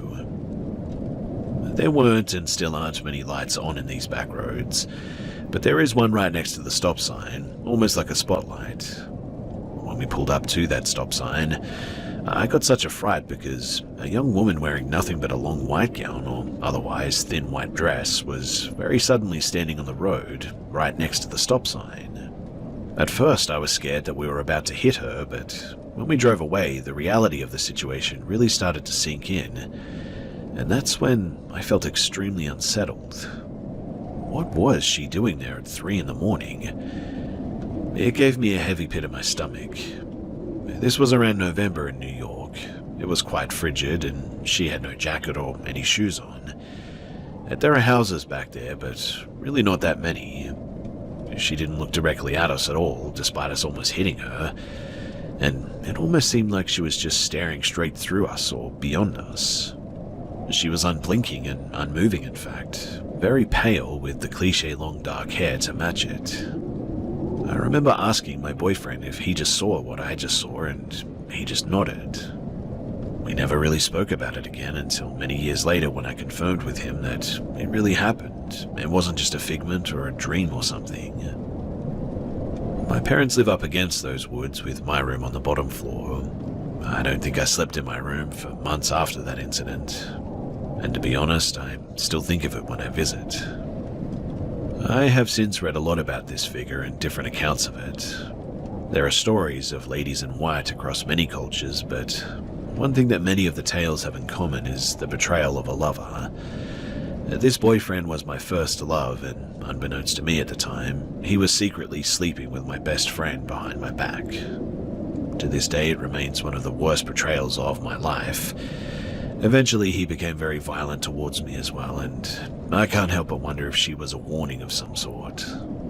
Of course, there are other related ghost stories in the immediate vicinity of where this occurred, like the woman who froze to death at Raven Rock, where she sought refuge during a harsh winter storm, a colonial woman who died hiding from a violent suitor, a Native American girl who was killed at the hands of her jealous lover, a teenager who died after being pushed out of her boyfriend's car during an argument.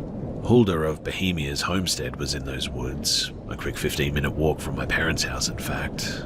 I doubt it was her, but she has a very sad and incredible story associated with her for those who are interested.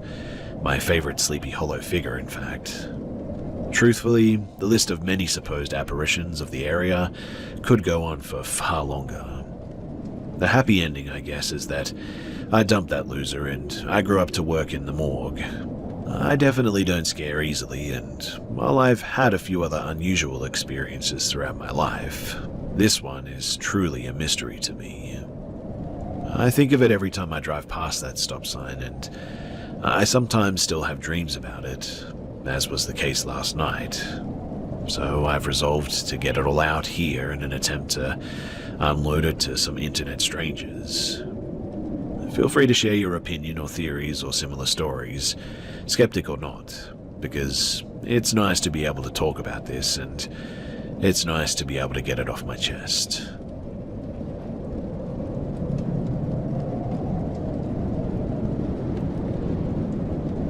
I have experienced shadow figures for a number of years. My partner is a skeptic, on the other hand. Well, was. You see, within the past 2 weeks, we have both had a number of terrifying experiences. The first time it appeared was to my partner and my dog. Paul had taken the dog over the field at around 1 in the morning. As he entered the field, he saw a figure to his right, but he thought that it was a local teen smoking, so he didn't pay too much attention.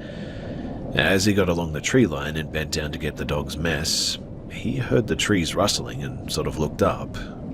The same figure was now in the bushes, and he could tell now that it was completely black and featureless.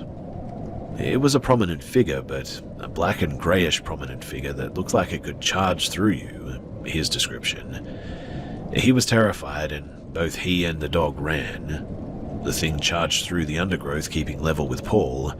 Branches were breaking, but whatever it was, it sounded weird. Inhuman was his description.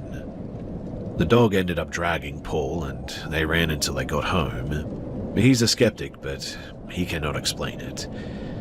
We went down in the day, and there was no clear path through the undergrowth, and no broken trees or branches or anything. A few days after, I was in the same field with the dog, and I heard rustling in the bushes and felt really oppressed and negative suddenly. I looked towards the rustling, saw leaves moving, and went to see if it was a mouse or something like that. But there was nothing there. I was looking around for a bit, and eventually I looked above me in the trees.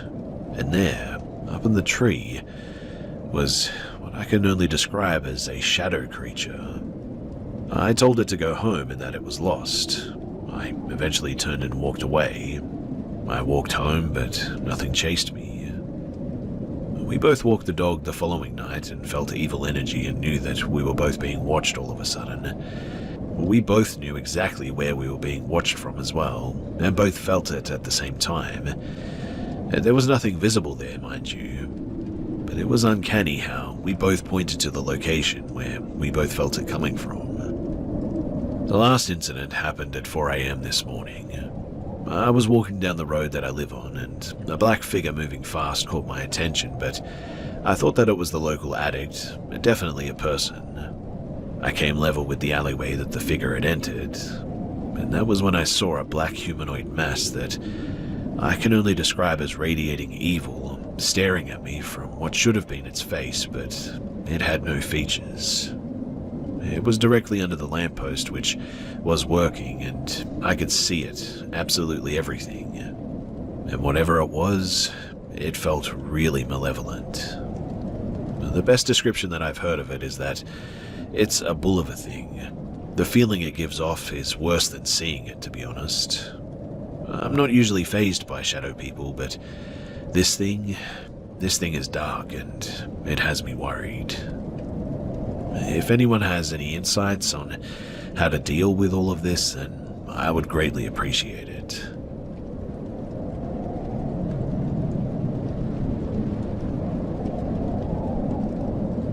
I, a 28-year-old female, live with my sister, 26. She has 2 small dogs that also live there, and I have 2 cats and sleep with my door open, so they can go in and out as they want. My sister sleeps with her dogs in her room with her door shut. When she gets up in the morning, her dogs run out and get into my bed with me because I usually sleep in later. My boyfriend spends the night most nights and leaves the house at around 7:45 in the morning to go to work, where he clocks in at 9 a.m. I sleep with no lights and blackout curtains. My boyfriend doesn't turn any lights on and just leaves the room and gets ready outside of my room too so that I can sleep.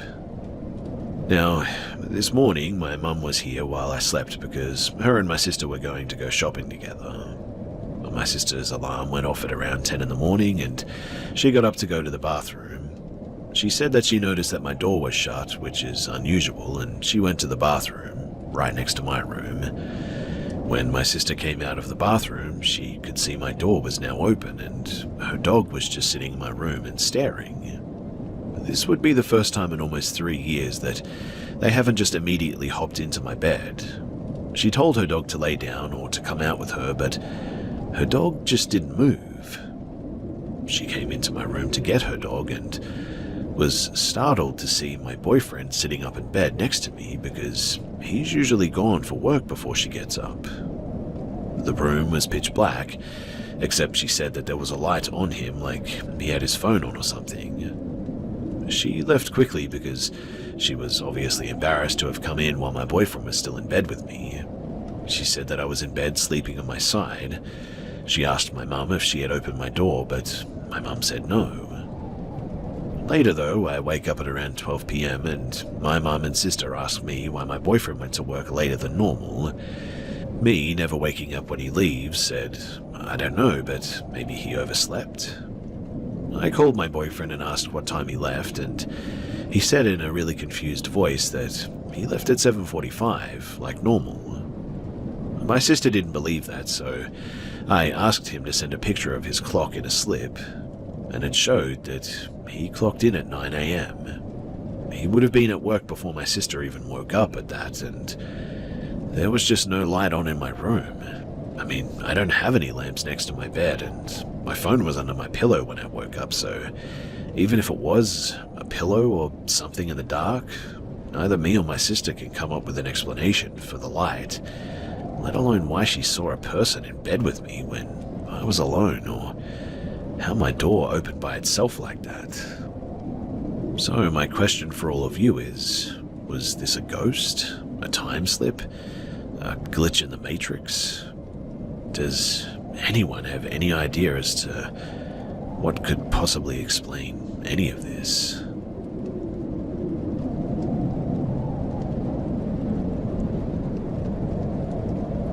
So this happened about 4 years ago. I used to live in a very rural part of NC, in the Triad foothills area. I was about 17 at this time, and my house was in the woods, about a football field's length away from the road, which wasn't a major one, just a back road. We did have neighbors, I guess, one on one side, and they were pretty close, separated by maybe 10 yards and some trees, but the other side, there's a few acres between us and the nearest house. Behind our house was acres and acres of fields and woods, and there was also a pond down there as well, which is important for later. Now, we had a dog at the time, and he had a sort of lot that we would put him in at night to sleep in. It was nestled in the very edge of the woods, about 100 feet from our house, and it was about 7 or 9 at night, and it was winter. Probably January to February, but I don't remember exactly. What I do know is that the holidays were over, though. I was taking our dog out to the lot that night as well. I had his metal bowl in one hand and the phone in the other. I got about halfway to his lot and suddenly just felt really weird. I did freak myself out taking him out sometimes, so this wasn't particularly extraordinary or anything. I shined my flashlight on the edge of the woods, near to his lot, where it sloped down a little bit and was further into the woods. When I did this, I saw glowing white eyes looking back at me. They must have been about 3 feet to 3.5 feet off the ground. My mind deduced that it couldn't have been a squirrel or a small animal, so I immediately yelled for our dog, dropped his food bowl, which made an extremely loud racket, metal on concrete, and just ran inside. I came in freaked out, saying that I saw something in the woods and I was not going back out there. My mum said that I was being dramatic and that it was just a deer and she would go out with me. I felt very confident after the racket that I'd made that whatever it was, it would have left by now, and so I went with her to take him back out. We walked out and I shined my light where the eyes were, and the eyes were still there, just as bright, and stared right at us. My mum got freaked out now and we both ran inside again. She came in and told my stepdad that I was right, and was freaking out, saying that there was a man sitting down there in the woods. My stepdad then went out there with a real flashlight and a gun, and we followed. He shined it back in the spot where the eyes were. He yelled, "Hey," real loud, and this is when I got the best look at it. The eyes were 100% about 3 feet to 3.5 feet off the ground. Whatever it was, it stared right at us and then walked sideways, not breaking eye contact, very fluidly, and then went off into the woods. Mind you, we never heard a sound. No leaves breaking, no twigs snapping, nothing. Never saw anything like it since then, and every time I took my dog out, I never saw anything like that again, despite checking every time. Now, before anyone asks, I don't know how my dog was acting. At the time, I was just too scared to pay any attention to it. I do know that he sometimes eats possums and skunks that fall into the lot, and would bark at other stuff like deer and foxes. The whole encounter, he was silent though, and seemed to just run inside with us and stayed close with us. The land behind the house, I'm almost certain, is native land. Way behind the house, up on a hill overlooking the pond, are stones in the ground, about 2 or 3 with markings on them. With certainty, I can say the inscriptions are definitely old, and are of a form of writing. They're very weathered, not fresh at all, and are precisely drawn lines with parallels and equal spacing between markings and all that. But we've also found arrowheads in the area. We jokingly called it the Indian burial ground, but from my research, natives in NC rarely practice burial like this with headstones, so I'm really not sure what it is, but I'm pretty certain that it is native, if not older. Now, the pond, I always got a weird vibe down by the pond fishing, always. It was a natural pond or spring, but my stepdad turned it into a larger pond, and we had cows and stocked it with more fish and all that. There's a large slope that you have to walk down, surrounded by baby pine trees on each side. There's a small circle area right before you go down the hill to the pond, and in this clearing we used to find a lot of bones. I mean a lot. There'd be 3 to 4 piles of fish and snake bones neatly in a pile, normally all missing the head part.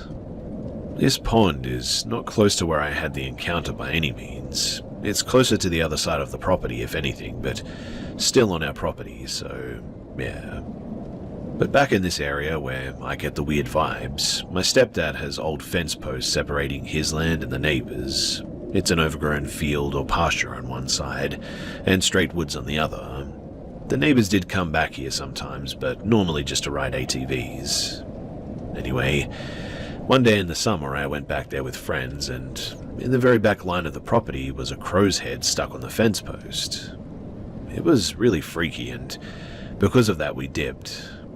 I've seen this before at my grandpa's house too. That time when I saw it, it was on a fence post around his garden, and he told me that you do that if crows eat your garden and they'll just stay away. However, when I saw it at our house, there has never been a garden anywhere near that fence post or close to that area at all. Anyway, I'm sharing this story mainly because I'm curious as to what you guys think it is. I can assure you that this creature wasn't any small critter like a squirrel or a raccoon or a deer or anything. I've debunked these myself because the eyes were too big and too high to belong to any small critters, and a deer would 100% have run away after all the racket and noise that we had made, and my stepdad yelling too. I mean, we saw deer routinely, and they're all very skittish as they're prey animal, right? The only animals I can think of that it could be would be a black bear, maybe a mountain lion or a bobcat. I lean more towards feline because it moved extremely fluid and smooth. The issue with this though is that mountain lions aren't found in NC, and bobcats are native but would be too small to fit the height of the eyes. A black bear is plausible, I guess, but also very, very rare to find in this area that I live in. You find them mostly in the mountains, if anything. Also, I would think that a black bear would make more noise like grunts and not move so fluidly like that. And like all animals really, they would have made much more noise moving away. It's a small community and everyone knows everyone pretty much, and everyone in that area hunts. There's a lot of game trails out, and usually when someone spots something out of the ordinary, like a bear or a bobcat or a big buck or whatever, it's the talk of the town, but no one's ever mentioned seeing something weird in the area at the time. But like I said, I'm curious as to what you guys have to say about this encounter. I added the info about the native land and the crow head and the pond, just in case these are any signs of cryptids or whatever, and could be useful in identifying it, if it is paranormal, that is. I mean, I admit that it could be completely coincidental and not related, but I just thought that it could be potentially important. So, if you have any questions or feedback, then shoot them my way and let's try and figure this out.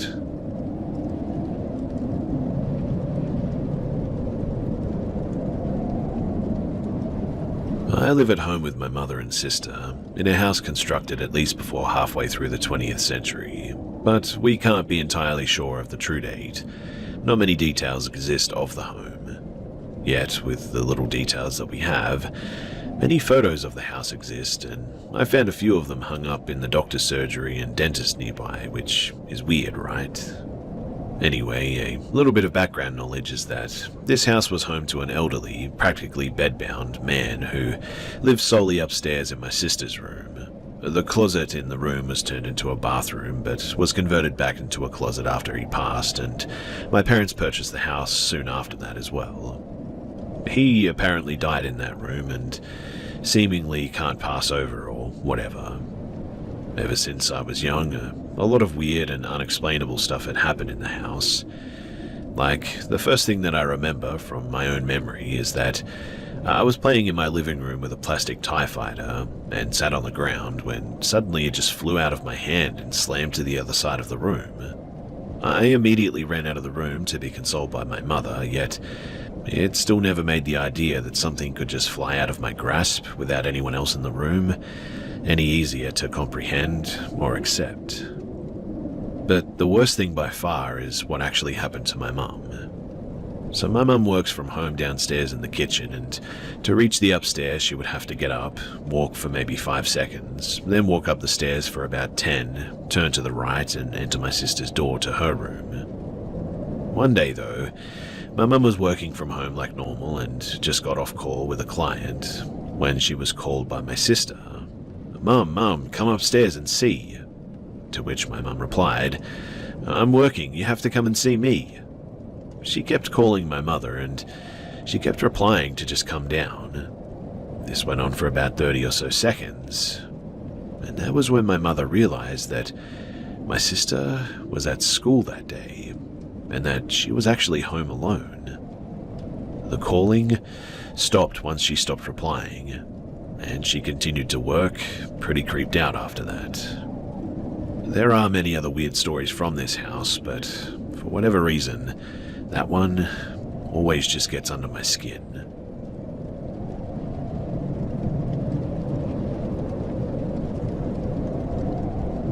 So, I'll start this by describing some things. So first, I'm in the car with my brothers and our mum pulls into the driveway of our grandmother's house to check on her due to recent concerns. She hadn't been answering anyone and it had people worried. Now, here are the parts that made it feel closer to a horror film, I guess. So she had hundreds and thousands of broken nutshells on her front porch. She always has lights on in her house after dark. But you know what? This time it was pitch black. No lights through any blinds, and it seemed really odd. Anyway, we pull in and this pit of dread just appears in my stomach, and a sour feeling just fills my mouth all of a sudden. Then my mum turns the radio down and tells us to stay in the car. I mean, cool, I wasn't going in anyway. It was way too creepy. And goes to the door and tries the screen door. It's locked. No big deal, she knocks on the door like an officer. But the inner door opens so quickly, as though she had just been behind the door waiting there. I got chills at that, and our grandmother looked inches taller, which was really weird. My mum goes in and the door closes behind her, and this pit had instantly evolved into a feeling of just dread. My brother and I shared a look as we got the same chills. For whatever reason that evening, the house just felt evil. That's the best way that I can put it. Now, after a few minutes of mentally wanting her to get the heck out of there, she storms out and gets in the car and we pull out. The next few minutes down the road were tense. She seemed mad, annoyed. That's what we thought she was anyway. But then she starts crying. And now we're confused, so we're asking if something happened. She starts to tell us about what happened, and apparently there were no lights on in the house, none at all. Our grandmother goes through the archway in the dark with no problems. Mind you, she has bad hips and she's really clumsy, but she wasn't grabbing the rails on the wall for help or anything this time, nor did my mum smell any cat urine. I know that's odd, but her house has 3 cats and a litter box that is difficult to clean, so it really should smell. I mean, it always does, but not this time. Instead, my mum smells floral scents like lily and lilac and a bit of lavender perhaps, everywhere as well. Then my grandmother stands in the middle of the living room with her arms neatly together, in the darkness still, mind you, while my mum tries to turn on a light, but the light bulbs just were all taken out. Now this was just beyond reasonable because she couldn't have removed them without any help. The floral scent got worse the closer she got to her, and the room was really stuffy, hot, even dark, and our grandmother didn't want any lights on apparently. The couch was against the heater, and the heater wasn't even on. The blanket on the couch was neatly folded like it hadn't been used. All signs of the cats were gone too. My mother said there was this heavy weight on her chest when she was in there, like someone was pushing her chest in. And the way that she spoke apparently was just wrong. She called our mum dear, not sweetie or honey, but dear. And my mum went to give her a goodbye hug. And this is where things got even worse. My mother is taller than her, and so she has her arms over my grandmother's, naturally. But this time, when my mum hugged her, she was shorter than my grandmother.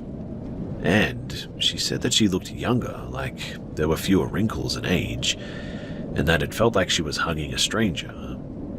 Bear in mind, too, that my grandmother has been collecting these blue glass things, pretty little things when there isn't any dust on them, and these prized things were apparently now in a box, broken, and the box was shoved against a wall.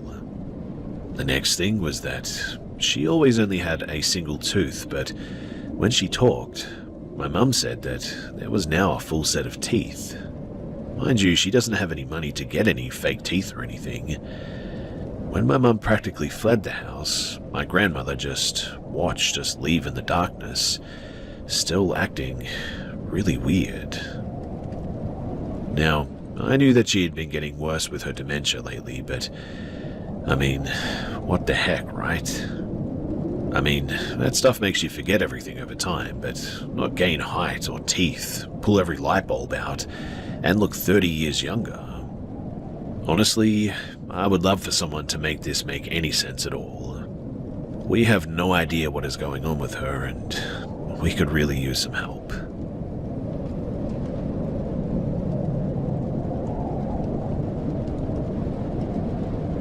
This happened when I was about 10 years old. I was at a ski resort with my dad, stepmom, and 3 sisters. And when this happened, my sisters, dad, and stepmom were still out skiing, but me and my sister Ava got cold, so we went back to the hotel to get some food.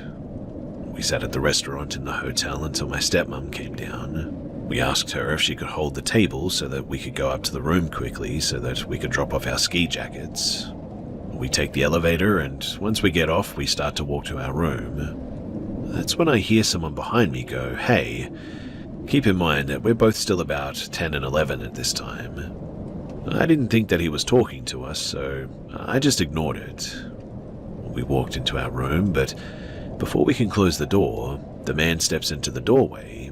He was tall, probably about 6 feet, and looked pretty old, maybe in his early 60s or late 50s, and he was wearing the hotel staff uniform, but just without the logos.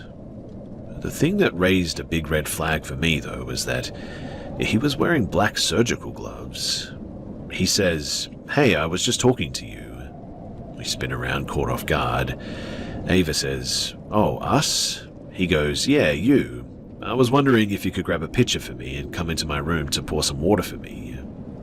Our parents always told us to never trust strangers, and we already got a bad vibe from him, so we politely declined. His tone then got a little bit annoyed, and he said, "It'll just take a second. Can you please just pour me some water in my room?" At this point, we already knew that this wasn't right, so we said no again. This conversation went back and forth for about 3 minutes until he tried to walk into our room. Our instincts kicked in at this point, and I ran towards the door and said, "Sir, we're good," and I slammed the door on him. Ava and I sat in the hotel room for about 10 minutes, panicking on how we were going to leave or talk to our parents because we had left our phones downstairs.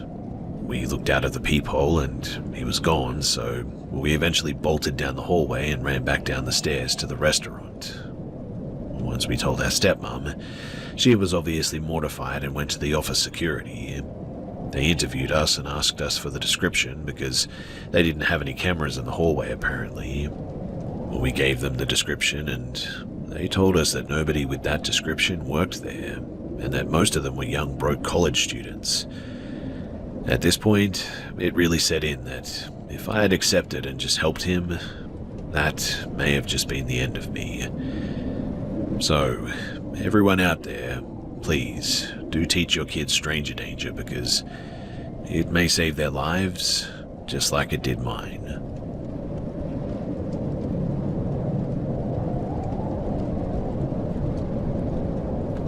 So I don't believe in ghosts, but I also have never hallucinated before or ever again after this. Years ago, I was taking my parents' dog out the front yard to go and pee before putting her to bed. I was staying with them for a couple of months and about 26 or 27 at that time. At some point I noticed standing in front of the tree was the dark figure of a man. It was nighttime, so I didn't think too much of it. I mean, it was just a pure black figure. He was wearing a wide-brimmed hat like my dad has, so I naturally assumed that it was probably him. I was a little confused though why he would be outside like this, so I called out to him, "Hey Dad," but I didn't hear anything back. He just stood there as if he didn't hear me. I called out again, still nothing. Then I heard my dad talking, and it was coming from my parents' bedroom, so I quickly realized that whoever was standing there was a complete stranger on the property. Then he bent over and motioned to their dog as if asking her to come here, and even though she was standing on the driveway, she started peeing and her legs were trembling as if she was about to collapse. It was odd because she wasn't barking. It was as though she was paralyzed in fear. I then got a closer look and could confidently see that this person wasn't a person, but rather a silhouette of one. At that, I ran as fast as I could inside. I came out just a moment later to look for the thing, and it was gone, and I didn't see it again. The only trace of the experience was the dog's pee on the driveway. Now, rationally, I know what happened was the fact that I was afraid of what seemed like an intruder, and their dog could probably sense that as well. I'm surprised that she didn't bark, though.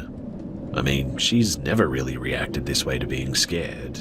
She's always barked like crazy when she is scared. I don't believe in ghosts or demons or evil spirits or anything like that. However, I will admit that it kind of feels like something along those lines. I assumed that it was just a hallucination, even though I have no history of that and haven't hallucinated or had mental health problems since then either. But it's really the only explanation that I have.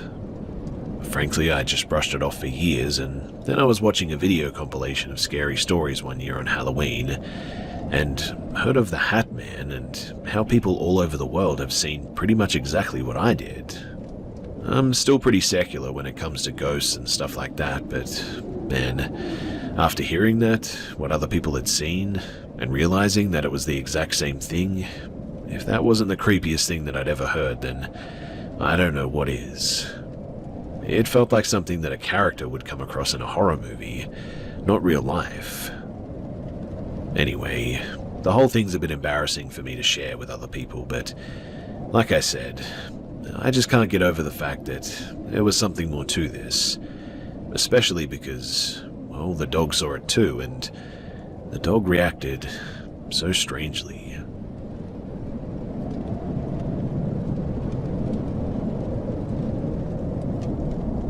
So, I've contemplated telling this story forever, it seems, because it just sounds not real. But I love this place so much, I've decided to share it here. When I was in high school, I worked at the local Pizza Hut, and I was a closing server, so after closing down the salad bar and mopping, I got out of there pretty late. I had this ritual of texting my dad when I was almost done to let him know that I was almost home, but mostly it was to test and see if him and my mum were awake or not. If they weren't, then I would take the long way home on the old country roads. I lived on a dog breeding farm 20 minutes outside of town, and I would smoke a joint or jam out or whatever. Now, one particular night I decided to do this, and I was riding along a back road about 3 to 4 minutes from my house. This is a road that I know very well, and my bus took this road my whole childhood. One thing to note about my area is that I live in the deep woods of East Texas, so most people who own property put their houses about maybe a quarter to half a mile back on the property, and keep their exposed woods as basically a natural fence and defense as well. So, while you can see a lot of driveways and mailboxes, you can see almost no houses, just pretty much woods with chunks taken out. Now, as I'm driving, I come upon a toolbox, like the ones that sit up in the back of a work truck, smack dab in the middle of the tiny dirt road. I pull up to it and stop and open my door, stepping out but not away from my car, and as I take in my obstacle, I realize my headlights are not the only light on the road. there are headlights, small ones, coming up a driveway that was parallel with the toolbox. I quickly sit back down in my car and close my door till only a crack is open so that in a moment's notice I can close it, go off into the grass and get the heck out of there if need be, when a small riding wheel lawnmower comes out of the trees, and riding it is a man in a full clown suit and a mask with a shotgun laid across his lap. He turns and looks directly through my windscreen and into my eyes and brings the shotgun up out of his lap. Now, I am a country boy through and through. I can smell when I'm somewhere that I'm not wanted, so before he even got the butt of that thing to his shoulder, my car was in drive and in the side ditch of the road. I got out of there, threw my joint out, went home, crawled into bed, and never really spoke about it again. I still don't know what that guy was doing, seeing as this was probably 2018 to 19, so after the killer clown craze. Whether it was a dumb kid or some crazy backwoods man, I'm not really sure, but I'm really glad that I never ran into him again.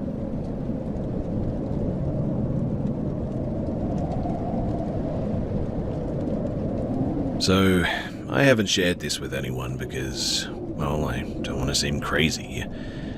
I'm just looking for some opinions, I guess, if this was a prank or what. I waited to share this because I was just so freaked out and I didn't know if any of them recognized my car or something. Anyway, so I'm not sure where to start, but I'll do my best. So I live in northern Minnesota in a decent-sized town, 15,000. However, outside of town is extremely rural, with very low populations in the surrounding towns. This happened on the 21st of June, like around 1 or 2 in the morning. So I had training for work down in the Twin Cities at the beginning of that week, and hit the road to head back north at around 9 or so. It's about a 4-hour drive north.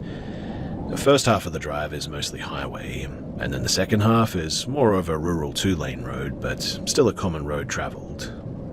I'm not sure if any of you have driven in Minnesota, but there are deer everywhere, so I was staying pretty attentive on keeping my eyes peeled for something possibly running across the road. But what to look for are their eyes when it's dark, as they tend to stick out in the ditch and you're able to spot them before passing them. So I was on a stretch of road without a town for about 30 miles in all directions, when I noticed a glow in the woods, which was some type of bonfire inside the woods. But also there was a group of people standing in the ditch forming a line towards the woods. I thought that they were deer at first. These are dense woods too, big pine trees, so you can see into the woods fairly easily. I slowed down because I guess I thought that maybe they needed help or whatever. I'm going to try my best to explain it because my headlights were facing forward, so I could only make out one person clearly, and couldn't see too much detail for the other people, as they were farther away in the ditch closer to the woods. But they were lined up in a row facing the road, but forming a line heading into the woods. They had their heads down looking at the ground, but for each person that was closer to the woods, they were closer to the ground. First person straight up, and then the next looked somewhat hunched over, and then I think the people close to the woods were kneeling. It was hard to make out their age, but I had to guess maybe middle-aged, but I'm not positive. I really could only make out the first person's outfit, but they had on what looked like a white robe with a black sash around it. The sash had a symbol of what looked like a robot, or some type of figurine with its hands facing out, sitting down. There was other imagery on the sash, but I was only stopped for maybe 10 seconds trying to process everything. Also, these people never acknowledged me, as far as I'm aware anyway, just didn't even move whatsoever. I was pretty much frozen with fear, as obviously this is quite abnormal and nothing like I've ever witnessed or heard about here. So I promptly left after I got my focus regained on the road. I tried telling myself that it was some hoax or maybe some different people camping, but it was just too odd and it just seemed like that was not the case. So I guess I'm just wondering if anyone else has experienced something like this or heard about it. And if you have, and if you know anything, well, what is it?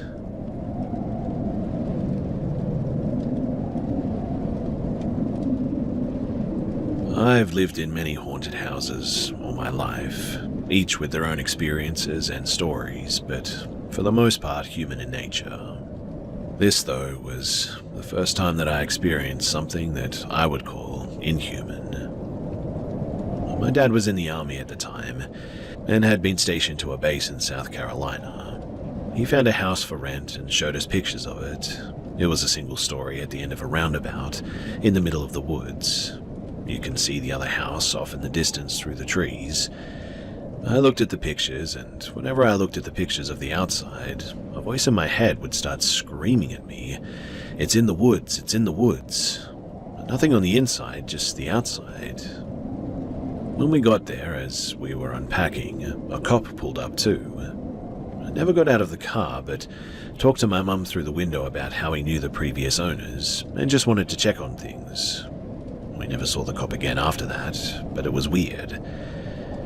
Anyway, whenever I go outside, I get the sensation that something was hiding in the tree line, and that it wanted me to follow it. I felt like it was trying to be playful and mischievous.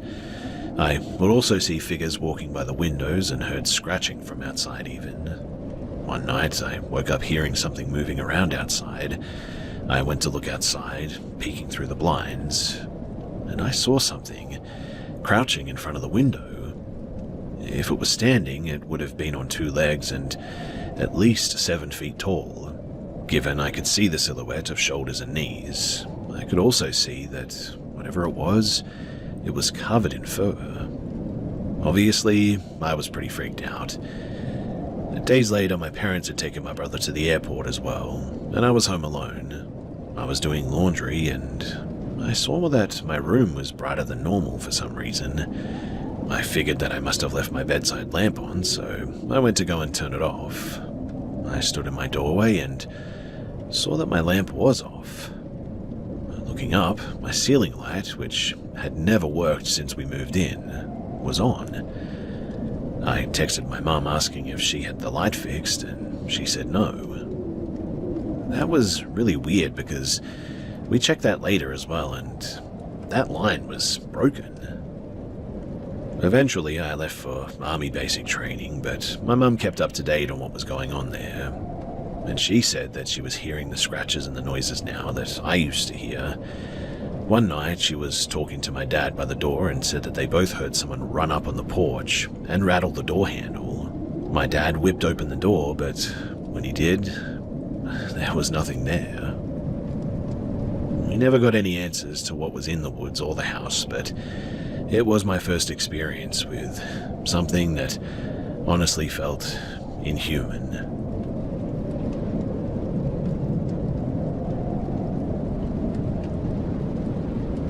This incident happened a few months ago while I worked at a former police department here in the southeastern US. I was a patrol officer there, and our shifts at the time were 12 hours, 7 p.m. to 7 a.m. I enjoyed working nights, a lot of fun and crazy things happened, which really kept things interesting. The night started as it usually does as well. A shift briefing, pass on general pre-shift shenanigans. I'd say about the first 3 to 4 hours were pretty normal as well. Wrecks, domestic disturbances, and the likes. But I'd say maybe 11:30 to 11:45, we received a call for a severe wreck. A black sedan rolled over and was upside down in the ditch. The callers who called it never stopped, but they said that they didn't see anyone in or around the vehicle. I was the second one on the scene, my sergeant being the first. Now, I have been to gruesome scenes before, gunshot and stabbing victims, welfare checks to find decomposing bodies, and other terrible scenes. I was generally okay with handling them, but nothing could have prepared me for this scene. So in the car was an infant's child seat ripped from the restraints. My first hope was there wasn't a child in the car. On further investigation, though, the front shield wasn't even attached to the car anymore. It happens a lot in rollovers, but About 30 feet away, in the knee-deep high grass, I saw a depression from what looked to be something displacing the grass. As I approached, I saw the body of a woman, 28 years old, based on a driver's license, and we recovered her. She was in and out of consciousness and hardly being able to speak. We had a lot of trouble with her. When I found her, fire was rolling on the scene, and I radioed to them that I'd found the victim. And despite the noise, I heard distinctly, "Where is my baby?" When I looked back down at her, she was staring at me, and my heart sank, because it was then that I realized that there was a child somewhere in either the vehicle or ejected somewhere out here. I immediately began searching the field after telling my sergeant that a child was also in the vehicle. We searched, and eventually, well, unfortunately, you get the drift. That was the moment that something in me just changed as well. After the mother and the child were transported, we learned the mother succumbed to her wounds. A single car, 2 fatality wrecks. I was placed on admin leave and had to speak with our psychiatrist for several days until they deemed it okay for me to return to shift. My first night back was routine calls that we usually had, the same as the second night. The third night, though, we received a call, once again a wreck, on the same road as before, in the same manner as well. I was closer to the location and arrived at the scene first. Mind racing, heart going 100 miles an hour. The memory suddenly flooded back from that first collision, but as I rolled up to the scene, there was nothing. No wreck, just an empty field and darkness. My blue lights were on, and so were my scene lights. Confused if I was at the right location, I radioed my dispatch to confirm with them, and they acknowledged that I was in the right place. I scanned, and nothing was out of the norm. Nothing was disturbed. The ground looked the same as it had been forever. It was then that I thought that perhaps this was a really cruel prank call or something. Maybe an error on the caller. So I got in my patrol car, turned my blue lights off, and prepared to drive further down the road to have a little look around. As I placed my car into drive, though, I noticed movement out of my peripherals, but when I looked, there was just inky darkness. I shook it off and I drove off. I never did find the second supposed accident, and I ended up being told to clear up as other calls were waiting. But later that night, when things began to calm down, at around 3:30 in the morning, I decided to drive down that road once again, just to take a look. As I turned left onto the road, I honestly felt as if something nudged my right arm. Instantly, my hair on my arm stood on end, and I got the chills. No one else was in the car with me, but I tried to rationalize it. I continued on down the road. As I approached the original wreck scene, I saw off to the side of the road what appeared to be someone standing in the distance in the field. Despite the distance and being in the shadows of my headlights, I could tell what clothes that they were wearing. Blue jeans and a light shirt, but what caught me off guard was I could see the figure holding something in its arms. As I got closer, I slowed down to a crawl, trying to use my spotlight to see better, but when I went back to look again, there was nothing there. Something in me told me to stop the car, and I did. As I got out, I looked into the field with my flashlights from the roadside. Behind me, and on the other side of the road from the field, was a wooded plot of land, and from there I could hear what sounded like footsteps, but lighter.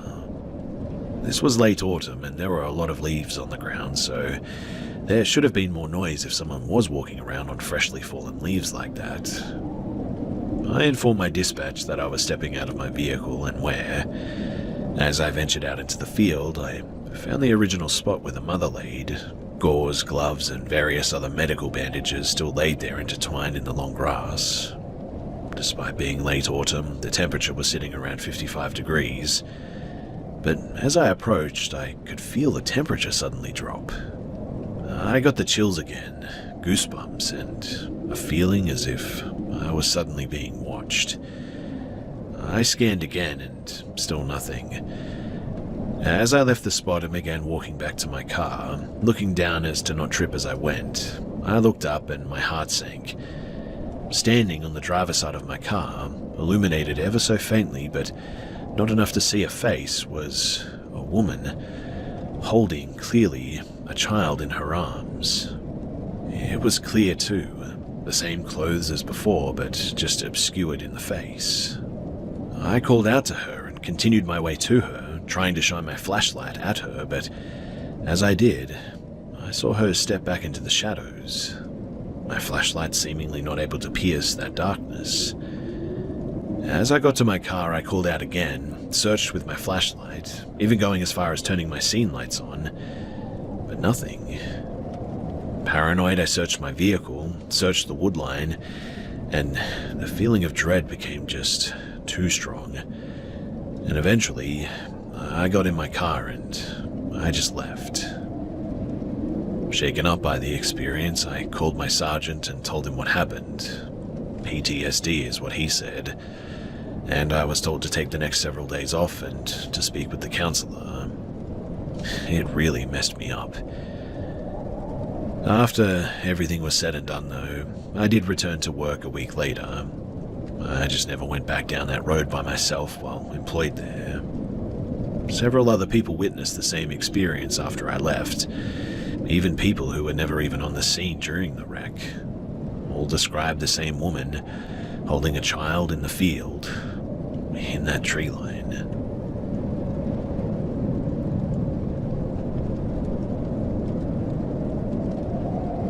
So, a few strange things have occurred to me and my boyfriend since we moved into our current flat last July, and I just feel like this would be the best place to share it and just get it off my chest.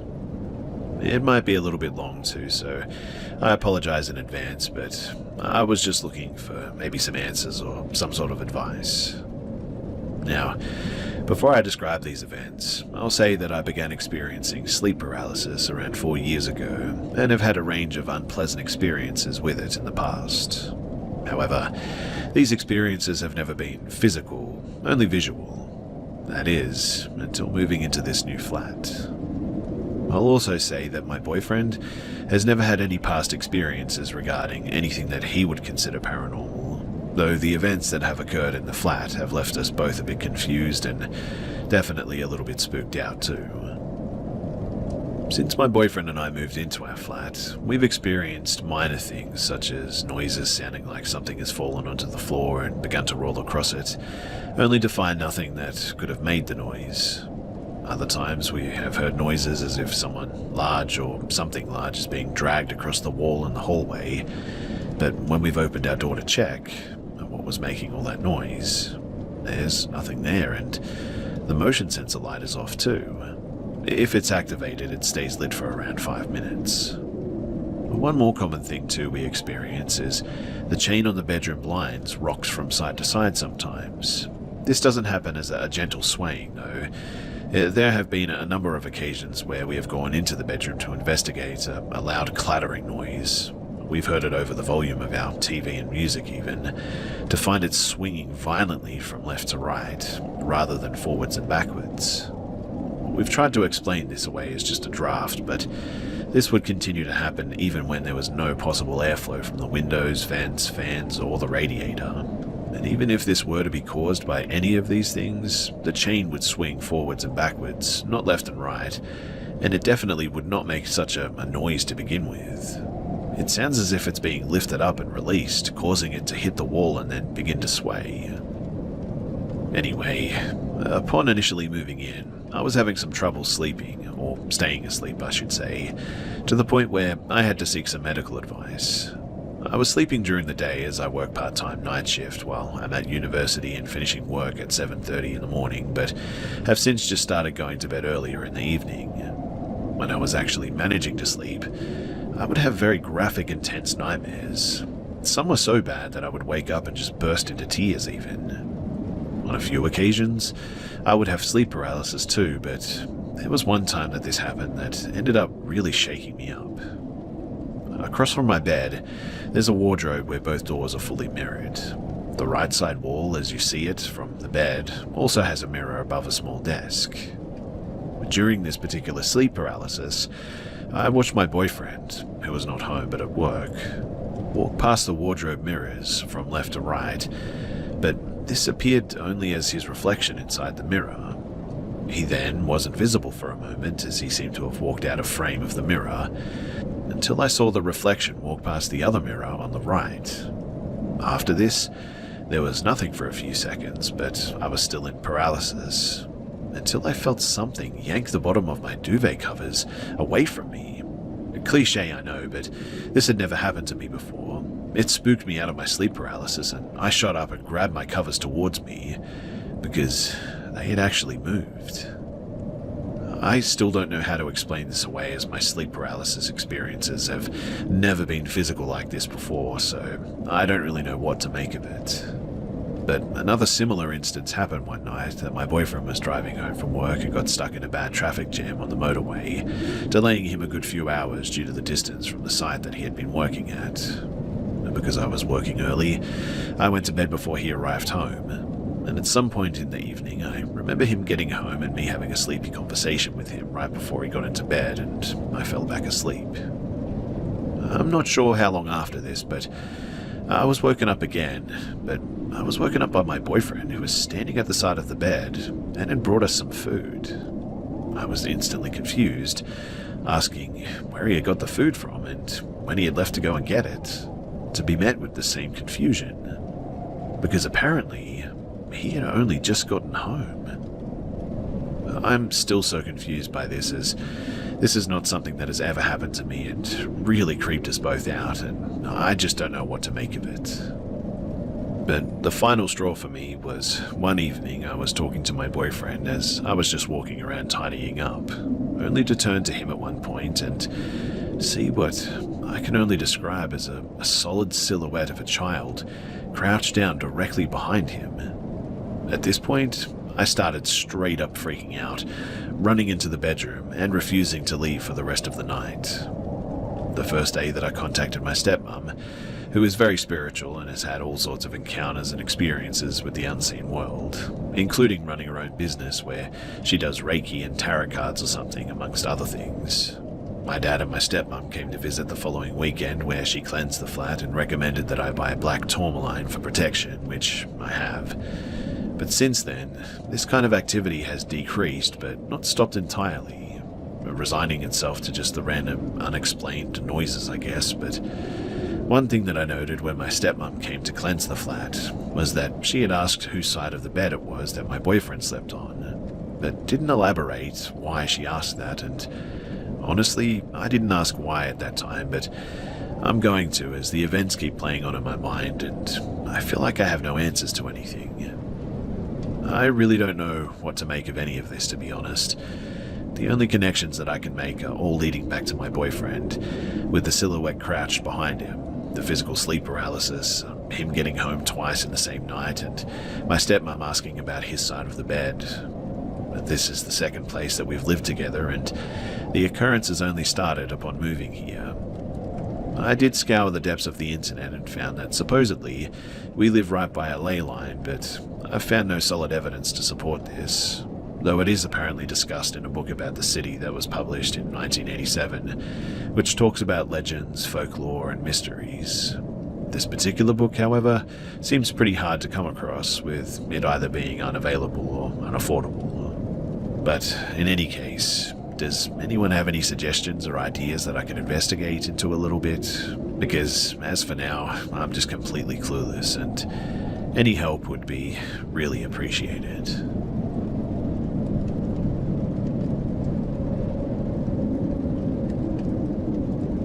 So I work as a childcare professional, and one of the kids that I look after had recently gotten into hiking. I decided to take him to a really cool trail in Salt Fork State Park, and we were all set to hike to Hossack's Cave after parking right near the beginning of the trailhead. The entire trail is about maybe half a mile, which is why I chose this trail for our hike that day. I also chose this trail because any time that I had been on it before, it was very busy and full of people, and a very popular spot which made me feel secure. However, this past summer, we had a cluster of severe summer storms which caused massive damage to the trail. So to my surprise, it was much more difficult and completely empty as well. I wasn't bothered by the trail being obviously empty because there was a small construction crew working on a bridge that was just barely visible from the trailhead. He was still up for the hike too, despite the entire width of the trail being washed out until it was no more than a foot wide with like a 6 to 12 foot drop off into the creek bed. That is solid rock, mind you, and several trees down. He was very athletic though, and I was confident in his abilities if he was. And he was also really excited to tackle our adventure, so we continued. We made it all the way to a platform that allows you to see the entire cave. There were many downed trees surrounding the platform, and it was actually closed at this point. But we had made it this far, so we decided to maneuver around the platform and proceed the few hundred feet into the cave. We spent the most time in this area due to the difficulty, so I know exactly what it looked like. There were tree roots directly under the platform, and you could sort of climb up and down either side of them, and it was also worth noting that Hossack's Cave is much more like a cliff with an overhanging rock formation and a trickle of waterfall directly in the middle. It is not a creepy closed-up cave by any means, and so it was very open and very beautiful. In any case, we got to the cave and I noticed a candle that was not burning recently but had been at some point, sitting on a large rock that had a heart carved into it. I chalked it up to someone having a date or something and disregarded it. He wanted to climb up to the top where I noticed 2 more candles and 3 stacks of small rocks that had been stacked up by somebody. I definitely felt weird at this point, but it was about this time that he found a small puddle full of baby salamanders and he wanted to catch them. It was honestly the happiest that I'd seen him in a very long time, and I didn't have the heart to tell him that it was time to go. We spent about an hour catching baby salamanders, and I watched him have the time of his life. Eventually, though, we finally decided to leave, and when we got to the platform, dead center in the middle of the tree roots was a wet washcloth hanging that was absolutely not there before, and he noticed it as well, but didn't pick up on the severity of the situation that we were in. At that moment, I factually knew 2 things. 1, someone was definitely watching us and we didn't see them. And 2, they were now potentially hiding in the woods and made it a point not to be seen but to leave an object to be noticed. There was no running back with the narrow trail, and I was not about to tell him that we were in potential danger. I told him to go in front of me, and I just kept encouraging him that he was doing great over and over, and that thankfully seemed to speed him up naturally. I never did see anyone while we were on that trail. We got to the car, and I locked the doors immediately once inside, and on our way out of the park, a very dirty man, probably in his 30s I would guess, came out of the woods and made it a point to stare at me with the most empty of expressions that I had ever seen. The man followed me with his eyes and his head as I drove by him and continued to stare at me until I couldn't see him anymore. I knew the third fact at that point, that he had made it a point to make himself apparent to me, and that facts 1 and 2 were true. That stare stuck with me for days too, and I considered counseling after this as it bothered me for several weeks, causing me severe anxiety for some reason. I tried to tell myself that maybe we just interrupted his bath time and he was camping and didn't want to startle us or something. After all, the crazy-looking man had ample time to do something that he wanted while we were catching salamanders.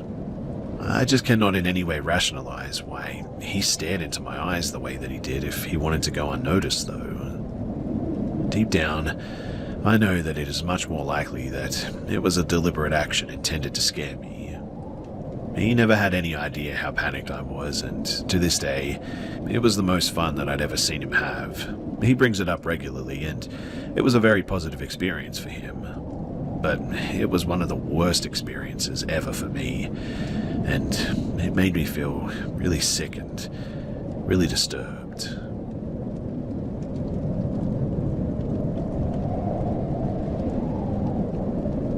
So I think it's important that I preface this story by stating that I'm always looking for a scientific or logical explanation to anything weird that I encounter, but this This had me scared beyond reason, and I've had a hard time finding any explanation. So I work as a care provider and help run homes of folks that we care for. One client I worked with was a man in his 50s. However, his health was declining to the point that most people assumed that he was in his late 70s or 80s. This is relevant too. Whenever I went into his home, I just got uncomfortable vibes, is the best way to describe it. I would always feel extremely depressed or anxious and uncomfortable when I was there. I work with a lot of different people all over the city that I live, in and out of all kinds of homes, and I only ever got those kinds of vibes once before, and that was years ago, but it never felt this bad. It made the home feel, I don't know, oppressive whenever I was there. I just hated being there by myself because of it too. But a few months ago, I started realizing that I was remembering the vibe felt familiar from the other home from years before. As I sat in the kitchen on my laptop one afternoon, I started doing some research on the property to see if I could find any information on its history. Nothing unusual for it, just an older building from what I could find. I also started texting my sister if she ever got that uncomfortable vibe in the other house that I mentioned earlier, because she had also worked there as well. Once I started texting and narrowing down my internet search to see if I could find any information on if anyone had ever passed away or worse in the home, it was like the house knew that I was doing this. The air became heavy. All of the normal hummings of the electric appliances amped up to an uncomfortable loud buzz, and I had to cover my ears because I felt like they were going to pop from the pressure change. The lights overhead got brighter and buzzed as well, and I immediately shut my laptop and left the room. I told my sister that I would have to get back to her because I was done with even thinking about this, as to not agitate whatever took notice. Anyway, fast forward a couple of months. Nothing else major ever happened like that, but I was still always uncomfortable. My client's health continued to decline until earlier this year, when he eventually had to go into more intensive care. I came back one day to gather some things for him and some paperwork. It was a quick in and out visit, and as I went to exit and shut the door, I could sort of see across the main room into the kitchen, where it looked like what I can describe as only a dark silhouette figure just ducked out of sight, but I saw it. I know that I was completely alone in that house too, and I just immediately shut the door and left without looking behind me. I don't know what that was that I experienced there, but it felt like I wasn't supposed to take notice of whatever was there. The scariest part about all of this, though, is that I sort of think that it was feeding off of my client's life force, since he moved in a few years prior and caused rapid aging and decline in health. I'm not going to share anything specific about him, but it was strange how relatively young he actually was, given his physical condition and appearance.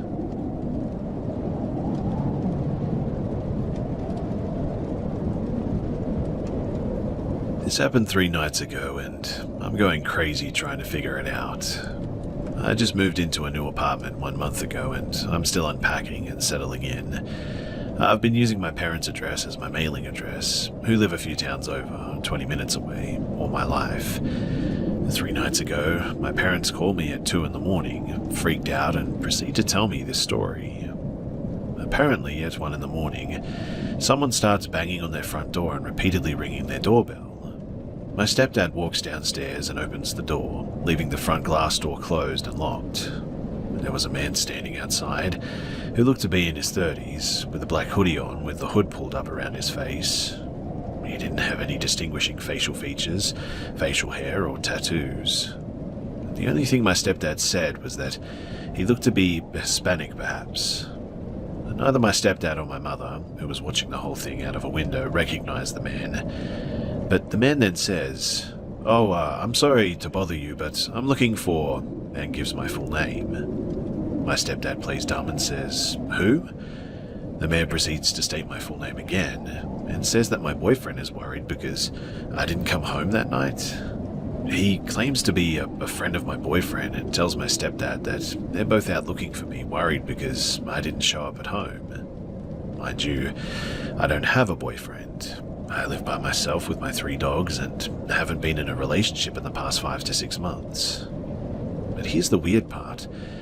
My stepdad asks the guy what boyfriend he was talking about, and the man tells him the name of the boyfriend that I had when I was in 10th grade, nearly 20 years ago. My boyfriend in the 10th grade has a very, very unique Italian name. I've never met anyone with a full name even close to his, but he says my high school boyfriend's name a few more times to ensure that my stepdad heard him, and repeats that they're very worried about me. Is my stepdad sure that I'm not inside? At this point, my stepdad is weirded out and closes and locks the door in his face. But the man doesn't leave.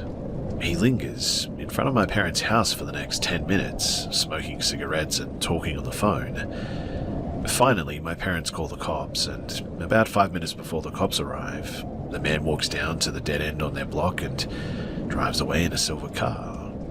My stepdad was unable to get the license plate. My parents file a police report, and after that, nothing else happens.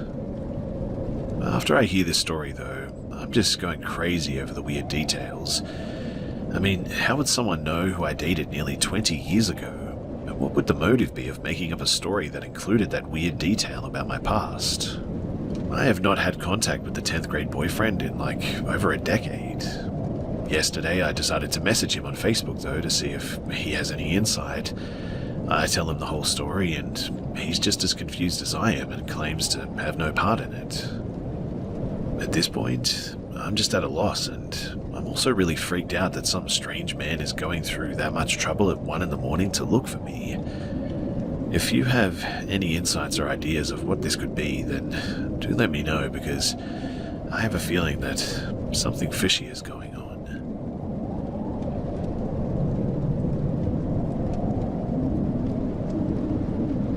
So back in 2015, my sister and I are home alone watching Craigslist horror stories on YouTube. I know, it's pretty ironic. But for reference, I was 13 while my sister was 17, and having these watch parties had become something of a habit for us, as it was our last year together before she went off to college. We lived in a pretty safe neighborhood, and nothing had ever really happened at that point that would give us any reason to be anxious about being alone. But anyway, time goes on, and my sister suggests that we order a pizza since she was hungry. I'm not one to turn down a pizza, so I naturally agree, and we place an order at a local pizza place. We continue watching our videos for another 15 to 20 minutes before I step out to use the restroom. And just then, I hear the doorbell ring, followed by my sister getting up to go and answer it. So I carry on with my business with the assumption that it was just the pizza. I would say that maybe only 2 minutes had passed as I come back out and realize that my sister was still at the door talking with someone. I couldn't really make out what was being said, but I knew that it was definitely a man's voice responding to her. As I go to see what's going on, my sister promptly shuts the door, pizza in hand. I initially assumed maybe there was just an issue with the payment, so I just teased my sister for taking so long and go and sit down. I know. Who thought a 13-year-old boy could be such an oblivious person, right? It didn't take long, though, for me to realize, though, that my sister wasn't eating, despite this whole thing being her idea, and even more so, she had a very nervous look on her face now and wasn't speaking much.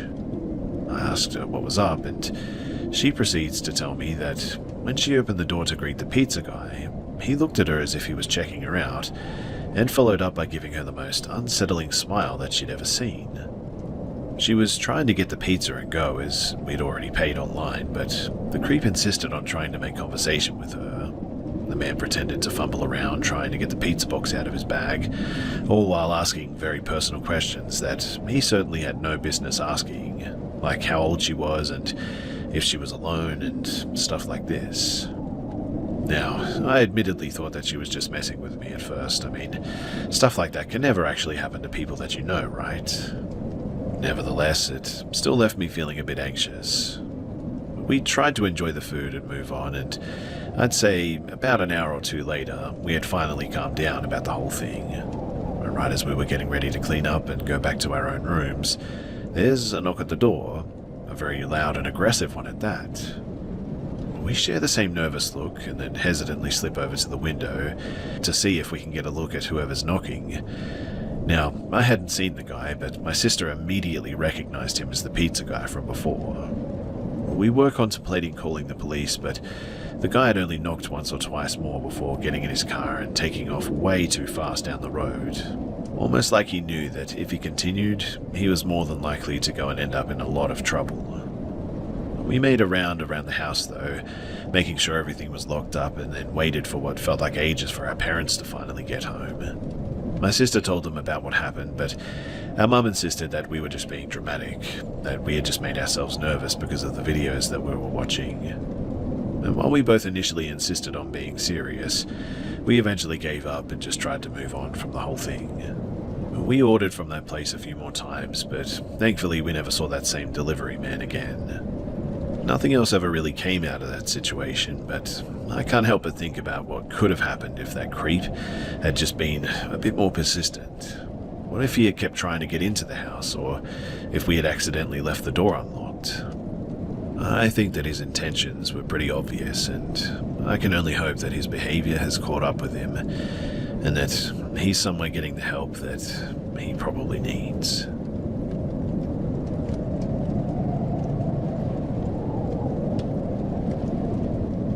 When I was in 1st through 2nd grade, the neighbors at the end of the block, they terrorized my family, and their son terrorized our next-door neighbors.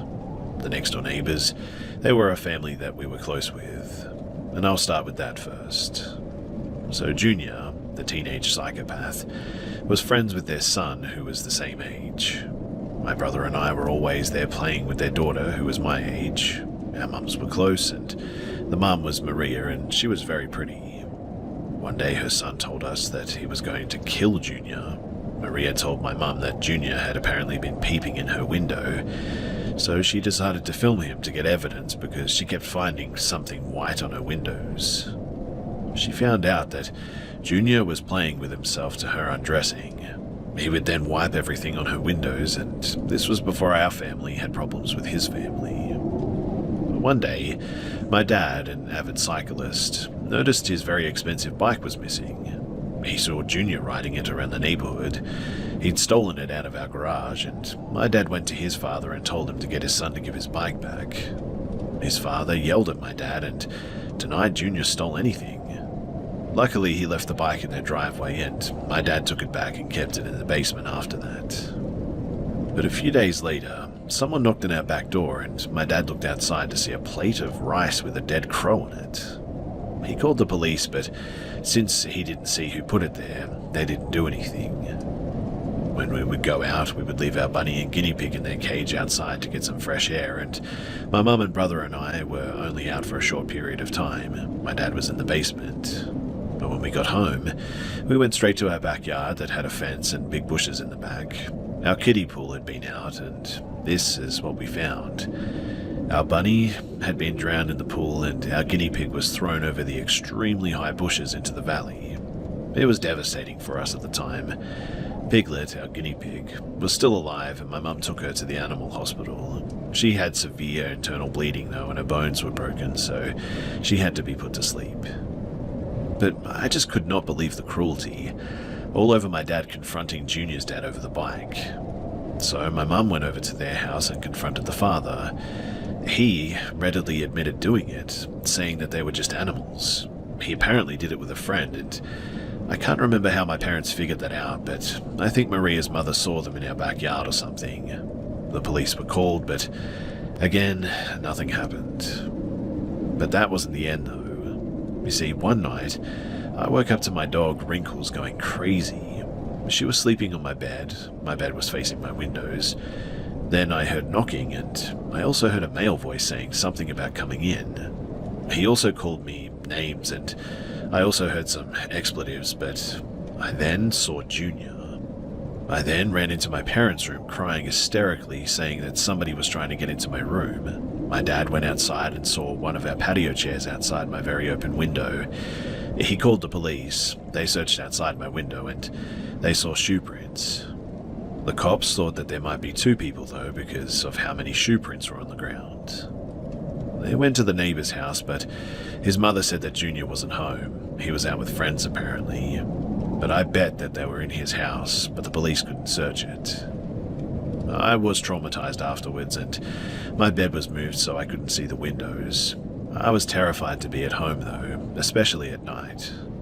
My parents bought lights that you can run along the entire house and around the patio to my window, but I still get afraid at night if the blinds are open.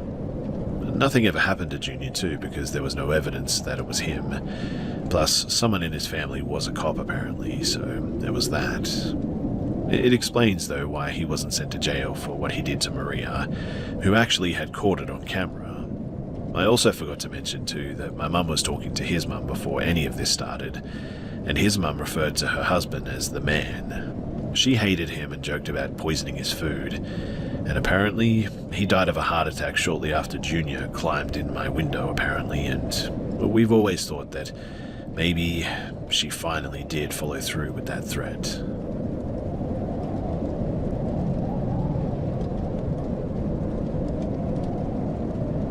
So this is literally something that I thought that I would never share. I'm not a believer in ghosts by any means. I'm 26 years old and have lived my whole life without seeing anything paranormal whatsoever. However, myself and my wife have been experiencing some very weird things happen in our house.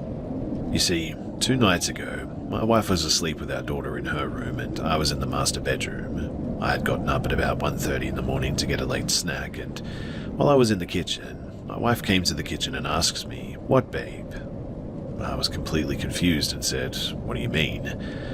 Because apparently she had heard the doorknob move pretty hard, so hard that she thought that it was locked and I was trying to open it.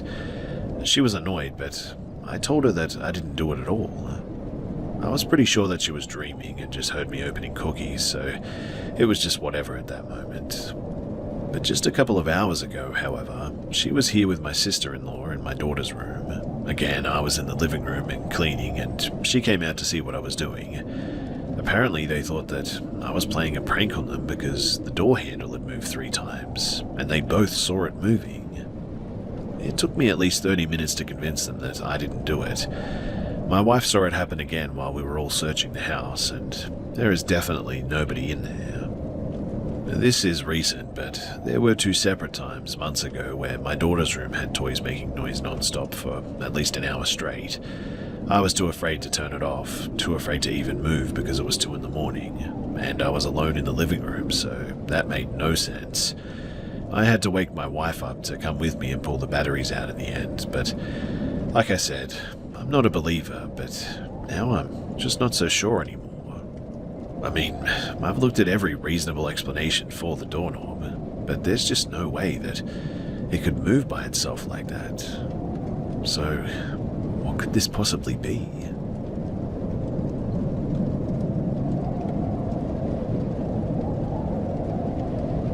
When I was a kid, about roughly 9 years old, I'm 20 now, I used to sneak out at night and walk throughout my neighborhood sometimes. I was a weird kid. I used to watch a lot of scary stuff on YouTube and stuff like that, and I would spend my nights literally shaking out of fear, but that didn't stop me. My neighborhood is full of abandoned houses that were mostly left untouched after the war in 1995. I'm from Bosnia. I always wanted to explore them as a kid, but never could as I was a bit shy.